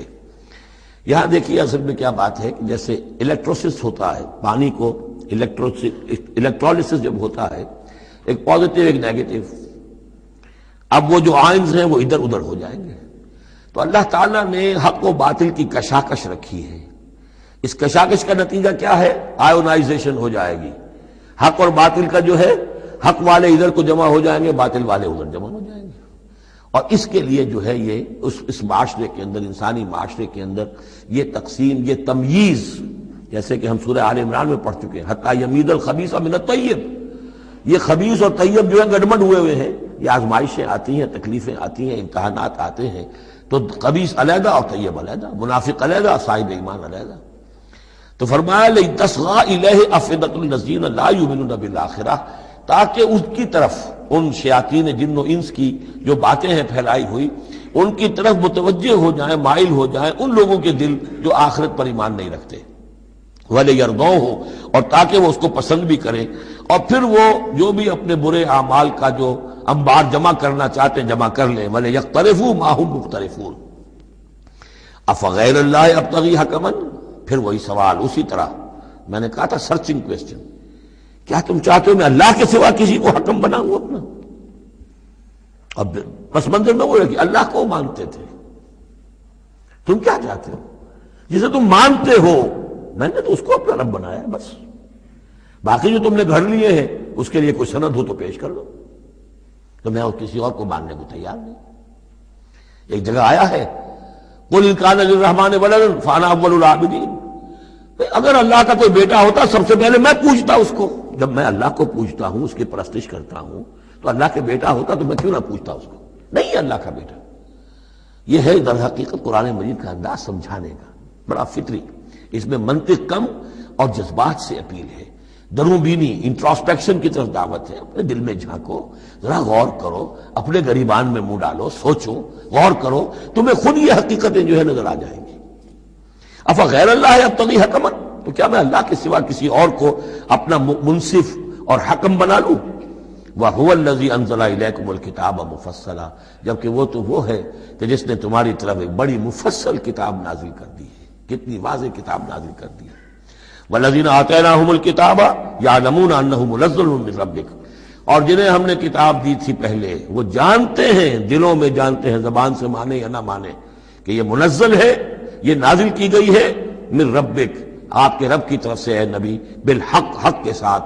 فلا تکونن من الممترین، تو ہرگز نہ ہو جانا شک کرنے والوں میں۔ وتمت کلمۃ ربک صدقا وعدلا، اور آپ کے رب کی بات تو سچائی اور عدل پر مبنی ہونے کے اعتبار سے درجہ تمام و کمال کو پہنچ چکی ہے۔ تمت کلمۃ ربک، تیرے رب کی بات پوری ہو چکی، مکمل ہو چکی۔ الیوم اکملت لکم دینکم واتممت علیکم نعمتی وتمت کلمۃ ربک صدقا وعدلا، اس کی ہر بات صداقت پر اور ہر بات اس کی عدل پر مبنی ہے، اور اس اعتبار سے وہ نقطہ کمال کو پہنچ چکی ہے۔ لا مبدل لکلماتہ، اس کی باتوں کا کوئی بدلنے والا نہیں۔ وہو السمیع العلیم، وہ سب کچھ سننے والا اور جاننے والا ہے۔ وَإِن تُطِعْ أَكْثَرَ مَنْ فِي الْأَرْضِ يُضِلُّوكَ عَنْ سَبِيلِ اللَّهِ، اور اگر تم پیروی کرو گے زمین میں بسنے والوں کی اکثریت کی، تو وہ تو تمہیں اللہ کے راستے سے لازماً گمراہ کر دے گی۔ یہ بڑی اہم آیت ہے قرآن مجید کی جدید جمہوری نظام کی نفی کے لیے۔ جمہوریت ایک طرز حکومت ہے کہ جس میں بندوں کو گنا کرتے ہیں، تولا نہیں کرتے۔ قرآن کہہ رہا ہے زمین کی اکثریت جو ہے، اگر تو فیصلہ کن یہی بات ہے اکثریت کدھر اقلیت کدھر، تو اکثریت تو دنیا میں ہمیشہ باطل پرستوں کی رہی ہے۔ دور صحابہ میں صحابہ کتنے تھے؟ پوری دنیا کی آبادی کے حساب سے گنتی کیجئے، لاکھ میں ایک نہیں بنے گا۔ اس حوالے سے غور کریں۔ ان تُطِعْ أَكْثَرَ مَنْ فِي الْأَرْضِ يُضِلُّوكَ عَنْ سَبِيلِ اللَّهِ، اصل بات کیا ہے؟ ہاں ایک جگہ اکثریت آ سکتی ہے، موٹی موٹی باتیں جو دین کی ہیں وہ تو اس بنیاد پر مانی جائیں گی کہ اللہ اس کے رسول نے یہ فرمایا ہے، یہ لینڈ مارکس ہیں۔ اس کے اندر اندر مباحات کے درمیان فیصلہ اکثریت کی بنیاد پر کر لیا جائے۔ شراب حرام ہے وہ تو سرو نہیں کی جا سکتی۔ آپ کے ہاں کوئی دعوت ہونی ہے، کوئی تقریب ہے، اب اس میں سوچ رہے ہیں کہ کیا سرو کیا جائے، شراب تو حرام ہے، اللہ اس کے رسول کا حکم ہے، وہ تو سرو نہیں ہو سکتی۔ اب یہ کہ شربت جو ہے روح افزا سرو کیا جائے یا 7 اپ یا اسپرائٹ سرو کیا جائے، یہ مباحات میں سے یا اکثریت کا فیصلہ کر لیجیے، کوئی بات نہیں، جو اکثریت کی رائے ہو۔ لیکن ایبسولوٹ اتھارٹی اکثریت کے پاس، ساورنٹی اکثریت کے پاس، انا للہ و انا الیہ راجعون وَإِن تُطِعْ أَكْثَرَ مَن فِي الْأَرْضِ يُضِلُّوكَ عَن سَبِيلِ اللَّهِ، ساورنٹی اللہ کے پاس رہے گی، اس کا حکم اپنی جگہ پر، باقی مباحات کے دائرے میں آپ اکثریت کی رائے پر بھی چل سکتے ہیں۔ إِن يَتَّبِعُونَ إِلَّا الظَّنَّ، یہ نہیں پیروی کر رہے مگر صرف ظن و تخمین کی، اٹکل پچوں کی، وَإِنْهُمْ إِلَّا يَخْرُصُونَ، اور یہ نہیں کچھ کر رہے سوائے اس کے کہ کچھ اندازے انہوں نے مقرر کیے ہیں۔ ان ربک هو اعلم من يضل عن سبیلہ، آپ کا رب خوب واقف ہے ان سے کہ جو اس کے راستے سے بھٹک چکے ہیں، وهو اعلم بالمہتدین، اور وہ خوب واقف ہے ان سے بھی جو ہدایت کی راہ پر ہیں۔ فَكُلُوا مِمَّا ذُكِرَ اسْمُ اللَّهِ عَلَيْهِ إِن كُنتُم بِآيَاتِهِ مُؤْمِنُونَ، تو کھاؤ ان چیزوں میں سے جن پر اللہ کا نام لیا گیا ہے اگر تم اس کی آیات پر ایمان رکھتے ہو۔ یہ پھر وہی جو عرب کے اندر مشرکوں میں جو جاہلی تصورات تھے، توہمات تھے، تو ان کو پھر رد کرنے کے لیے، بلکہ پھر نہیں کہنا چاہیے، یہ تو مکی صورتیں ہیں، یہ کام تو ہو چکا تھا، باقی یہ کہ وہ تو جو بھی آخری پھر ٹچز تھے وہ سورہ مائدہ وغیرہ میں دیے گئے ہیں۔ وَمَا لَكُمْ أَلَّا تَأْكُلُوا مِمَّا ذُكِرَ اسْمُ اللَّهِ عَلَيْهِ، یہ تم نے جو بنا لی ہے چیزیں، اب ان کے اوپر چاہے وہ حام اور صائبہ اور یہ وسیلہ اور یہ وہ کوئی شے اللہ نے مقرر نہیں کی ہے، ان کو ذبح کرو، حلال جانور ہے، اونٹ ہے، کچھ اور ہے، اس کو حلال کر سکتے ہو، اللہ کا نام لو اور کھاؤ۔ وَمَا لَكُمْ أَلَّا تَأْكُلُوا مِمَّا ذُكِرَ اسْمُ اللَّهِ عَلَيْهِ وَقَدْ فَصَّلَ لَكُم مَّا حَرَّمَ عَلَيْكُمْ، جبکہ اللہ تعالیٰ تفصیل بیان کر چکا ہے تمہارے لیے وہ ان چیزوں کی جو حرام کی گئی ہیں۔ یہ سورۃ النحل کے اندر بھی یہ مضمون چونکہ آیا تھا، وہ آگے چل کر پڑھیں گے 14ویں پارے میں، لہذا وہ صورت اس سے پہلے نازل ہوئی ہے، لہذا فرمایا جا رہا ہے کہ وہ تمہارے اوپر اس کی تفصیل پہلے بیان کی جا چکی ہے۔ الا ما اضطررتم الیہ، اس میں بھی تمہارے لیے گنجائش ہے کہ اگر اشترار ہے، جان پر بنی ہوئی ہے، بھوک سے جان نکل رہی ہے، تو ان حرام چیزوں میں سے بھی کچھ کھا کر جان بچائی جا سکتی ہے۔ وَإِنَّ كَثِيرًا لَيُضِلُّونَ بِأَهْوَائِهِمْ بِغَيْرِ عِلْمٍ، اور اکثر لوگ جو ہیں وہ بغیر کسی تحقیق کے، بغیر علم کے، اپنی خواہشات کی بنا پر لوگوں کو گمراہ کرتے پھرتے ہیں۔ ان ربک هو اعلم بالمعتدین، اور یقیناً تیرا رب خوب جانتا ہے ان حد سے تجاوز کرنے والوں کو۔ وَذَرُوا ظَاهِرَ الْإِثْمِ وَبَاطِنَهُ، اور چھوڑ دو، تعلق منقطع کر لو ہر طرح کے گناہ سے، چاہے وہ کھلا ہو یا چھپا ہو۔ ان الذین یکسبون الاسم، یقیناً جو لوگ گناہ کماتے ہیں، سیجزون بما کانوا یقترفون، تو انہیں یقیناً بدلہ ملے گا اس کا جو وہ جمع کر رہے ہیں، جو کھتے بھر رہے ہیں برائیوں کے اور برے اعمال کے، ان کا پورا بدلہ ملے گا۔ ولا تاکلوا مما لم یذکر اسم اللہ علیہ، اور مت کھاؤ اس میں سے جس پر اللہ کا نام نہ لیا گیا ہو۔ یہ اصل میں ایک خاص چیز ہے جو آگے آئے گی آیت نمبر 138 میں، کہ ان کے اسی قسم کے توہمات میں سے بعض جانوروں پر وہ کہتے تھے اللہ کا نام لینا ہی نہیں ہے، اس کا خاص طور پر تذکرہ ہے، یہ عام نہیں ہے یہ آیت۔ ولا تاکلوا مما لم یذکر اسم اللہ علیہ، مت کھاؤ اس میں سے کہ جس پر اللہ کا نام نہیں لیا جاتا، وَإِنَّهُ لَفِسْقٌ، یقیناً وہ جو ہے وہ تو گناہ ہے اس کا کھانا۔ وَإِنَّ الشَّيَاطِينَ لَيُوحُونَ إِلَىٰ أَوْلِيَائِهِمْ لِيُجَادِلُوكُمْ، اور یہ شیاطین جو ہیں یہ اپنے دوستوں اور اپنے ساتھیوں کو وحی کرتے رہتے ہیں، پٹی پڑھاتے رہتے ہیں، وسوسہ اندازی کرتے رہتے ہیں تاکہ وہ تم سے جھگڑا کریں۔ وَإِنْ أَطَعْتُمُوهُمْ إِنَّكُمْ لَمُشْرِكُونَ، اگر تم ان کا کہنا مانو گے تو تم بھی مشرک ہو جاؤ گے۔ اب ایک بڑی پیاری بات وہ کہتے تھے، آپ کو بھی اچھی لگے گی، دیکھو جو اللہ نے مارا ہے خود مر گیا، وہ تو تم نے حرام کر دیا، جو خود مارتے ہو وہ حلال ہو گیا۔ بات اچھی لگے گی نا؟ جیسے انما البیع مثل الربا، بیع بھی تو ربا کی طرح ہے، اس میں بھی نفع ہوتا ہے، اس میں بھی نفع ہوتا ہے۔ 10 لاکھ کسی کو دیے، 4,000 روپے ماہانہ لے رہے ہیں، جائز ہے۔ 10 لاکھ کا مکان کسی کو کرائے پر دیا، 4,000 روپے ماہانہ لے رہے، ناجائز، یہ جائز ہے اور وہ ناجائز اگر نقد لے رہے ہیں۔ تو یہ جو اشکالات ہوتے ہیں بظاہر جو ہیں بڑے دل نشین، تو اسی طریقے سے یہ کہ اللہ کا مارا ہوا ہے، یہ اللہ نے مارا، یہ مر گیا اپنی موت، اس اللہ نے مارا، یہ تو حرام ہے، اور تم جسے مارو، جسے ذبح کرو وہ حلال ہے۔ اب یہ بات جو ہے لیکن یہ کہ تم یہ مجادلہ کریں گے تم سے، یہ دلیل بازی کریں گے، یہ تمہارے سامنے جو ہے اس طرح کی حرکتیں کریں گے، لیکن تم چھوڑو انہیں، دفع کرو۔ اب امن کا تھا میتن فاحییناہ ہو، تو بھلا جو کوئی تھا مردہ اور ہم نے اسے زندہ کر دیا۔ اس سے مراد ہے حیات معنوی اور موت معنوی۔ ایک شخص جو اللہ سے واقف نہیں ہے، صرف دنیا کا بندہ بنا ہوا ہے، تو وہ در حقیقت ایک انسانیت اس کی مردہ ہے، وہ حیوان کی حیثیت سے جو زندہ ہے، بحیثیت انسان وہ مردہ ہے۔ پھر اللہ نے اسے ہدایت دی، اس کو ایمان کی نم، اب وہ زندہ ہوا۔ اب امن کانا میتن فاحییناہ وجعلنا لہ نورا، اور پھر ہم اس کو نور بنا دے دیتے ہیں۔ اب وہ اللہ کی کتاب اس کے سامنے ہے، یمشی بہ فی الناس، اب اس کو لے کر وہ چل رہا ہے لوگوں کے مابین۔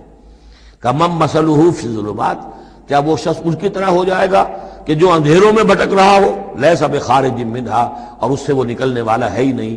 کذالک زین للکافرین ما کانوا یعملون، اس طرح مزین کر دیا گیا، کھبا دیا گیا ان کافروں کے لیے جو کچھ کہ یہ کر رہے ہیں، یعنی اس میں ہی مگن ہے وہ۔ لیکن ایک وہ شخص تھا جس کو پہلے ہوش نہیں تھا، توجہ نہیں تھی، حضرت عمر ہے رضی اللہ تعالی عنہ، 6 سال لگ گئے۔ حضرت حمزہ ہے، 6 سال لگ گئے، 6 سال میں ایمان لا رہے ہیں۔ لیکن پھر یہ ہے کہ اللہ نے ہدایت دے دی، اس کے بعد یہ ہے کہ وہ نور قرآن مجید بھی موجود ہے، اب چل رہے ہیں، آگے بڑھ رہے ہیں، سر فروشیاں کر رہے ہیں۔ اب ایک وہ ہے جو بھٹکتے ہی رہے ساری عمر اور اسی اندھیاروں کے اندر ہی جانے دے گئے۔ وَكَذَلِكَ جَعَلْنَا فِي كُلِّ قَرْيَةٍ أَكَابِرَ مُجْرِمِيهَا، اسی طرح ہم نے ہر بستی میں بڑے بڑے مجرم کھڑے کیے، لِيَمْكُرُوا فِيهَا، تاکہ وہ اس میں خوب چالیں چلیں۔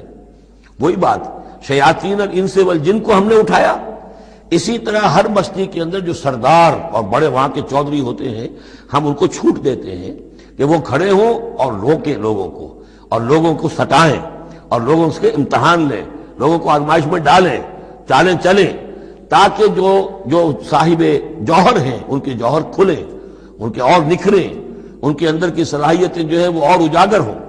اکابر مجرمیہا لیمکروا فیہا، تاکہ خوب چالیں چلیں۔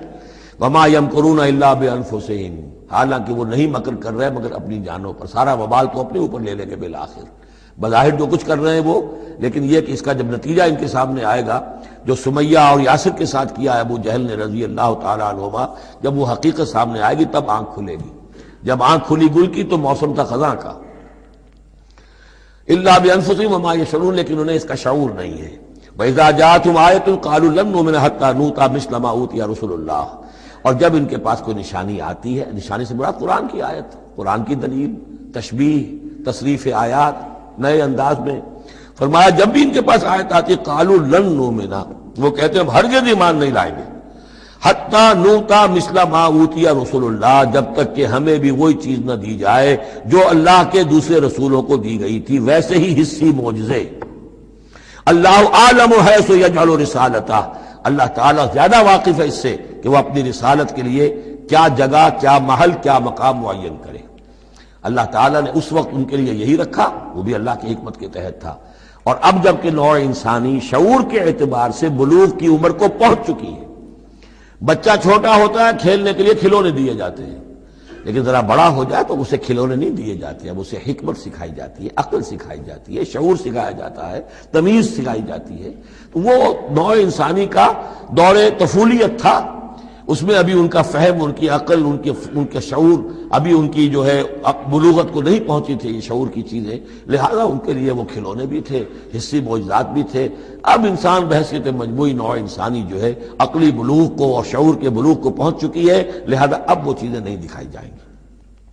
اللہ عالم حیث یجعل رسالتہ سیصیب الذین اجرموا صغار عند اللہ، ان قریب پہنچے گی ان مجرموں کو، ان گناہگاروں کو بہت ہی ذلت اللہ کے ہاں، وعذاب شدید بما کانوا یمکرون، اور سخت سزا اور عذاب ان کی انتاری چال بازیوں کے طفیل کے جو وہ کر رہے ہیں۔ فمن یرید اللہ ان یہدیہ یشرح صدرہ للاسلام، تو اللہ تعالیٰ جس کے لیے بھی چاہتا ہے کہ اس کو ہدایت کے دروازے اس کے لیے کھول دے، اس کے سینے کو اسلام کے لیے کھول دیتا ہے۔ یہ ایک بڑی معنوی حقیقت ہے، اس پہ غور کیجئے گا۔ شرح صدر، الم نشرح لک صدرک، یہ جو حضور کے لیے خاص طور پر شرح صدر جو ہے اللہ تعالیٰ نے ایک بہت بڑے احسان کے طور پر بیان فرمایا، الم نشرح لک صدرک، اس شرح صدر کی ہر مسلمان کو دعا کرنی چاہیے۔ اللہم ربنا نور قلوبنا بالایمان واشرح صدورنا للاسلام، اے اللہ ہمارے دلوں کو تو نور ایمان سے منور فرما دے اور ہمارے سینوں کو اسلام کے لیے کھول دے۔ اس کے معنی کیا ہے؟ اللہ ہمارے اندر وہ باطنی بصیرت پیدا کر دے کہ اسلام کی ہر چیز ہمیں ٹھیک نظر آئے، ہاں ہاں یہی تو ٹھیک ہے، یہی تو ہونا چاہیے، منطقی ہے، معقول ہے، کہیں چیز اپرائے گی نہیں۔ انسان کی فطرت جو ہے اتنی مطابقت محسوس کرے گا انسان کہ دیکھنا تقریر کی لذت کہ جو اس نے کہا میں نے یہ جانا کہ گویا یہی میرے دل میں تھا، اس لیے کہ اس کا اپنا سینہ جو ہے اللہ تعالیٰ نے اسلام کے لیے کھول دیا ہے۔ تو یہ شرح صدر جو ہے اللہ تعالیٰ کی طرف سے بہت بڑی نعمت ہوتی ہے۔ فَمَن يُرِدِ اللَّهُ أَن يَهْدِيَهُ، اللہ جس کو ہدایت دینا چاہتا ہے یشرح صدرہ للاسلام، اس کے سینے کو اسلام کے لیے کھول دیتا ہے۔ وَمَن يُرِدْ أَن يُضِلَّهُ، اور جس کے بارے میں وہ طے کر دے کہ اس کو تو اب گمراہی ہی پر رکھنا ہے، یجعل صدرہ ضیقا، اس کے سینے کو تنگ کر دیتا ہے، حرجن، بہت ہی تنگ اندر سے، کانما یصعد فی السماء، ایسے محسوس کرتا ہے جیسے اسے آسمان پر چڑھنا پڑ رہا ہے، جیسے اونچائی پر چڑھتے ہوئے سانس پھول جاتا ہے، آدمی کو معلوم ہوتا ہے کہ میرا شاید دل دھڑک دھڑک کر باہر ہی نکل آئے گا۔ یہ ہے کہ ان کو حق کا قبول کرنا اتنا مشکل ہو جاتا ہے۔ جس شخص کا کے لیے اللہ تعالیٰ کی طرف سے شرح صدر ہے وہ حق کو قبول کرتا ہے، تکلیف بھی آتی ہے تو بڑی آسانی سے جھیل جاتا ہے، اور ایک وہ ہے کہ ذرا سا امتحان آ گیا تو معلوم ہوا کہ بس قیامت ٹوٹ پڑی، اور اب تو ایک قدم اور اٹھانا جو ہے، اور جس کو ہم کہتے ہیں قدم من بھر کے پاؤں جو ہے من بھر کے ہو گئے، بوجھل ہو گیا انسان، وہ بات نہیں۔ فرمایا کذالک یجعل اللہ الرجس علی الذین لا یؤمنون، اور اسی طریقے سے اللہ تعالی عذاب یا گندگی ڈال دیتا ہے ان پر جو ایمان نہیں لاتے۔ وَهَذَا صِرَاطُ رَبِّكَ مُسْتَقِيمًا، اور یہ ہے تیرے رب کا سیدھا سیدھا راستہ۔ قَدْ فَصَّلْنَا الْآيَاتِ لِقَوْمٍ يَذَّكَّرُونَ، ہم نے اپنی آیات خوب تفصیل سے بیان کر دی ہیں ان لوگوں کے لیے جو تذکر اخذ کرنا چاہیں، نصیحت حاصل کرنا چاہیں، ہدایت حاصل کرنا چاہیں۔ لَهُمْ دَارُ السَّلَامِ عِندَ رَبِّهِمْ، ان کے لیے سلامتی والا گھر ہے ان کے رب کے پاس، جنت کے لیے یہ دوسرا لفظ ہے دار السلام۔ وَهُوَ وَلِيُّهُمْ، وہی ان کا مددگار ہے، پشت پناہ ہے، وہی ان کا حمایتی ہے، ان کا دوست ہے۔ بما كانوا يعملون، بسبب ان کے عمل کے، وہ جو عمل کر رہے ہیں انہوں نے اللہ کی دوستی ارن کی ہے، انہوں نے اپنی قربانیوں سے، اپنے ایثار سے، اپنی محنتوں سے جو جد و جہد کی ہے، جو مشقتیں جھیلی ہیں، تو انہوں نے بما كانوا يعملون، اس کی وجہ سے وہ گویا کہ اللہ تعالیٰ کی دوستی کے مستحق ہو گئے ہیں۔ وَهُوَ وَلِيُّهُمْ بِمَا كَانُوا يَعْمَلُونَ وَيَوْمَ يَحْشُرُهُمْ جَمِيعًا، اور جس دن کہ وہ جمع کرے گا ان کو سب کو، یا معاشر الجن، اللہ تعالیٰ فرمائے گا اے جنوں کی جماعت، قد استکثرتم من الانس، واقعتاً تم نے تو انسانوں میں سے بہتوں کو ہتھیا لیا۔ جو کہا تھا اس بڑے جن نے، عزازیل نے، کہ تو دیکھے گا وما تجد اکثرهم شاکرین، کہ ان کی اکثریت شکر کرنے والی نہیں ہو گئی، تو گویا کہ ایک طرح کا شاباش جو ہے اللہ تعالیٰ کی طرف سے ان کو دی جائے گی۔ یا معاشر الجن قد استکثرتم من الانس، تم نے تو بہت سے انسانوں کو ہتھیا لیا۔ وقال اولیاؤہم من الانس، اور جو ان کے ساتھی تھے انسانوں میں سے، ان کی غیرت ذرا جاگے گی کہ اللہ تعالیٰ نے یہ کیا کہہ دیا کہ ان جنات نے ہمیں جو ہے ہتھیا لیا اور شکار کر لیا۔ ربنا، وہ یہ کہیں گے ربنا استمتع بعضنا ببعض، پروردگار ہم میں سے بعض نے بعض سے فائدہ اٹھایا، ہم ان سے کام لیتے رہے، یہ ہم سے کام لیتے رہے، ہم نے ان کو موکل بنایا، ان کے ذریعے سے غیب کی خبریں، کہانت کی دکانیں چمکائیں۔ قال اولیاء من الانس ربنا استمتع بعضنا ببعض وبلغنا اجلنا الذي اجلت لنا، اور اب ہم اپنی اس مدت کو پہنچ چکے جو تو نے ہمارے لیے مقرر کر دی تھی۔ قال النار مسواکم، اللہ فرمائے گا اب آگ ہے تمہارا ٹھکانہ، خالدین فیہا الا ما شاء اللہ، اب تم رہو گے اسی میں ہمیشہ ہمیش سوائے اس کے جو اللہ چاہے۔ ان ربک حکیم علیم، یقیناً تیرا رب حکیم اور علیم ہے۔ وکذالک نولی بعض الظالمین بعضا بما كانوا یکسبون، اور اسی طرح ہم ساتھی بنا دیتے ہیں اور ملا دیتے ہیں بعض ظالموں کو بعض ظالموں کے ساتھ ان کے کرتوتوں کی وجہ سے، ان کی کمائی کی وجہ سے۔ یا معاشر الجن والانس الم یاتکم رسل منکم یقصون علیکم آیاتی وینذرونکم لقاء یومکم ھذا قالوا شہدنا علی انفسنا وغرتهم الحیاۃ الدنیا وشہدوا علی انفسہم انہم کانوا کافرین۔ کہا جائے گا اس دن، یہ گویا کہ یہاں محذوف ہے، اے جنوں اور انسانوں کی جماعتوں، کیا تمہارے پاس نہیں آ گئے تھے رسول تم ہی میں سے؟ اب چونکہ دونوں کو جمع کر کے کہا جا رہا ہے تو جو انسانوں میں سے رسول ہیں گویا کہ وہی جنات کے لیے بھی رسول ہیں۔ یقصون علیکم آیاتی، جو سناتے تھے تمہیں میری آیات، وینذرونکم لقاء یومکم ھذا، اور تمہیں خبردار کرتے تھے، باخبر کرتے تھے آج کے اس دن کی ملاقات کے بارے میں۔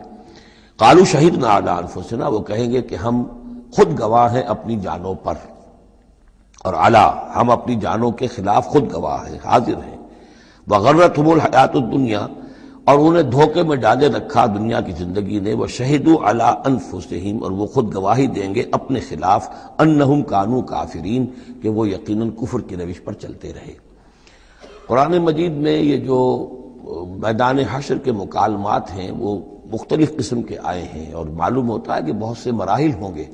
کسی مرحلے میں کچھ لوگ ہوں گے جو صاف انکار بھی کریں گے، ہم پڑھ چکے ہیں، وہ کہیں گے فلم تکن فتنتہم الا ان قالوا، اس وقت کوئی چال نہیں رہے گی کہ ما کننا مشرکین، ہم تو مشرک نہیں تھے۔ تو یہ مختلف مواقع ہیں، مختلف گروہ ہیں، مختلف جماعتیں ہیں، اس لیے ان میں یہ نہیں سمجھنا چاہیے کہ کوئی تضاد ہے، بلکہ یہ کہ یہ مختلف مواقع پر مختلف لوگوں کی طرف سے جو بات ہوگی اس کو بیان کیا گیا ہے۔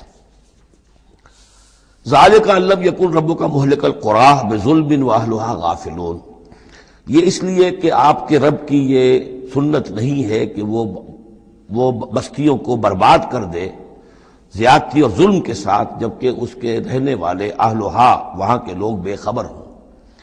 اس سے مراد یہ ہے کہ جب بھی رسولوں کو بھیجا گیا اور انہوں نے قوموں کو خبردار کر دیا، انذار اور تذکیر اور تبشیر کا حق ادا کر دیا، پھر اللہ کا عذاب آتا تھا۔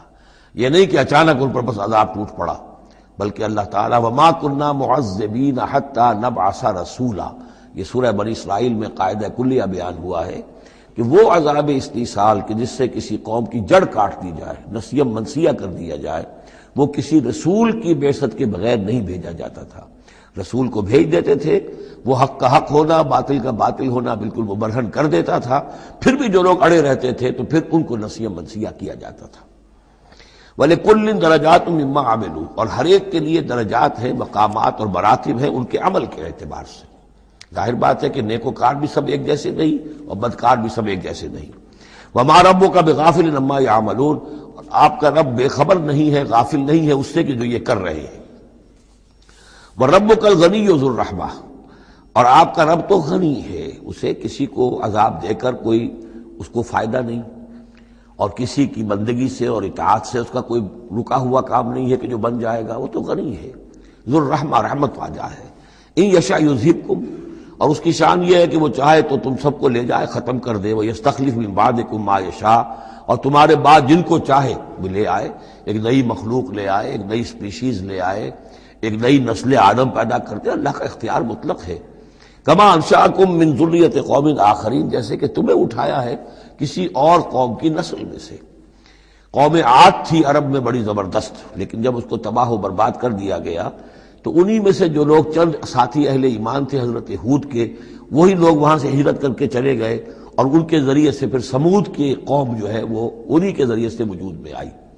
پھر سمود کو بھی ہلاک کر دیا گیا، تو پھر ان میں سے جو اہل ایمان تھے وہ کہیں چلے گئے ہجرت کر کے، تو ان سے ایک اور قوم وجود میں آ گئی۔ تو فرمایا جیسے تمہیں بھی ہم نے اٹھایا ہے اور قوموں کی نسل میں سے، اسی طریقے سے ہم تمہیں ہٹا کر کسی اور قوم کو لے آئیں گے۔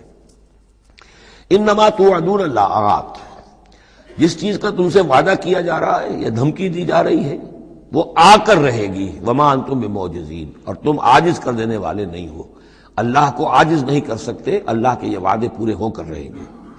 قل یا قوم اعملوا علی مکانتکم انی عامل، اب یہ ہے چیلنجنگ انداز، کہہ دیجئے اے میری قوم کے لوگوں، کر لو جو کچھ کر سکتے ہو اپنی جگہ پر، میں بھی کر رہا ہوں جو میرے بس میں ہے۔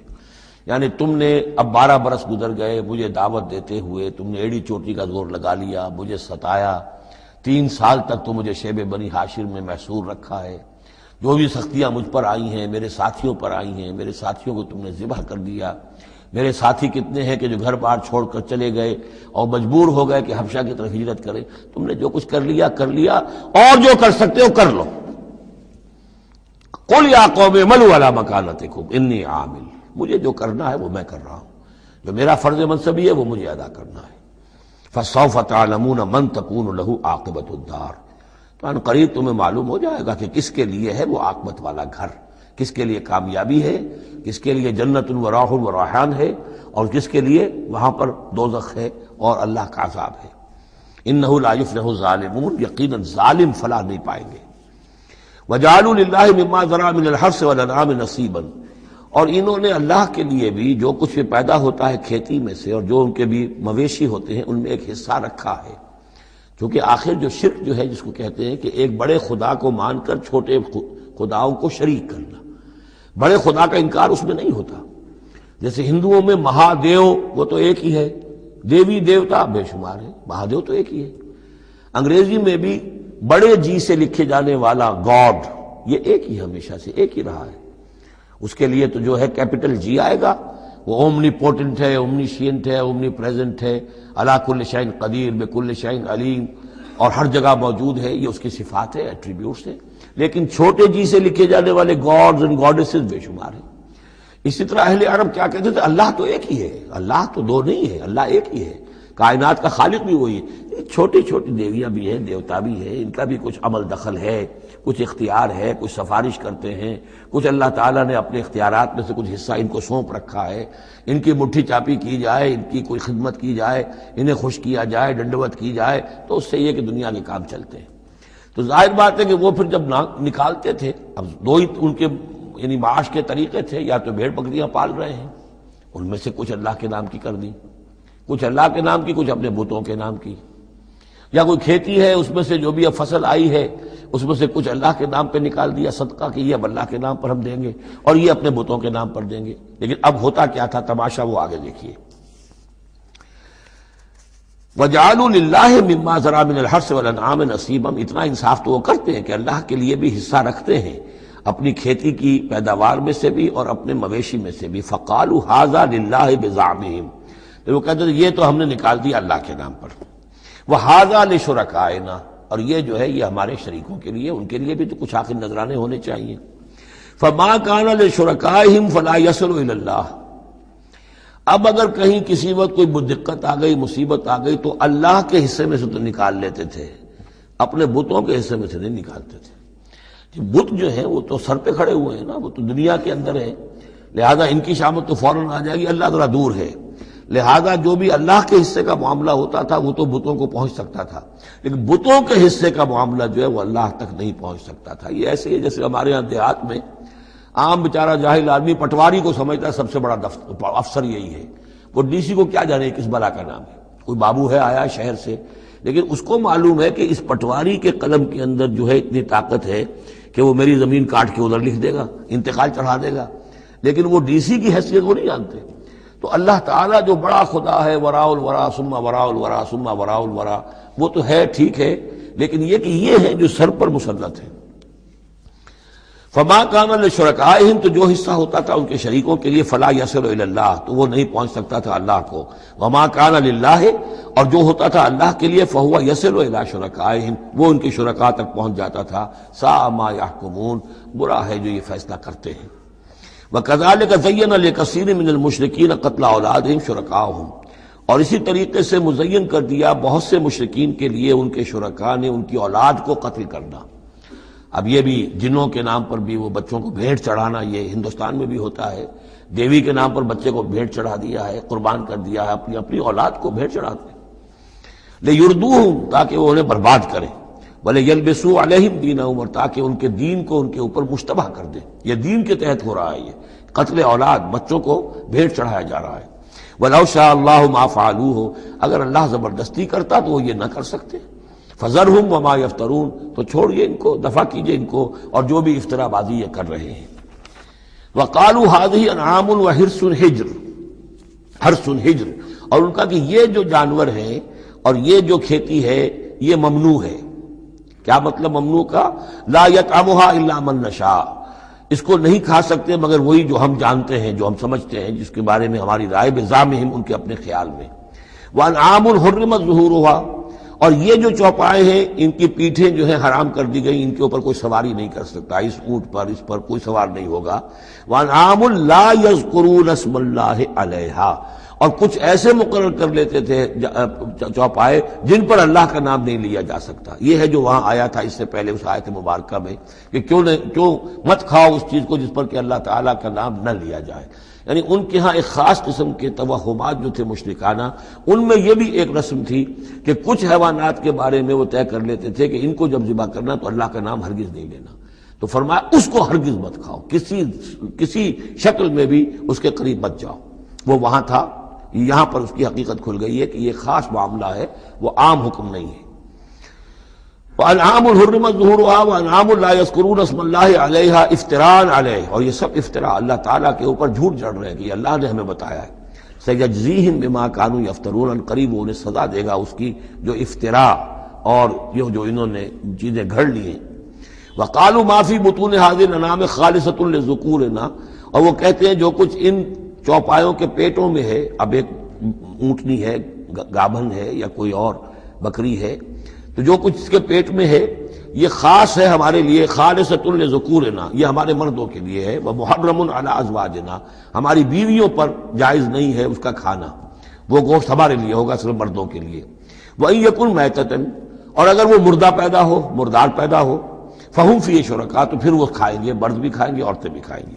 سَيَجْزِيهِمْ وَصْفَهُمْ، یہ ساری چیزیں جو ہیں جو انہوں نے بیان کری اور کہتے تھے یہ شریعت پرانی چلی آ رہی ہے، یہ ابراہیم کے طریقے ہیں، یہ ہمارے آباء و اجداد کے طریقے ہیں، اللہ تعالیٰ سزا دے گا ان کی ان بیانات کی اور ان چیزوں کی جو انہوں نے گھڑ لی ہیں۔ انہ حکیم علیم، یقیناً وہ حکیم اور علیم ہے۔ قد خسر الذین قتلوا اولادہم صفحا بغیر علم، اپنے آپ کو برباد کیا ان لوگوں نے جنہوں نے اپنی اولاد کو قتل کیا بے وقوفی اور حماقت سے، بغیر علم کے۔ وحرموا ما رزقهم اللہ افتراء علی اللہ، اور انہوں نے حرام کر لی اپنے اوپر وہ شے جو اللہ نے انہیں دی تھی، اور افتراء کرتے ہوئے اللہ پر، یعنی اللہ کے نام پر ہو رہا ہے، یہ قربانیاں دی جا رہی ہیں، بتوں کی بھیٹ چڑھائی جا رہی ہے، وہ سارا دین جو ہے گڑبڑ تھا، اس میں اللہ بھی ہے، آلہہ بھی ہے، سب کے ساتھ جو ہے مشترکہ معاملہ ہو رہا ہے۔ قد ضلوا وما كانوا مهتدين، وہ گمراہ ہو چکے، بھٹک چکے، اور وہ ہدایت پر آنے والے نہیں ہیں۔ وَهُوَ الَّذِي أَنشَأَ جَنَّاتٍ مَعْرُوشَاتٍ، وہی ہے اللہ جس نے کہ اٹھائے باغات، معروشات وغیر معروشات، وہ باغ بھی ہوتے ہیں وہ بیلیں جیسے انگور کی ہوتی ہیں، ٹٹیوں پر اٹھانا پڑتا ہے، ان کو سہارا دینا پڑتا ہے، خود ان کے اندر تنا اوپر جانے کا اس کی فطرت میں نہیں ہے۔ غیر معروشات، یہ عام درخت ہیں، وہ خود کھڑے ہوتے ہیں، اپنی یعنی ریڑھ کی ہڈی ان کی اپنی مضبوط ہے، وہ کھڑے ہیں، انار کا درخت ہے، آم کا درخت ہے۔ تو معروشات وہ ہیں کہ جن کو ٹٹیوں پر چڑھانا پڑتا ہے۔ والنخلا، اور کھجور کے درخت، والزرع، اور کھیتی، مختلفاً اکلہ، جس کے کہ ذائقے بڑے بڑے مختلف ہیں۔ والزیتون، اور زیتون، والرمان، اور انار، متشابہا وغیر متشابہ، ایک دوسرے سے ملتے جلتے بھی ہیں اور یہ کہ ذرا ایک دوسرے سے مختلف بھی ہیں۔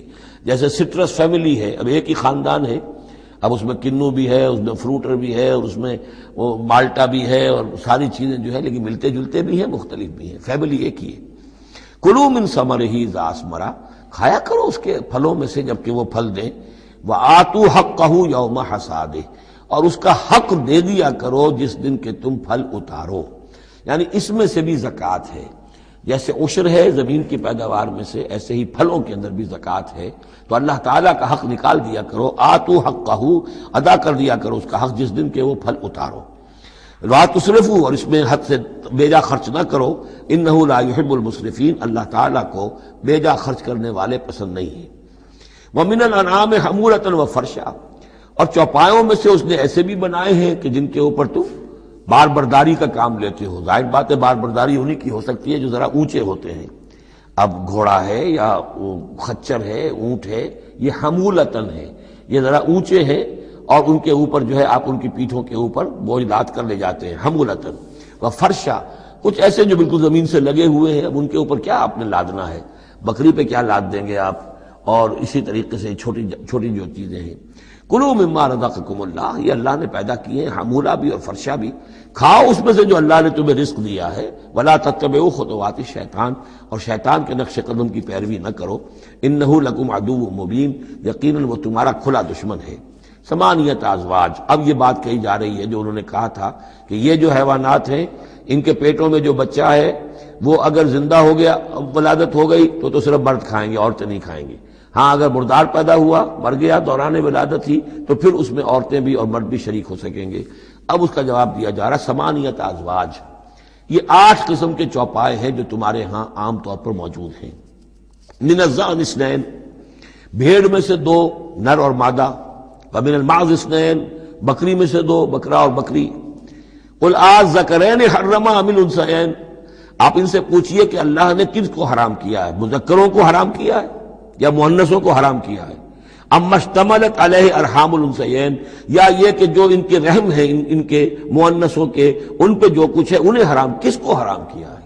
حرام اگر کوئی شے ہے تو سب کے لیے، اور اگر حرام نہیں ہے تو کسی کے لیے بھی نہیں۔ یہ تم نے جو نئے قوانین بنا لیے ہیں وہ کہاں سے لے آئے ہو؟ کیا ان کی سند ہے؟ نبئونی بعلم ان کنتم صادقین، مجھے بتاؤ کسی سند کے ساتھ، کسی حوالے سے اگر تم سچے ہو۔ ومن الابل اثنین، اسی طرح اونٹ میں سے بھی 2 ہیں نر اور مادہ۔ ومن البقر اثنین، گائے میں سے بھی 2 ہیں، ان میں بھی 2 ہیں۔ قل الذکرین حرم ام الانثیین، پوچھئے پھر ان سے ان دونوں نروں کو حرام کیا ہے یا دونوں ماداؤں کو حرام کیا ہے؟ اما اشتملت علیہ ارحام الانثیین، یا یہ کہ جو رحم ہیں ان کے ماداؤں کے، کیا ان کے اندر جو کچھ ہے اسے حرام کیا ہے؟ ام کنتم شہداء اذ وصاکم اللہ بہذا، کیا تم موجود تھے جب اللہ نے تمہیں یہ قوانین دیے اور یہ نصیحتیں کی اور یہ ہدایات دی؟ فمن اظلم ممن افترى علی اللہ کذبا، تو اس سے بڑھ کر ظالم کون ہوگا جو اللہ پر افترا کرے، جھوٹ جڑ کر اللہ کی طرف منسوب کرے۔ لیضل الناس بغیر علم، تاکہ گمراہ کرے وہ لوگوں کو بغیر کسی علم اور تحقیق کے۔ ان اللہ لا یہدی القوم الظالمین، یقیناً اللہ ایسے ظالموں کو راہیاب نہیں کرے گا۔ قل لا اجد فیما اوحی الی محرما علی طاعم، اب وہ پھر وہی قانون جو ہے، جو اصل چیزیں تھیں عرب میں کھانے پینے کے لیے، جو گوشت جن کا جانوروں کو کھایا جاتا تھا، ان میں سے کن چیزوں کو حرام کیا ہے، یہاں پھر اس کو دہرایا جا رہا ہے۔ قل لا اجد فیما اوحی الی محرما علی طاعم یطعمہ، کہہ دیجئے میں تو نہیں پاتا اس شے میں جو میری طرف وحی کی گئی ہے، یعنی جو قرآن میری طرف وحی کیا گیا ہے، جو شریعت میری جانب وحی کی گئی ہے، میں اس میں نہیں پاتا کہ کوئی اور شے ہو کسی کھانے والے پر حرام، محرم علی طاعم، کھانے والے پر، یطعمہ جو اسے کھاتا ہو، سوائے کس کے؟ الا ان یکون میتۃ، سوائے اس کے کہ مردار ہو۔ اس مردار کی مزید تشریح جو ہے سورہ مائدہ میں ہم پڑھ چکے ہیں، منخنقہ ہو، متردیہ ہو، موقوذہ ہو، وہ سب کے سب کسی بھی سبب سے وہ اگر مر گیا ہے جانور تو وہ حرام ہو گیا۔ ہاں اس کے مرنے سے پہلے کوئی اونچائی سے گر گیا ہے، لیکن یہ کہ ابھی جان ہے اور آپ نے ذبح کر لیا ہے اور خون نکل گیا، وہ جائز ہو جائے گا۔ لیکن اگر آپ کے پہنچنے سے پہلے، ذبح کرنے سے پہلے اس کی موت واقع ہو چکی ہو تو وہ مردار میں ہے، تو مردار کی کوئی بھی شکل ہو وہ حرام ہے۔ او دمن مسفوحا، یا خون ہو بہتا ہوا، یعنی ایک خون وہ ہے کہ جو چاہے کتنا ہی زور آپ لگا لیں، کتنا ہی رائگر مارٹس ہو جائے، کتنا ہی تشنج ہو، لیکن پھر بھی کچھ نہ کچھ خون تو کہیں نہ کہیں جسم میں رہ ہی جائے گا، وہ حرام نہیں ہے۔ مطلب یہ کہ تلی کے اندر خون رہ جائے گا کچھ نہ کچھ، جگر میں کچھ خون رہ جائے گا، وہ چیزیں حرام نہیں ہیں۔ لیکن جو بہایا جا سکتا ہو خون، کہ اگر آپ نے ذبح کیا ہے تو خون بہا کر نکال دیا جائے، اب یہ خون جو ہے یہ حرام ہے۔ او لحم خنزیر، یا یہ کہ سور کا گوشت ہو، فإنہ رجس، اس لیے کہ وہ تو ہے ہی ناپاک، وہ اصلاً ناپاک ہے۔ او فسقاً، یا یہ کہ وہ ناجائز شے ہو، احل لغیر اللہ بہ، جس پر اللہ کے سوا کسی اور کا نام پکارا گیا ہو، کسی اور کے نام پر ذبح کیا گیا ہو، کسی اور سے تقرب کی نیت پر وہ اس کی قربانی دی گئی ہو، چاہے وہ نام اللہ ہی کا لیا جا رہا ہو، لیکن نیت میں اگر یہ ہے اور جا کر کسی خاص استھان کے اوپر اس کو ذبح کیا ہے، کسی خاص مقام پر کیا ہے، کسی خاص قبر پر کیا ہے، تو ظاہر بات ہے کہ دل کے اندر تو چور وہی ہے۔ فمن اضطر غیر باغ، لیکن ان میں سے بھی جو لوگ مضطر ہو جائیں، مجبور ہو جائیں، نہ تو ان کے اندر حد سے بڑھنے کی کوئی غیر باغ، نہ تو اس کی کوئی طلب ان کے اندر ہو، ولا عاد، نہ حد سے زیادہ بڑھے، صرف جان بچانے کے لیے تھوڑا سا ان میں سے اگر کچھ کھا کر جان بچائی جا سکے تو اجازت ہے۔ فإن ربک غفور رحیم، تو یقیناً آپ کا رب غفور ہے، بخشنے والا، اور رحیم ہے، رحم فرمانے والا۔ وعلی الذین ہادوا حرمنا کل ذی ظفر، اور ہم نے ان پر جو یہودی ہوئے تھے حرام کر دیا تھا ہر وہ جانور جس کا ایک کھر ہوتا ہے۔ جانور ایک وہ ہے جیسے کہ گائے ہے، ان کے یہ پیر جو ہیں وہ پھٹے ہوئے ہوتے ہیں، اور ایک جانور ہوتا ہے جس کا کھر ایک ہی ہے، ایک ہی نہ ہو، تو کھر والے جانور، گھوڑے کا ایک ہی ہے، تو یہ چیزیں جو ہیں وہ ان کے اوپر حرام کر دی گئی تھی۔ بعض چیزیں تھیں کہ جو اصلاً حلال تھیں، لیکن یہ کہ یہودیوں پر ان کی جو وہ شرارتیں تھیں ان کی وجہ سے، جیسا کہ ہم پڑھ آئے ہیں، بہت سی چیزیں ان پر حرام کر دی گئی تھیں۔ وعلی الذین ہادوا حرمنا کل ذی ظفر، اور ہم نے یہودیوں کے اوپر تو حرام کر دی تھی ہر ایک ناخن والے جانور کو۔ ومن البقر والغنم حرمنا علیہم شحومہما، اسی طریقے سے گائے اور بکری وغیرہ میں سے بھی ہم نے اس پر ان کی چربی جو ہے وہ حرام کر دی تھی۔ الا ما حملت ظہورہما، سوائے اس کے کہ جو ان کی پیٹھ کے ساتھ لگی ہوئی ہو، پٹھ کے ساتھ جس کو ہم کہتے ہیں لگی ہوئی ہے، اب الحوایا یا انتڑیوں کے ساتھ لگی ہوئی ہو، او مختلط بعظم، یا جو ہڈیوں کے اندر ہو، تو یہ جو ہے یہ چیزیں تو چربی کی جائز تھی ان کے لیے، باقی چربی جو ہے کھلی وہ ان کے لیے حرام کر دی گئی تھی۔ ذالک جزیناہم ببغیہم، یہ ہم نے انہیں سزا دی تھی ان کی شرارت کی بنا پر۔ یہ مستقل آسمانی شریعت کا حصہ نہیں تھا، بلکہ یہ خاص طور پر ان کے اوپر تنگی کی گئی تھی ان کی شرارتوں کی وجہ سے۔ وَإِنَّا لَصَادِقُونَ، اور ہم جو کچھ کہہ رہے ہیں وہ بالکل صحیح ہے اور درست ہے۔ فَإِن كَذَّبُوكَ، پھر اے نبی اگر یہ آپ کو جھٹلا دے، فَقُلْ رَبُّكُمْ ذُو رَحْمَةٍ وَاسِعَةٍ، تو کہہ دیے تمہارا رب بڑی وسیع رحمت والا ہے، وہ تمہیں فوراً نہیں پکڑ رہا، نہ فوراً معجزہ دکھا رہا ہے تاکہ پھر تمہاری مہلت ختم ہو جائے، اس کی رحمت کا تقاضا یہ ہے کہ وہ تمہیں ابھی اور مہلت دے رہا ہے۔ وَلَا يُرَدُّ بَأْسُهُ عَنِ الْقَوْمِ الْمُجْرِمِينَ، لیکن یہ کہ جب اس کی پکڑ آ جائے گی، اس کی سخت آ جائے گی، تو اس کو لوٹایا نہیں جا سکے گا مجرموں کی قوم سے۔ پھر جب وہ آ جائے گی بات، اِنَّ بَطْشَ رَبِّكَ لَشَدِيدٌ، پھر وہ بڑی سخت پکڑ ہوگی اور کوئی اس کا منہ پھیرنے والا نہیں ہوگا۔ سَيَقُولُ الَّذِينَ أَشْرَكُوا لَوْ شَاءَ اللَّهُ مَا أَشْرَكْنَا وَلَا آبَاؤُنَا وَلَا حَرَّمْنَا مِنْ شَيْءٍ، ان قریب کہیں گے یہ مشرک لوگ، اگر اللہ چاہتا تو نہ ہم شرک کرتے، نہ ہمارے آباء و اجداد کرتے، نہ ہم نے ان چیزوں کو حرام ٹھہرایا ہوتا جنہیں تم کہہ رہے ہو کہ حرام نہیں ہے اور ہم نے خامخواہ حرام ٹھہرا دیا ہے۔ اللہ تو علی کل شیء قدیر ہے، وہ ہمیں روک سکتا تھا، اس کا اختیار تھا، وہ ہمیں یہ کام نہ کرنے دیتا۔ یہ کٹ حجتیاں انسان کرتا ہے۔ قل هل عندکم من علم فتخرجوه لنا، ان سے کہیے کذالک کذب الذین من قبلہم، اسی طرح جھٹلایا تھا ان لوگوں نے جو ان سے پہلے تھے، حتی ذاقوا باسنا، یہاں تک کہ انہوں نے ہمارے عذاب کا مزہ چکھ لیا۔ قل هل عندکم من علم فتخرجوه لنا، آپ ان سے یہ کہیے کہ کیا تمہارے پاس کوئی علم ہے، کوئی دلیل ہے، کوئی سند ہے، کسی کتاب میں لکھی ہوئی چیزیں یہ موجود ہیں جنہیں تم ہمارے سامنے پیش کر سکو۔ ان تتبعون الا الظن وان انتم الا تخرصون، تم تو صرف پیروی کر رہے ہو ظن کی اور اٹکل پچوں کی باتیں کر رہے ہو، تو اب تم سے اب کیا بات کریں۔ قل فللہ الحجۃ البالغہ، کہہ دیجئے تو اللہ کے حق میں ثابت ہو چکی ہے پوری حجت۔ اللہ تعالیٰ نے ہر طرح تم پر اتمام حجت کر دیا، تمہاری ہر بات کو رد کر دیا، معقول طریقے سے طرح سے تمہیں ہر بات سمجھا دی ہے۔ قل فللہ حجت اللہ البالغہ، یہیں سے امام الہند شاہ ولی اللہ دہلوی نے اپنی جو شورۂ آفاق کتاب ہے اس کا نام یہاں سے اخذ کیا ہے، حجت اللہ البالغہ، اللہ کی مکمل حجت۔ قل فللہ الحجت البالغہ، اللہ کی طرف سے حجت تم پر پوری ہو چکی، قائم ہو چکی۔ فلو شاء لہداکم اجمعین، اگر وہ چاہتا تم سب کو ہدایت پر لے آتا، اس کے آنے واحد میں تمہیں سب کو ابو بکر صدیق جیسا نیک بنا دیتا، یہ اس کا اختیار تھا، لیکن اس نے رکھا ہے معاملہ اس دنیا کا امتحان کے لیے۔ خلق الموت والحیات لیبلوکم ایکم احسن عملا، تاکہ تمہیں آزمائے اور جانچے۔ قل ہلم شہداءکم الذین یشہدون ان اللہ حرم ھذا، کہ یہ ذرا لاؤ تو صحیح اپنے وہ گواہ جو یہ گواہی دے سکے کہ اللہ نے ان چیزوں کو حرام کیا ہے۔ کہاں ہے پاس گواہ؟ کوئی کتاب گواہ ہے، کوئی اور چیز، کوئی علمی سند ہے؟ فَإِن شَهِدُوا فَلَا تَشْهَدْ مَعَهُمْ، اے نبی پھر اگر یہ کٹ حجتی پر اتر کر کہیں کہ ہاں ہم گواہی دیتے ہیں، آپ ان کے ساتھ گواہی مت دیجئے۔ وَلَا تَتَّبِعْ أَهْوَاءَ الَّذِينَ كَذَّبُوا بِآيَاتِنَا، مت پیروی کیجئے ان لوگوں کی خواہشات کی جنہوں نے ہماری آیات کو جھٹلا دیا ہے۔ وَالَّذِينَ لَا يُؤْمِنُونَ بِالْآخِرَةِ هُمْ بِرَبِّهِمْ يَعْدِلُونَ، اور جو لوگ آخرت پر ایمان نہیں رکھتے وہی ہے کہ جو اپنے رب کے ساتھ دوسروں کو برابر کر دیتے ہیں۔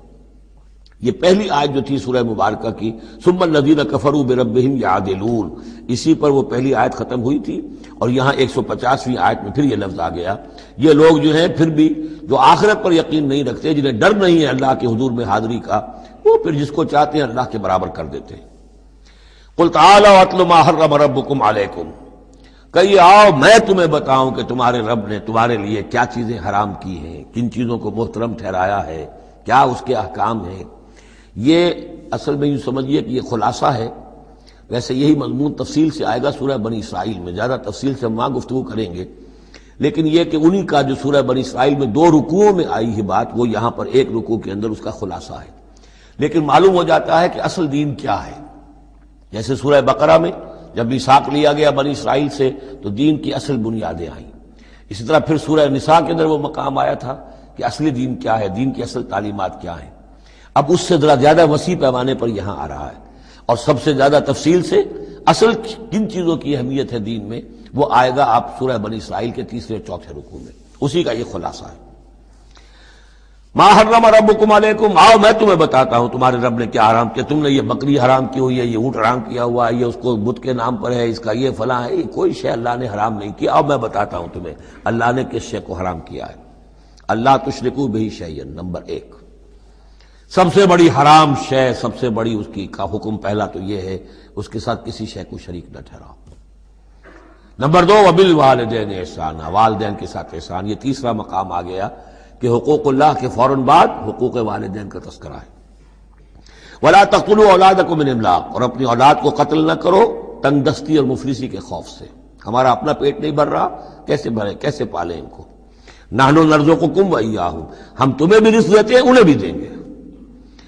نمبر 4 ولا تقربوا الفواحش ما ظهر منها وما بطن، اور دیکھو بے حیائی کے کاموں کے قریب بھی مت جاؤ، خواہ وہ خفیہ ہوں اور خواہ وہ اعلانیہ ہوں.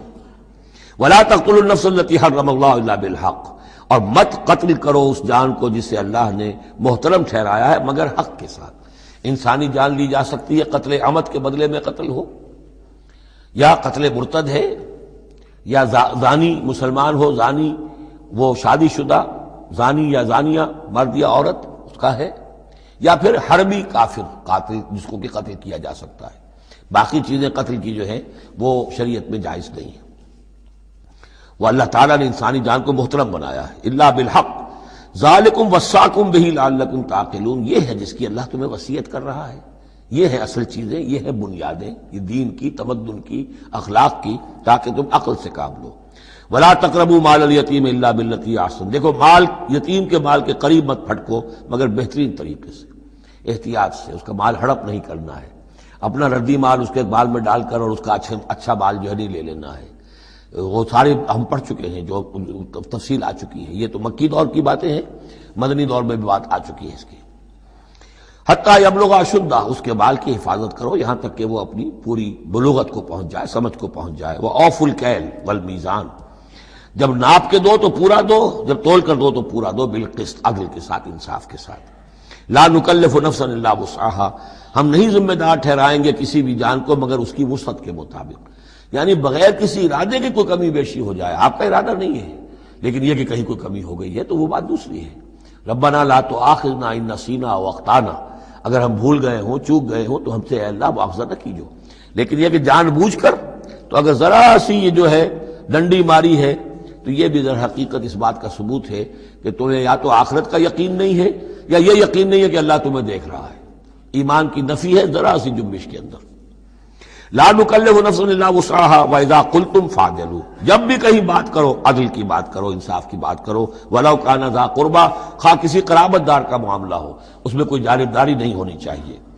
وبعہد اللہ اوفوا، اور اللہ کے عہد کو پورا کرو. یعنی جو بھی عہد کیا جائے اللہ کے نام پر، اللہ کے حوالے سے، اللہ کی قسم کھا کر اس کو پورا کرو. سب سے پہلے تو جو اللہ سے عہد کیا ایاک نعبد و ایاک نستعین، اس کو پورا کرو. جو عہد کیا تھا دنیا میں آنے سے پہلے الستو بربکم قالوا بلا، اس کو پورا کرو. ذالکم وصاکم بہ لعلکم تذکرون، یہ ہے وہ چیزیں جن کی اللہ تمہیں وصیت کر رہا ہے. یہ چیزیں ہیں کہ جو اہمیت کی حامل ہیں، یہ ہے انسانی کردار کی عظمت کی باتیں. لعلکم تذکرون، تاکہ تم نصیحت اخذ کرو. وَأَنَّ هَذَا صِرَاطِي مُسْتَقِيمًا، اور یہ کہ یہ ہے میرا سیدھا راستہ. یہ ایج پیچ پگڈنڈیاں اور یہ لمبی چوڑی جو ہیں وہ جو تم نے بنا رکھے ہیں اپنے گورکھ دھندے، یہ نہیں ہے دین، یہ ہے.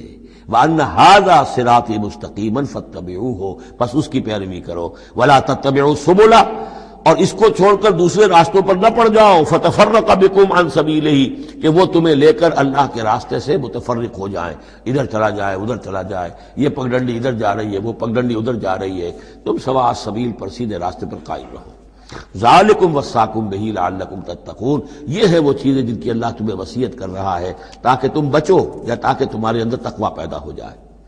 ثم آتینا موسیٰ الکتاب تماما علی الذی احسن، پھر ہم نے موسیٰ کو کتاب دی تھی جو کہ پورا کرنے کے لیے اپنی نعمت کو اس پر نیک کرنے والوں پر، علی الذی احسن وتفصیلا لکل شیء، اور اس میں ہم نے ان تمام چیزوں کی تفصیل دے دی تھی۔ وہ جو 10 کمانڈمنٹس ہیں در حقیقت انہی کا جو خلاصہ ہے، Quranic version of the 10 commandments of the old testament, وہ آپ کو سورہ بنی اسرائیل کے 3 اور 4 رکوع میں ملیں گی۔ حضرت عبداللہ ابن عباس رضی اللہ تعالی عنہما کا کہنا یہی ہے کہ یہ احکام عشرہ جو ہے تورات کے، ان کا یہ قرآنک ورژن ہے، یہ ہے در حقیقت ان کی تعبیر قرآن میں۔ تو یہاں بھی فرمایا پھر ہم نے موسیٰ کو کتاب دی تھی تماما علی الذی احسن، پورا کرنے کے لیے اس نعمت کو کہ جو احسان کرنے والے محسنین کے لیے، وتفصیلا لکل شیء وہدی ورحمۃ، اور ہر شے کی تفصیل پر مشتمل اور ہدایت اور رحمت، لعلہم بلقاء ربہم یؤمنون، اور تاکہ وہ اپنے رب پر کی ملاقات اور رب کے حضور میں حاضری پر پورا یقین رکھے۔ وہذا کتاب انزلناہ مبارک، اب یہ کتاب ہے جو ہم نے نازل کی ہے، مبارک، بڑی بابرکت ہے۔ ھذا کتاب انزلناہ مبارک فاتبعوہ، تو اس کی پیروی کرو، واتقوا لعلکم ترحمون، اور تقوی اختیار کرو تاکہ تم پر رحم کیا جائے۔ ان تقولوا، مبادا تم یہ کہو، بالکل وہی انداز ہے کہ جو سورہ مائدہ میں کہا گیا ہے، ان تقولوا، ہمارے پاس تو کوئی بشیر نہیں آیا، کوئی نذیر نہیں آیا، فقط جاءکم بشیر و نذیر، تو دیکھو آ گیا ہے بشیر و نذیر، ہم نے اپنے رسول محمد کو بھیج دیا ہے۔ یہ بات کہی گئی کن سے؟ وہاں اہل کتاب سے۔ اب یہاں مشرکین عرب سے کیا کہا جا رہا ہے؟ ان تقولوا انما انزل الکتاب علی طائفتین من قبلنا، کتاب تو دی گئی تھی 2 گروہوں کو ہم سے پہلے، یہودیوں کو دی گئی کتاب، جو عیسائیوں کو دی گئی، ہمیں تو دی نہیں گئی، ہم سے مواخذہ کائے کا، ہم سے پوچھتا ہے کس بات کی؟ ان تقولوا انما انزل الکتاب علی طائفتین من قبلنا، ہم سے پہلے 2 گروہوں کو دی گئی تھی، وان كنا عن دراستہم لغافلین، ہم تو اس کے پڑھنے پڑھانے سے غافل تھے، ہمیں کیا پتہ عبرانی زبان، ہماری عربی زبان، ہم کیا جانے اس کتاب میں کیا لکھا ہوا ہے، لہذا ہم پر کوئی حجت نہیں، ہم پر کوئی پکڑ نہیں ہونی چاہیے، ہم پر کوئی محاسبہ نہیں ہونا چاہیے۔ اور تقولوا، یا تم یہ کہتے، لو انا انزل علینا الکتاب، اگر ہم پر کتاب نازل کی گئی ہوتی، لکنا اہدی منہم، دیکھو ہم ان سے کہیں بڑھ کر ہدایت پر ہوتے۔ ان بے وقوفوں نے تو قدر نہیں کی اللہ کی کتابوں کی، تورات کی اور انجیل کی، ہمیں اللہ نے دی ہوتی کتاب تو پھر یہ ہے کہ ہم بتاتے کہ کتاب اللہ کی قدر کیسے کی جاتی ہے۔ فقد جاءکم بینۃ من ربکم، تو اے مشرکین عرب، اے بنی اسماعیل، تمہارے پاس آ گئی ہے بینہ تمہارے رب کی طرف سے، رسول من اللہ یتلو صحفا مطہرۃ فیہا کتب قیمہ، وہ بینہ آ گئی ہے۔ فقد جاءکم بینۃ من ربکم وہدی ورحمۃ، اور جو ہدایت ہے اور رحمت ہے، فمن اظلم ممن کذب بآیات اللہ، تو اس سے بڑھ کر ظالم کون ہوگا کہ جو اللہ کی آیات کو جھٹلائے، وصدف عنہا، اور اس سے پہلو چرائے، پہلو تہی کرے، کنی کترائے۔ سنجزی الذین یصدفون عن آیاتنا، ہم ان قریب بدلہ دیں گے ان لوگوں کو جو ہماری آیات سے کنی کتراتے ہیں، سوء العذاب بما کانوا یصدفون، بہت ہی برے عذاب کا ان کے اس کنی کترانے کے باعث۔ هل ينظرون الا ان تاتيهم الملائکۃ او یاتی ربک او یاتی بعض آیات ربک، یہ کس چیز کا انتظار کر رہے ہیں سوائے اس کے کہ یا تو فرشتے آ جائیں، یا آپ کا رب خود آ جائے، یا یہ کہ آپ کے رب کی کوئی نشانیاں آ جائیں۔ یہ چونکہ قیامت میں آنا ہے، اسی زمین پر حساب کتاب ہونا ہے، جاء ربک والملک صفا صفا وجیء یومئذ بجہنم، تو یہیں پر اللہ کا نزول اجلال ہوگا، اور یہیں پر فرشتے پڑے باندھے ہوئے کھڑے ہوں گے، اور یہیں پر قصہ زمین بر سر زمین ہی چکایا جائے گا۔ تو کہہ رہے ہیں کہ کیا اس وقت کا انتظار کر رہے ہیں؟ هل ينظرون الا ان تاتيهم الملائکۃ او یاتی ربک او یاتی بعض آیات ربک، یوم یاتی بعض آیات ربک، جس دن آپ کے رب کی کچھ نشانیاں ظاہر ہو گئیں، لا ينفع نفسا ایمانها، پھر کسی جان کے لیے ایمان لانا اس کے لیے نافع نہیں ہوگا۔ یہ تو جب تک غیر کا پردہ پڑا ہوا ہے تب تک ہے، امتحان تو اس وقت تک ہے، غیب کا پردہ ہٹا دیا امتحان ختم ہو گیا، پھر تو کٹر سے کٹر جو کافر ہے وہ سب سے بڑھ کر عابد و زاہد بن جائے گا۔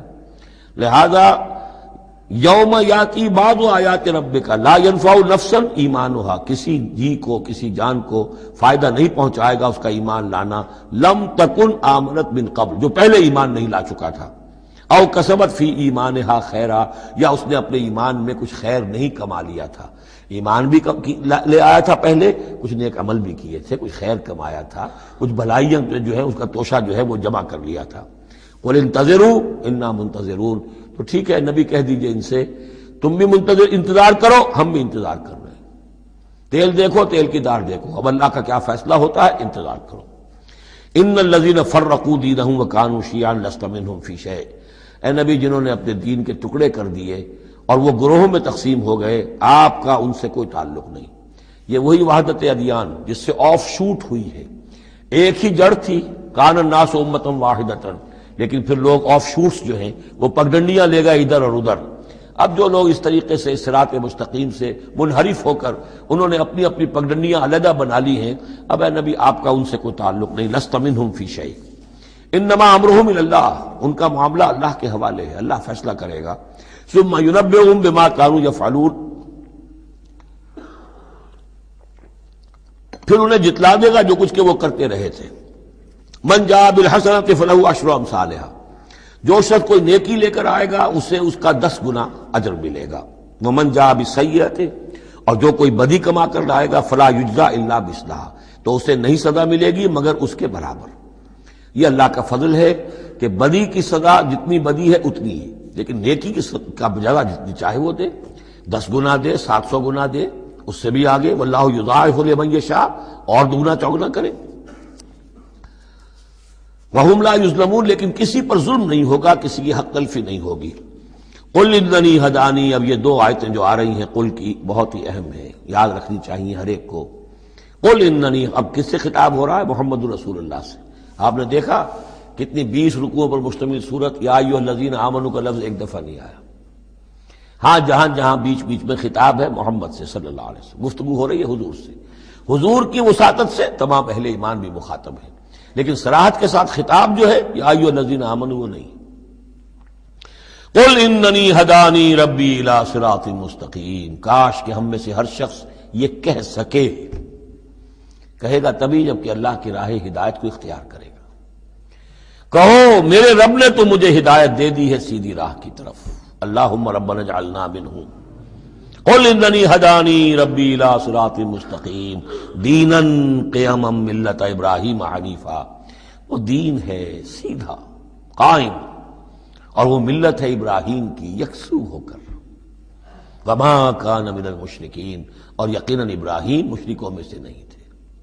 قل، پھر دوسرا قل آ گیا، ان صلاتی و نسکی و محیای و مماتی للہ رب العالمین، کہو میری نماز میری قربانی، اور جیسے میری نماز اور میری قربانی اللہ کے لیے ہے، میری زندگی اور میری موت اللہ کے لیے ہے، رب العالمین جو تمام جہانوں کا پروردگار ہے۔ یہ کہنے کہ ہم قابل ہوں، زندگی وقف کریں، طے کر لیں کہ جینا ہے اللہ کے لیے، مرنا ہے اللہ کے لیے، ٹھیک ہے، زندگی کی ضروریات ہیں، ضروریات کی حد تک آدمی اپنا وقت اپنی صلاحیت کچھ اس میں بھی لگائے، لیکن یہ نہ معلوم ہو کہ اصل شے یہ ہے اور دین کو صرف ضمیمہ بنا رکھا ہے، بلکہ معلوم ہو کہ اصل شے یہ ہے، جینا مرنا اٹھنا بیٹھنا چلنا پھرنا سونا جاگنا اللہ کے لیے ہے، البتہ یہ کہ ضرورت کے تحت جو بھی انسانی لازمی ضروریات ہیں ان کے لیے کچھ نہ کچھ وقت جو ہے انسان مجبوراً کہیں اور لگا رہا ہے۔ وَبِذَالِكَ أُمِرْتُ، اور مجھے تو اسی کا حکم ہوا ہے، وَأَنَا أَوَّلُ الْمُسْلِمِينَ، اور سب سے پہلا فرما بردار میں خود ہوں۔ قُلْ أَغَيْرَ اللَّهِ أَبْغِي رَبًّا، کہیے ذرا، ان لوگوں کی طرف روح سخن ہے، میں اللہ کے سوا کسی اور کو اپنا رب مان لوں؟ اغیر اللہ ابغی ربا، اللہ کے سوا کسی اور کو اپنا رب تلاش کروں؟ وَهُوَ رَبُّ كُلِّ شَيْءٍ، جبکہ وہ تو ہر شے کا رب ہے۔ وَلَا تَكْسِبُ كُلُّ نَفْسٍ إِلَّا عَلَيْهَا، اور نہیں کماتی ہر جان مگر اپنے ہی اوپر، جو بھی برائی کوئی کما رہا ہے جو بھی ہے وہ اس کا وبال اسی پر آئے گا۔ وَلَا تَزِرُ وَازِرَةٌ وِزْرَ أُخْرَىٰ، اور نہیں اٹھائے گی کوئی بوجھ اٹھانے والی کسی اور کے بوجھ کو، ہر ایک کو اپنی اپنی گٹھڑی اٹھانی ہے، اپنا اپنا بوجھ اٹھانا ہے۔ لا تزر وازرۃ وزر اخری، کیونکہ نفس کا لفظ آ رہا جان، کوئی جان نہیں ہوگی کسی اور کی جان، کسی اور جان کے بوجھ کو اٹھانے والی، ہر ایک کو اپنا بوجھ، اپنی ذمہ داری، اپنی اکاؤنٹیبلٹی، اپنا حساب کتاب خود دینا ہوگا۔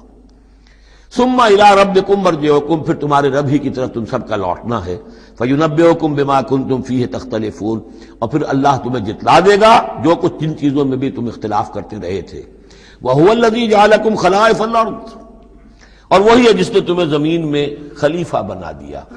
ایک تو یہ کہ خلیفہ اس معنی میں بھی کہ جو خلافت حضرت آدم کو دی گئی علیہ الصلوۃ والسلام، تو وہ پوٹینشلی تمام انسانوں کو دی گئی ہے، اور جو بھی شخص اللہ کا مطیع و فرمان ہو، اللہ کو اپنا حاکم اور بادشاہ مان لے، تو وہ گویا کہ اس کی خلافت کا حقدار ہو گیا۔ اس اعتبار سے بھی کہ ایک نسل کے بعد دوسری، ایک قوم کے بعد دوسری اس کے پیچھے آنے والی، یہ بھی ہے خلائف الارض۔ جیسے کہا گیا جیسے تمہیں ہم نے اٹھایا کسی اور قوم کی نسل میں سے، ایسے ہی تمہیں ہٹا کر ہم کسی اور قوم کو بھی لا سکتے ہیں۔ وَهُوَ الَّذِي جَعَلَكُمْ خَلَائِفَ الْأَرْضِ وَرَفَعَ بَعْضَكُمْ فَوْقَ بَعْضٍ دَرَجَاتٍ، اور تم میں سے بعض کے درجوں کو بعض پر بلند کر دیا۔ کسی کو علم دیا ہے، کسی کو حکمت دی ہے، کسی کو کچھ ذہانت زیادہ دی ہے، کسی کو جسمانی صلاحیت زیادہ دی ہے، کسی کو صحت جسمانی دی ہے، اور کسی کو حسن جسمانی دے دیا ہے، مختلف چیزیں ہیں۔ لِيَبْلُوَكُمْ فِي مَا آتَاكُمْ، یہ مختلف بخششیں اللہ کی اور مختلف چیزیں اللہ نے جو مختلف لوگوں کو دی ہیں، یہ اس لیے تاکہ تمہیں آزمائے۔ لِيَبْلُوَكُمْ، بلا یبلو آزمانا، جانچنا، ابتلاء اسی سے باب افتعال ہے، امتحان، ابتلاء۔ ان ربک سریع العقاب، یقیناً آپ کا رب عذاب دینے میں بھی بہت جلد ہے، وَإِنَّهُ لَغَفُورٌ رحیم، اور یقیناً وہ غفور اور رحیم ہے۔